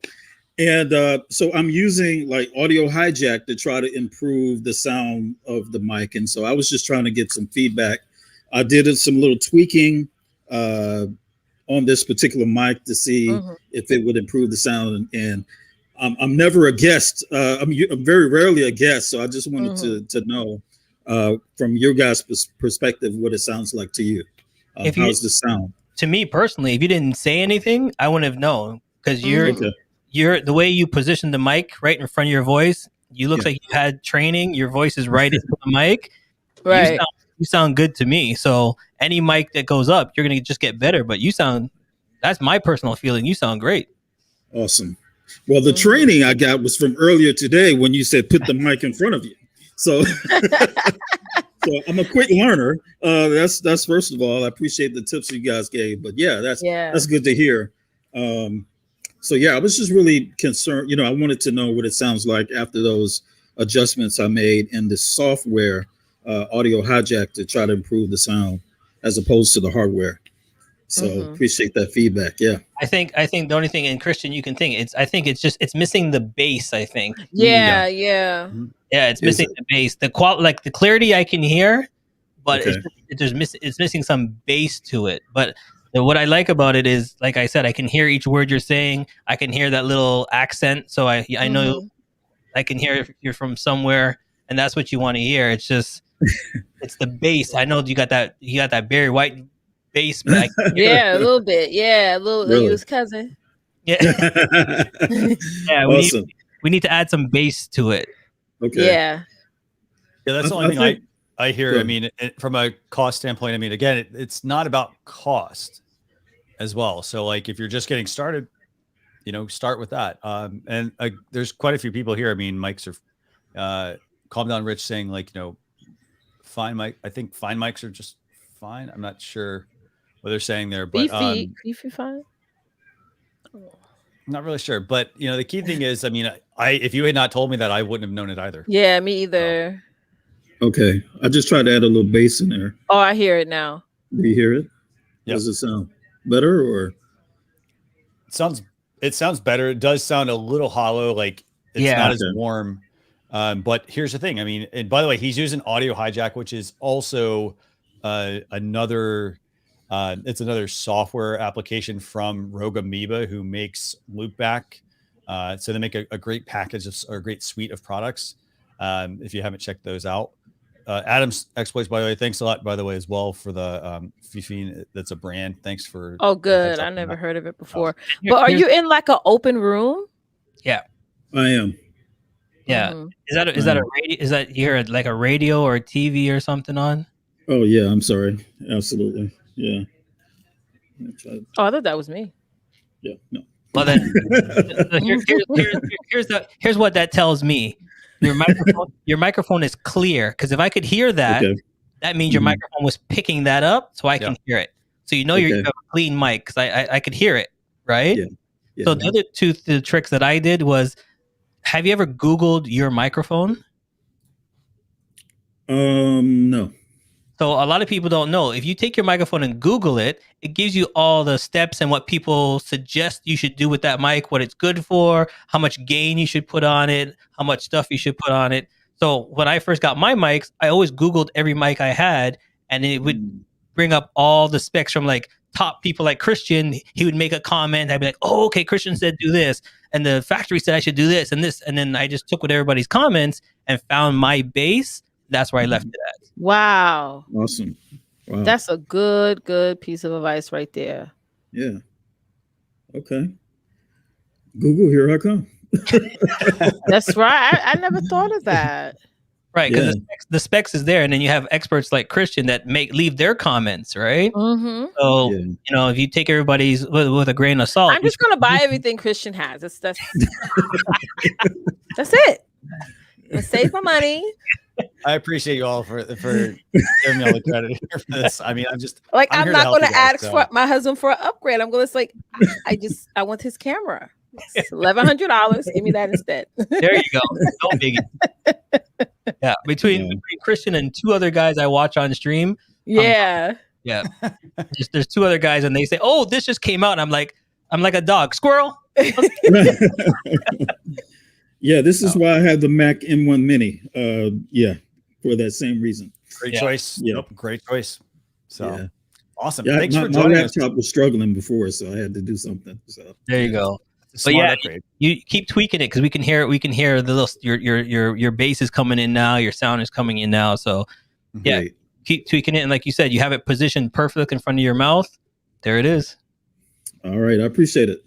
Fantastic. Thanks for joining us, Stephen. Thank you. Okay, so Leticia, we have one other person actually. So let me actually, Charles, we have a question about a mic. Charles, can you answer the question from Veronica here? She was asking about what's a good priced mic, I think. And then I'm trying to get the other person to come on if they want to come on. So a good price mic is what your budget is. That's right. That's like a loaded question. Yeah, I can't tell you, because like Christian and everybody says, it depends on what you're starting off as. But the microphone, if you're starting off like what he said, the all-in-one is perfect as a starter. But right. As you get better, as you get more sponsors and more money coming in, then you upgrade yourself a little bit at a time. Right. But don't go out and grab $1,000 mic when your system's not built to hold $1,000. To hold that, yeah. You know what I mean? You don't have the proper interface. You don't have the proper mixer, but you got this beautiful $1,000 mic that you can't do nothing with it. Right. Go ahead. No, go ahead. I think a lot of times, I mean, especially for me, somebody that started off with not knowing anything about mics, we go with a referral instead of doing research. Like somebody referred my first mic to me. Right. But that worked for them. It didn't work for me. So I would say research is so important when it comes to equipment. But again, I have Christian on speed dial. So if I'm at the Guitar Center, I'm like, Christian, where is he at? Like, I'm like Facebook. Okay. So here's the thing. The microphone that Christian's using, I wanted to get that so bad. Yes. I mean, I came from radio. That's a radio mic. Like, yes, it is. That is the grandfather of all microphones. Boss, honey. That's the mic. But then when I was looking at my budget and I was like, but I need a mixer and I need this and I need that. I'm like, you know something? I'll go with the next best thing. So I cut the money in half between the microphone and got other equipment, and this is where I am now. And squeeze the most value like out of what you have. That's the other thing. Right. So yeah, so definitely check it out and go with what you can afford and grow from there. Right. Okay. Christian, they're asking what's the name of your mic? Okay. This is the Shure SM7B. Yeah. There's also a second option, by the way. So there's the Shure SM7B and there's the Shure MV7. But to Charles and Leticia's points, like it's not just about the mic. So it's the mic. I also have to get this. I have to add a cloud lifter or something to boost the signal, basically. So that was an additional cost. And then I had to get a stand to be able to hold this. And then I also had run it through an interface. So you're not looking at like, oh, it's a couple $100. It's a couple $100 for the mic. On top of that, it was like $100 or so for the device to boost the gain. Also, you can have a cloud lifter, and then the audio interface. In this case, the Rodecaster. Yeah. So, and here's the thing: I made that investment because I said I'm going to use this for other things. Right. It wasn't just for live streaming. It was okay, podcast, live streaming, great. And then I'm able to like get more out of it in that sense. Right. But yeah. And it's tax deductible.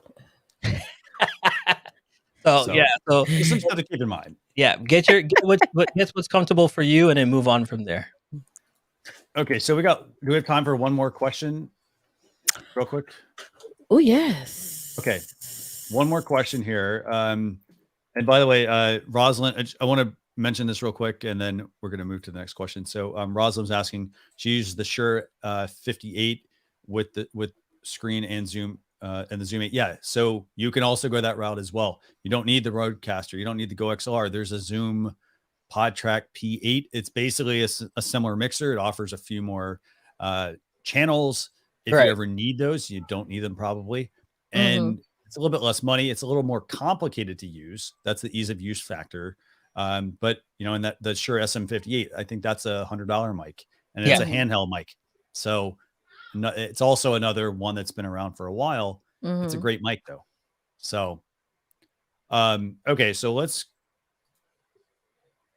go ahead and look at, let's go ahead and bring on Nicole. Actually, she's coming back. Oh, I think she had a channel. Actually, she wanted us to kind of take a quick look at. So I'm gonna go ahead and bring on Nicole. Nicole, how you doing? Good to hear you again. Fantastic. Oh, I don't hear her. You're very low, Nicole. Can you hear me? Can you hear me? Can you hear me now? Can you hear me now? Can you hear me now? Can you hear me? Yep, much better. Yep. Here we go. Am I in? Okay. So this is really brief. I got so into the tech gladiator battle between I think it was a tie today. I think it was a tie. Yes. Most deaf. So that's what I was hoping to be able to get some wisdom from the community. I'm a total live stream newbie. I've only done 3 shows so far. So I'm just really looking, it's kind of like builder's basics. And I wasn't, Jericho was going to want to go there, with his question. And then, like I said, I just went total shiny penny syndrome, ADHD, and just was all over Amazon looking at tech and all that business.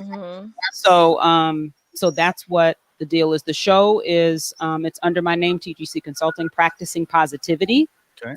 That's nice.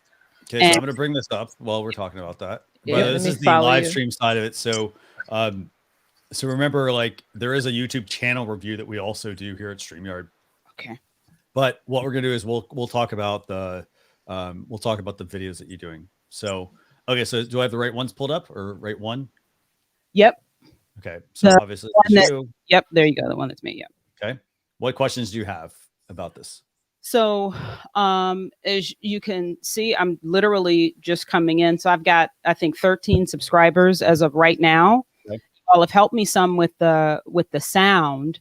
Okay. I'm comfortable with the concept. My channel is for people who are helping the humans be resilient, rebuild, refocus, and then get to work on their lives, get to work on their profession, get to work on their dream. So this show, Practicing Positivity, is what are the tools, the routines, the habits that one puts in place to be able to do that sustainably over time. So I'm talking to coaches, I'm talking to leaders, I'm talking to directors, I'm talking to parents. So that's kind of what I'm about. But I really going and doing that live stream, that's all really new to me. So I can only go up. I can only go up from here. Exactly. I'm going to turn it over to Charles and Leticia. Any feedback? Any initial feedback on her YouTube channel? Yes. Okay, so if you go back to her YouTube channel, in YouTube, there's an option to put your art. I don't see an art banner. Yeah, that's what I was going to say. Where's your banner? So you can add an art banner. So because when I look at it, your art banner kind of tells everybody what your show is right off the bat. Got it. So put an art banner in there. So you're going to put that'll go up here at the top. If you don't have a designer to make one, just go into Canva, for example. They've got templates for a lot of this. So you can basically get the structure, and then you can go in and add some additional features. Leticia, anything else you want to add? Well, I do like the graphic you have for the profile pic, but I think, yes, the banner is so important because we don't know what TGC means. Like somebody just looking at it, we don't know really what that means. So the banner will definitely help. And maybe having some shelves, like what we call where you have different levels, playlists and levels. Yeah. So when we do go hop on your channel, we start basically binging your content right away. And then what a lot of people don't know, that YouTube has a part where you can put a trailer. Right. There's a trailer feature that when you go into the show, you can put the trailer to start automatically. So if they click in, the trailer just pops in and says, hey guys, don't go nowhere, don't do anything. And it kind of tells you a little bit about your show. So there's a section where you can put a trailer in there. And I want to do, I'll mention like what Leticia was talking about here. She was talking about how these are their playlist shelves. So basically, you can have a shelf that shows your upcoming live streams. They'll show up as like, if you've got 5 of them going on, it's thumbnail, thumbnail, thumbnail, thumbnail that shows up. In this case, we would go in and there's an option when we're logged in to customize the channel. Right. Where we'd be able to then move these playlists up and down, change the sort order of things as well. So you can have it show like, instead of here's the first video I did, and then here's the 5th one, you can say, show my newest video, for example, here. So you sort the playlist by order of what is actually being like uploaded to that playlist. I really like the fact that she has that subscribe button there on the first page. And some people have their Instagram or their Facebook there, and it's like, like they say on the YouTube reviews, it's like, what's your goal of the channel? If you want to build more subscribers, have that subscribe button right there. So I like that a lot. And then there's the other feature, I don't know, a lot of people know about it. You can actually set it that YouTube automatically puts in your top rated videos on your first line. So whatever video gets the most views, it will automatically populate and bring that up to the top. And then there's one line with all your major top. So people are like, oh, she got 400, she got 300, she got whatever. Okay, must be a reason. And then they'll continue from there. Right. Speaking prophetically about my channel subscribers right there, or views right there, Charles. I appreciate that. That was awesome. I'll take the 400 views. Thank you. Don't worry, you're gonna get there. See, here's what everybody fails to understand. With YouTube, it's not the 100-meter dash. Okay, you're running a marathon. It takes time to build the channel. So if you put out videos and you go, why is nobody watching? Why don't I got views? No, it takes time to get everybody out there, know your channel, and followers to go to your channel. It takes a process. Right. I don't want everybody following my channel. And I'm just not saying to say that. I want targeted people subscribing that's really going to watch, look at it, listen to my content. And that's what's important. Why we can't just jump into this pool of saying, I want to get 1,000, 2,000 subs. No, build and grow through time. And I want to add a couple other little points here. So, and these are things that I would definitely check out since you have a YouTube channel. I definitely would encourage you to go to the YouTube channel reviews. They do that on Leticia. When did we do that? Every second Saturday. Yes. Every second Saturday. So it's literally specific to YouTube channel reviews. They'll pull your channel up. They'll give you their initial impressions. Some of it's the same stuff we're saying now, but like the other couple of things I would say, obviously the channel name TGC Consulting Inc. I don't know necessarily what that means. The other thing also though is your channel is called Practicing, or your show is called Practicing Positivity. But I will say this: my initial impression is this looks like a music channel. Yeah, because that's what. Yeah, like you're a rapper. you're on the microphone, so that's the first thing. And then the second thing I see that sort of stands out is your thumbnails, for example. Like, this is good, for example, that you're showing the studio with, the time that this is and the whatnot on this one. But what's that episode about? I realize you got the title here, but that should probably be something you put clearly on the thumbnail. Right. And you need to build some consistency here as well. Like this one, for example, is square versus this one's rectangular. Mm-hmm. And do remember on Christian's point, you can go in and this. I watch those guys every other Saturday, like he said, and the number one point they said is you're naming it the same across the board. Yeah. So give it the title, what the episode is. So each one is called the same thing, but we don't know what it is in the show. So give us some keywords what each episode was. Okay. So, sorry, go ahead. No, go ahead. No, I was just saying, episode 3, episode 2, it's got the same exact title. Mm-hmm. Yeah. Mm-hmm. Right? So if Christian was on episode 2, put in, hey, catch up my show with top mic guy Christian. Boom. Mm-hmm. How to do marketing with Leticia, and then put it in so we know which episode is right there. Got it. That's great.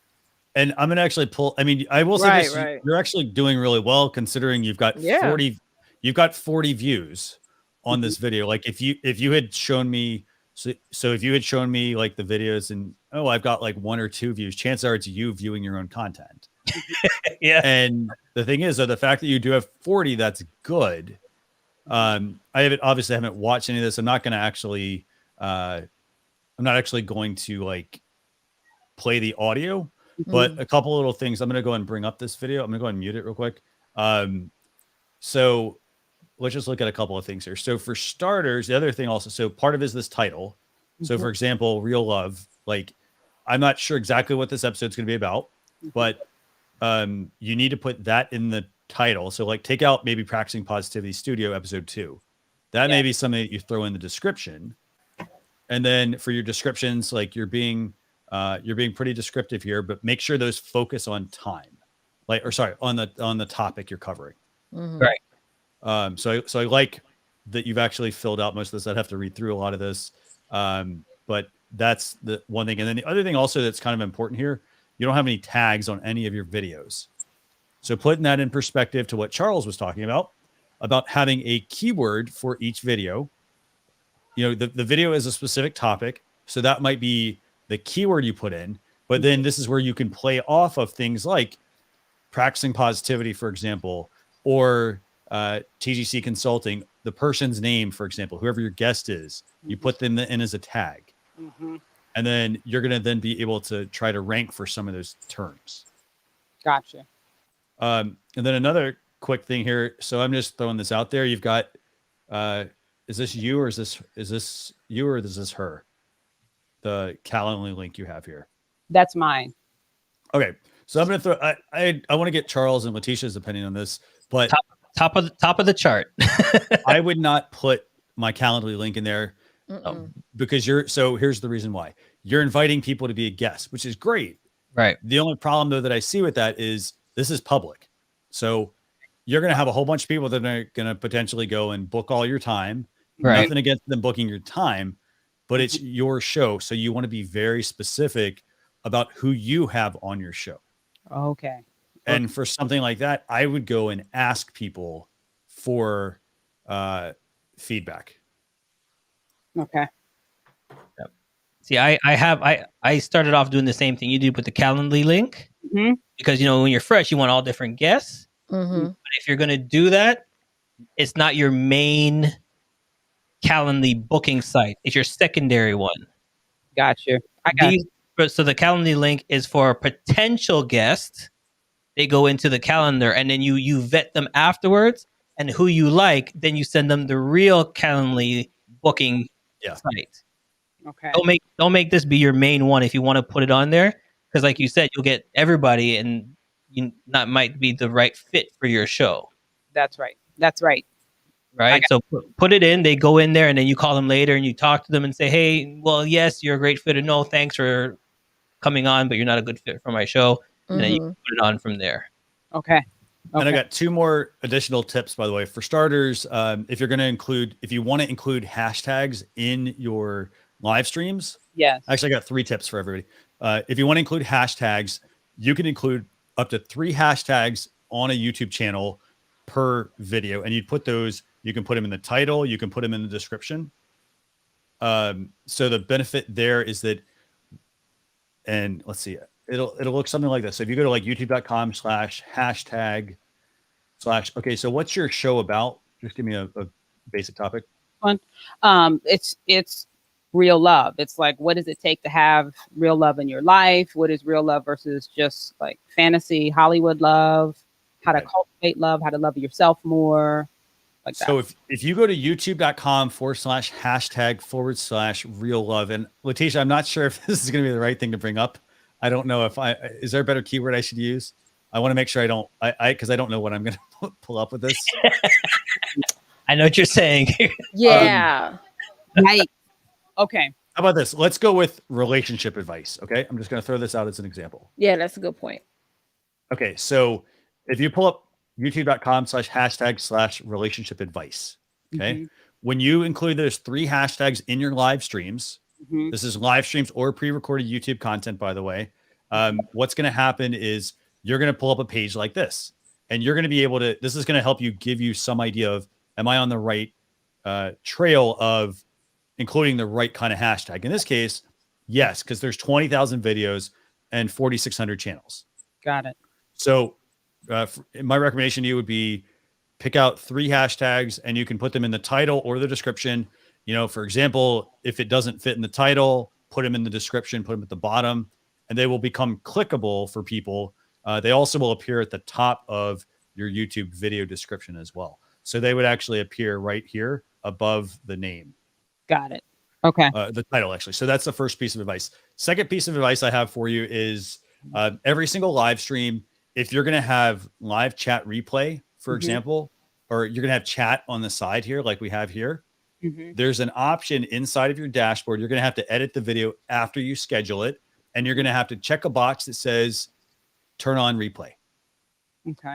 And then the third piece of advice is going to be in terms of your live streams. I'd strongly recommend that you, actually, I'm trying to remember what was my third piece of advice. My third piece of advice actually is the optimization part, making sure that when you schedule out your live stream, and once it's up on YouTube, go into your YouTube channel under your channel studio, and there's an option to go and add additional information. So add the title, the description, and StreamYard, but then go over to the YouTube channel afterwards and add the tags and tighten it up a little bit.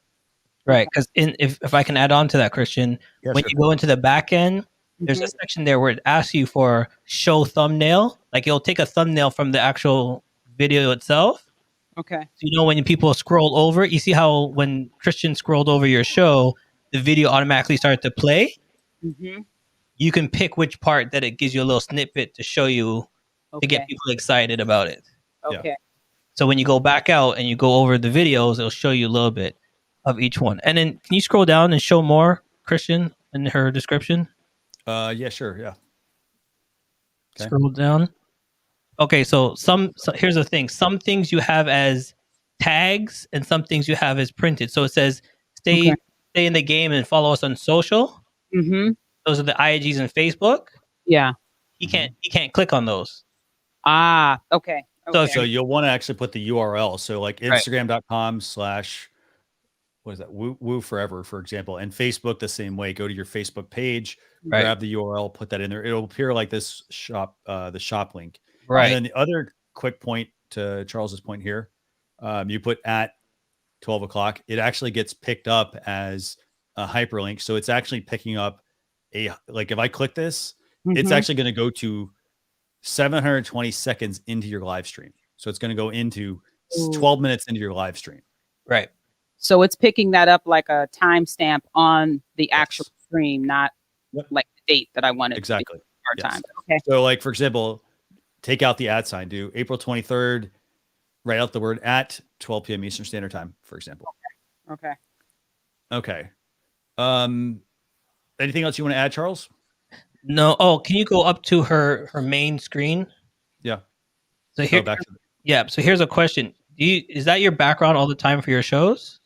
Yeah, this is my work office. This is my everything, and I do a lot of training and teaching and all of that stuff. So break it down. Okay, so for me, like, see how you're using your white on white? Yes. You got to be careful when you're blending in, because when it replays back off, you see how, and then you see where the text is coming on, it's blocking the bottom. Yes. So you got to be careful of what you're trying to showcase behind you. Okay. Okay. So you might want to put some color on the two sides so we can determine the two distance between you and the camera. Okay. Okay. Okay, got it. Okay, so Leticia's had to drop off, by the way. So I'm going to be wrapping up the show here in a second, or very shortly at least. Sure. Super helpful. So that's where I would start. I think you got a lot of really good advice here from everyone. Some things to adjust. The other thing you could also do, for example, if you want to get a more zoomed out view, you can use kind of what we're doing here. So for example, if it's just us, we have a background, for example. And so that way, we added a background. In your case, you could use, maybe you could use a solid white color. You could use an orange if you want to, something that goes behind you that adds a little bit more of that definition for your show. Like use some of your brand colors, for example. I don't know if your brand I don't know if your brand colors are orange and white, or is blue part of it? It's actually orange and kind of taupe. So tangerine and taupe are actually the color. Okay, so is that a wall on your right side shoulder? Yeah, that's actually, I'm standing right in front of my whiteboard, and then my whiteboard runs out. So that's what you're seeing over. I think. So real quick, like what Christian was saying, I would put color on either side of the whiteboard. Okay. So the whiteboard stands out, because right now the whiteboard looks like it keeps blending all the way past on that white wall. Okay, got it. Okay. Awesome. So let me see. So I'll give you guys one more little demo here. And by the way, I want to hear from you all. Like, for those of you who are watching, what do you want us to, like, are there things that we can improve on the show? Are there things that we can do better? Are there things that you'd like us to cover more of? It may be this show, it may be an additional show that we also do. But I want to hear from you all in the comments. So if you have any feedback, please definitely give me that, because it helps us craft what we're actually doing. So, okay, let me find this. Okay, so guys, this is amazing. This is masterclass on live stream happening live. We got to be able to pay you guys. Definitely. Yeah, all right. I noted the silence. I'll take care of you later, Charles. Let's see. So, all right, man. I got that's good let me stuff. find this. Okay, got a comment here from Veronica, by the way. She says, how to use the background on StreamYard. So I'll even show you this, Dr. Nicole here. So the way that this works, let me actually pull this up. Let's see. There we go. Okay.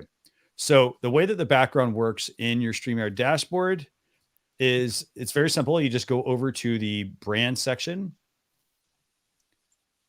There we go. Okay, so I'm gonna make sure I add that to the stream. So here I am. I'm in a StreamYard broadcast, and I'm gonna go over to the brand section on the right-hand side.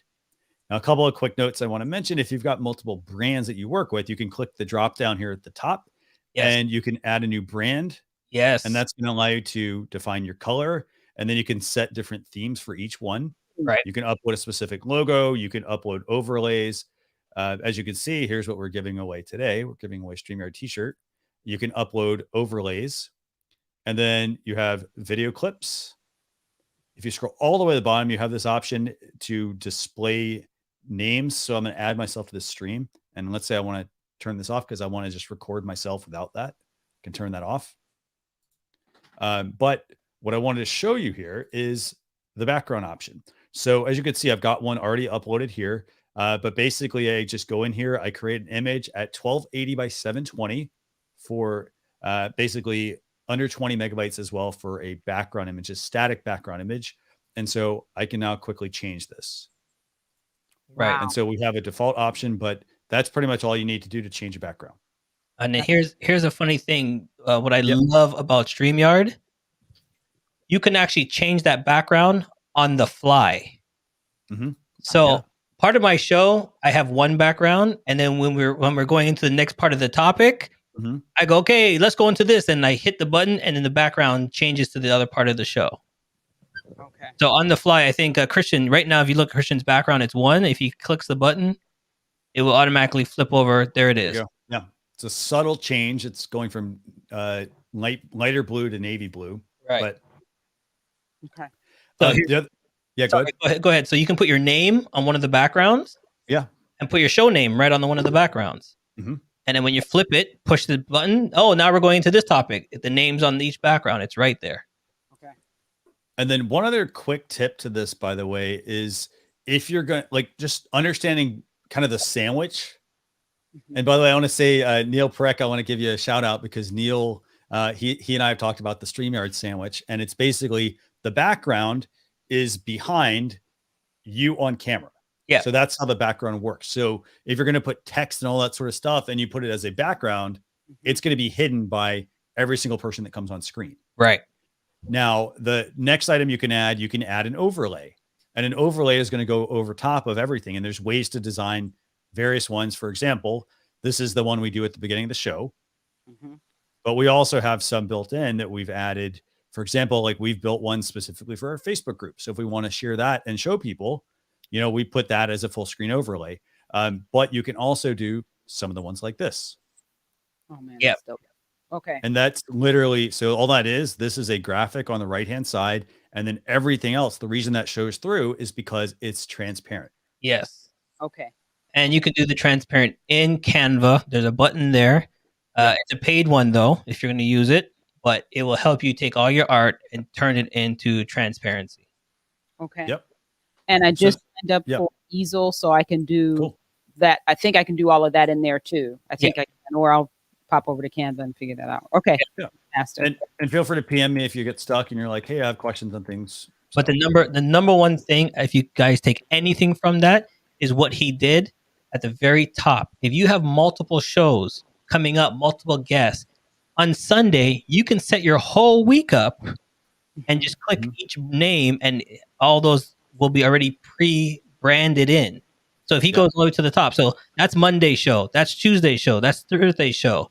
So, I got Thursday show. Click it. It has all my uploads ready to go, has all my music ready to go, it has all my pictures ready to go. Yeah. You're not scrambling before your show to do everything. It's already pre-populated. Yeah. And as you can see, there's certain things in here. So for example, like when we do a Learn with StreamYard episode, we have an overlay that we use specifically for that. So we add it to that show, and it doesn't show across all the other ones. Right. Okay. So in this case, I'm going to just delete it because, hey, I don't need it. So because we've already done that show, but that's how you go about using those. It's the StreamYard sandwich. And as I mentioned, if you have an overlay you want to put up, it can be a full screen overlay, or it can be one that is, just a small layer. So in this case, this is overlaid over top of a background. So it creates a certain look. Right. And so let's say, can you put that back up for a second?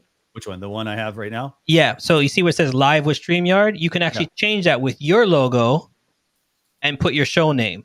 Yeah. So people know that they're watching the show now and then. Hey, you just let them know what show they're watching, push it back off. Yeah. So just a couple of things to think about. And I think the other thing people forget too, Christian, is you can put your brand logo on the top right corner of every show. They give you that option, but that's the next tier up in StreamYard. If you pay for that one, you can put your brand in the top right corner of your show. Okay. Does this help? Oh my God, you guys, I'm woozy. I'm projects. Awesomeness. I'm woozy. So thank you. Yes, I don't even know what to say. Thank you. StreamYard community, thank you, because your comments have been dope as well. Thank you guys. I can't say it enough. 10,000 times would only be a start. Thank you. Our pleasure. There you go. Thanks for joining us, actually. Okay, so let me take. I think we got like 2 more questions here, Charles, and then we're gonna do a giveaway. Sure. And I want to thank everybody who has continued to watch us during this this live stream. So Albert was asking. Let me find it real quick. Can StreamYard display a real-time clock? So the answer is so you'd have to use like a third-party tool to bring in like a virtual camera, Right. to bring in a clock, like a real-time clock. So I think you're asking if you can display that during the live stream, right? Like you want literally, like if I wanted to show the clock right now to everyone else. right. Yeah. So you'd have to use a third-party tool to do something like that. In terms of like you doing a live stream and having a clock, there is, when you do go live in StreamYard, there is a clock that is going. For example, mine's running right now and it's saying that we've been on for crazy 4 hours plus right now, but it does show that. That is only shown though to you backstage. So let's see what else we have here. So you're going to get a lot of reviews on this show and it'll be by Dr. Nicole. That works. We like reviews. So, you know, again, if you've not yet subscribed to the StreamYard YouTube channel, or if you're watching us in Facebook, so make sure you subscribe to the StreamYard YouTube channel. You're going to hopefully you don't miss all of the shows that we do, by the way, because we do have quite a number of shows. For example, I'll just give you a quick rundown. We have the StreamYard Town Hall on Sundays. It takes place at 6 p.m. Pacific time, 9 p.m. Eastern Standard Time. And that's basically where you're going to get to chat with Gage and Dan, the co-founders of StreamYard. They basically like to hear from the community. So feel free to stop by and watch that. It's a very quick 30 minutes for their live streams. And then on Monday, this particular Monday, we have Live Stream Impact. Julie Riley, the social media manager at StreamYard, she runs that show. So that's just the first 2 shows. And then we have shows on, let's see, Tuesday, Wednesday, Thursday. I think we have shows pretty much every day. So Adam's Exploits, by the way, yeah, do me a favor, send me another email. We'll see what we can do about that. Let's see. Bargain for Biz asking, can you use and Charles, you may be able to answer this. Can you use your Apple TV to share from iPad and iPhone? I don't think you can. If I wanted to share from iPad or iPhone, this is what I would do. I would use a tool such as, like if I'm on a Mac, I would use QuickTime. Yeah. So you hardwire your iPad or iPhone into your Mac. And then when you open up QuickTime, there's an option to open the camera at that point. Once it's hardwired, that will be the first option. The second option is, and I'm going to talk simplicity, and I'm not trying to sell you guys on tools, but Reflector 3 is, or Reflector 4, actually. That's the app I use. And the reason I do that is because it has 2 options. For starters, I can connect with a cable, but I can also connect over Bluetooth. Yes. And it will connect directly to my device, and I don't have to be tethered. It is extremely smooth. It can take up my full screen. It can be something that I just show, and I'm able to actually show you guys what my iPad or iPhone will look like in real time. And then the third option would be if you're really wanting to like up like everything you're doing, it's to use like an ATEM Mini Pro. And the reason is for something like that, it plugs into your computer and it's seen as a camera. And so you can use it. For example, actually, do you want me to just hook this up real quick, Charles? Yeah, and I was going to mention I love the idea of showing people what's on your tablet and on your phone, because you have more control of that, right? You know where the buttons is, you can draw on it. And I do believe that more people, if they're teaching classes, should mirror that, because then that's your actual writing. You can scribble, you can erase and draw little pictures and do diagrams, and people will see exactly what you're doing on your pad. It'll show up. I think that is a great idea to do it that way. So here's what I'm going to solo myself real quick. And the reason I'm going to solo myself is because now all I'm going to do is press a button on my ATEM Mini. And literally it's like a keyboard. You plug in your cameras into it, and I can just do that. And now you can actually see my iPhone screen, for example. And I'll move this in real time here. So you can see, you know, my iPad, you can see all the stuff that I've got going on and things like that. But that's a great way for you to be able to display what is on your iPhone. In this case, I'm literally just pushing a button to switch back and forth. And that's a physical hardware. Here's a question. Can you split screen that? Split screen in what sense? Like I still want to see your face, but I want to Okay, see the hardware as well. Do you mean maybe something like this? There you go. Does this See? work? That's the part I love. So as Here's another cool thing. I can now have picture-in-picture inside of StreamYard. I'm using hardware, though, by the way. This is a third-party solution. Yeah. I'm using a literally a physical keyboard to move this around. Right. But see, with that, for me, for teaching, people want to see the teacher, and you can go around and do everything right there as well, because we're getting the feel of you and the feel of the hardware at the same time, see how you're using it. So this is what I love about this project. And this is how simple it is to just go back. There you go. There I am. And then there's Charles. Yeah. So it is possible. Granted, though, and I want to make sure I caveat that this does require an ATEM Mini. To do that, it requires an ATEM Mini Pro, which is about $300 up to, I think, $900. Or sorry, there's one that's over $1,000. Yeah. But it's a quick solution to switch. And then I also have to have this sort of stuff. So I do need an adapter to be able to plug into my phone, an HDMI cable, all the other standard stuff you need to make sure that the stuff works. And guys, don't get me wrong, but if you are a tech person, if you are doing a class, I think that is awesome for you, because like how he showed me and he showed the phone at the same time, if you have someone working the back end, as I'm teaching the class, he's scrolling through each part. So if I say, hey, yes, go ahead to the drop-down menu, he can hit the drop-down menu. I'm like, okay, scroll over to the left. On the left-hand side, you will see 3 key components. Check those boxes. He's doing that as I'm speaking, so people can see the instructions and see the teacher at the same time.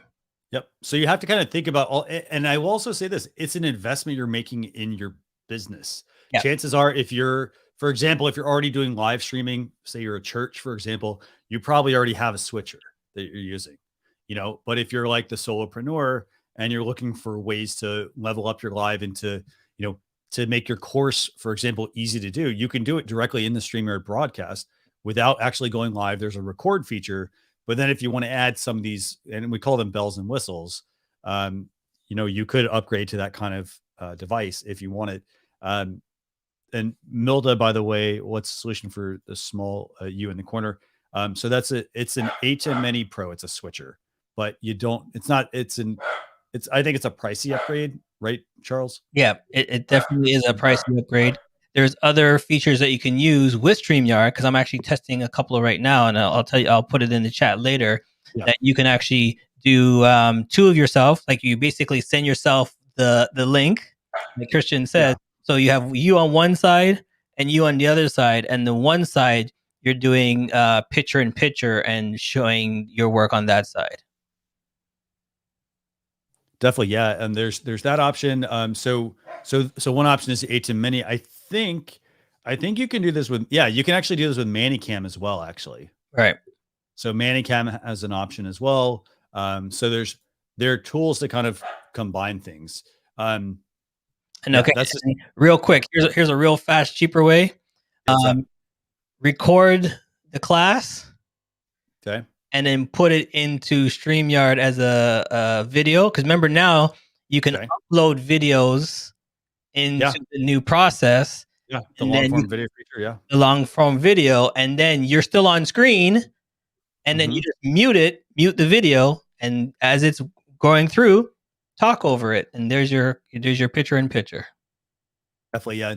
Alpha T, by the way, asked, what am I using to display that? I'm not sure. I don't know if you're asking about the picture-in-picture or what, but I'm using the ATEM Mini Pro to be able to bring my picture-in-picture in. So it lets me, for example, it's got camera inputs. I can connect an iPhone to one of them, and an iPhone, an iPad. I could connect this second camera as well. And so basically all that stuff is in there. Veronica, do me a favor, just send me a message and I'll send you guys, if anybody wants anything, just send me messages and I'll get to them. And I'll try to get a list together of this. There's quite a lot of stuff. So, Alpha T. Yeah. So I was recommending some options for you to be able to display like your screen. If you want the easy way to do it, Reflector 4 is probably the easiest way. Yep. It'd be Reflector 4, or you can use QuickTime. Reflector 4, though, is a really good solution. I've been using them for years, and it's a great product. Let me see. Do we have any other questions? Let's see. One last question. The guest can manipulate the mouse that points to the slideshow during the live, or only the host. So if it depends on who's doing the screen share. So for example, if I'm doing the screen share, I can control my mouse pointer. If Charles adds a screen share, it comes into my backstage, I bring it live, and then he controls his mouse pointer. Right. So it's based on the person who brings it in. Okay, cool. Here's what we're going to do. We're going to do a quick giveaway, and you all already know about this. For those of you at the beginning, just put in hashtag. If you don't know, just put hashtag love StreamYard in, and you're going to have a chance to win a StreamYard t-shirt. So StreamYard t-shirt, hashtag love StreamYard. Take your time, and I'm going to show you guys how this new giveaway tool actually works. So this has been a lot of fun, by the way, hasn't it, Charles? Listen, I didn't expect this, but I appreciate all the comments and everybody asking questions, and I appreciate you having me on. This is a highlight of my day. I can check this off my box. It's been a lot of fun, by the way. By the way, I don't know the answer to this one, Steven. He was asking, does Reflector 4 replace an NDI source? Oh, okay. So he's asking to if you bring it in, it's a different option.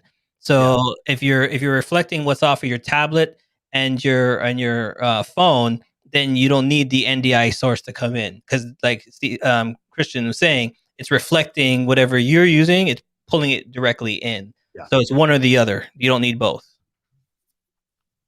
Okay. So let's see if there's any more entries for the giveaway. Okay, cool. So we've got the giveaway tool. Feel free to, by the way, put again, hashtag love StreamYard. You only need to enter once, by the way.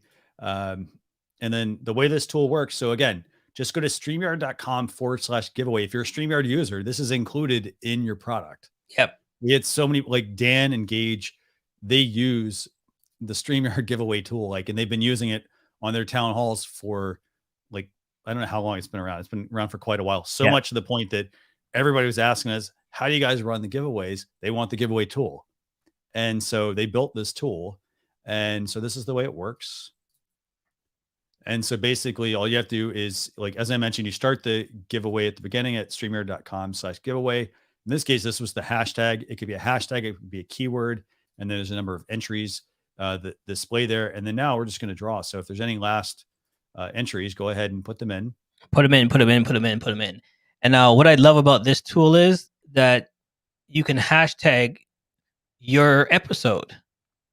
So the keyword of your episode, you can put in whatever hashtag you want, and it brings up what episode you're on live. So say you forget, you're midway and you're like, oh, I'd love to do a giveaway. It still recognizes your show while you're live, and you can do it midway. Mm-hmm. So you don't have to set it up in the beginning. You can do it near the end of your show, the beginning. It still recognizes what show you're doing live and pulls it right up. So I love that part that they did. So this is basically how it works. If there's any more, do you think we should go and draw, Charles? Yeah, go ahead. Let's smack that button. Okay, let's see how this works. There we go. And as you can see, it's going to pull up pretty much every single person who has put in Love StreamYard. And then a couple of things to mention about the way this thing works. So, oh, that's cool. TJC Consulting, actually, you want a t-shirt, a StreamYard t-shirt. Awesome. So I want to highlight a couple of things about this. So for starters, let's just say you happen to have to redraw something, you can just do a draw again here. There's a button to redraw it. A couple other points. That color for the branding, by the way, was pulled directly from the color that I have in the brands tab. Yes. So that would be the second point. And then the other part about it is, if somebody has entered a giveaway, by the way, and let's say they put in 5 entries, it only counts once. And then the other side is, if somebody's entering on Facebook, for example, and let's say they have not authenticated, say this is in a Facebook group, they've not gone to StreamYard.com/Facebook, this will actually not let them enter the giveaway, right? Because you don't have the details about who the person is. It just says Facebook user. Right. So, I'm going to say congrats to TJC Consulting, Dr. Nicole. Do me a favor, send me an email, marketing@streamyard.com. And we will make sure that we get I need to get your information. I basically need your. And then here's the number one thing, guys. If you look, you can tell she's coming in from YouTube because there's the little YouTube insignia right underneath her picture. So if some people are like, oh, how do I find my winner? I can't remember. It's right there. Definitely. Yeah. And another point that we want to make sure we mention as well with the giveaway tool is that you want to have a way to contact people. And so, you see what I do. So for example, I say, you know what, hey, Nicole, send us an email, marketing@streamyard.com. However, if you're somebody, you don't have an email address set up, you just have like your business email, set up an additional address on your branded domain and use it just for like a contest. It could be giveaway at whatever the, domain is. Yeah. So that's one option. The other option, you can always tell people, hey, go send me a private message on Facebook. The challenge obviously with that is if you're not connected with those people, what will happen is it'll go to like your other inbox on Facebook. So you may never even see the message, but you do have to set up some sort of system to make it easy for you to collect the winner. But here's a little trick that I do for mine. Yeah. What is that? I tell everybody before they enter, you have to like and follow so I can get a hold of you if you win the prize. Nice. So everybody, okay. So I get more viewers that way, more subscribers. Yeah. Make sure you follow the giveaway rules, by the way, too. If you're going to do this, follow the giveaway rules of the platform. Some of them do have specific rules about how you can get likes and things like that on your channel. But this has been an awesome show, by the way. Yeah, no, I appreciate it. You guys had some great questions. We got into microphones, lighting, and tools. And yeah, this was great. So I just want to give you guys a quick reminder, just a quick heads up here. We're going to be doing this show again. Let me just get the date. Let's see. Today's the 15th. It'll be the 22nd, right? Yeah. So we got the show the 22nd at, again, same time, 12 p.m. Eastern Standard Time. If you didn't get a chance to have your show reviewed, you want to actually have us do that, do me a favor. Just send me an email, marketing@streamyard.com. Just tell me live stream reviews in the subject line. That would be fantastic. And what we can do is we can try to queue up some of this for next time. But with that, I want to thank Charles for joining both Leticia and myself. Remember, I'd recommend find a weekend project to work on in your live streams. Yeah. Small improvement. Again, getting better 1%, for example, every single day. So for example, if you're somebody who struggled to get, you want an intro video, go and look at what other intro videos are out there. Like go to Google, for example, and look up intro videos. Canva, for example, go to these, there are even sites that just design intro videos and that's all they make, but go check those out. These are some usually built for you products, and then start there. And then consider leveling up at some point to, a more advanced one as you need it, but you don't necessarily need it. So awesome. Everybody be safe. And yeah, this has been good. Talk to you guys later. Thanks, everyone. Bye.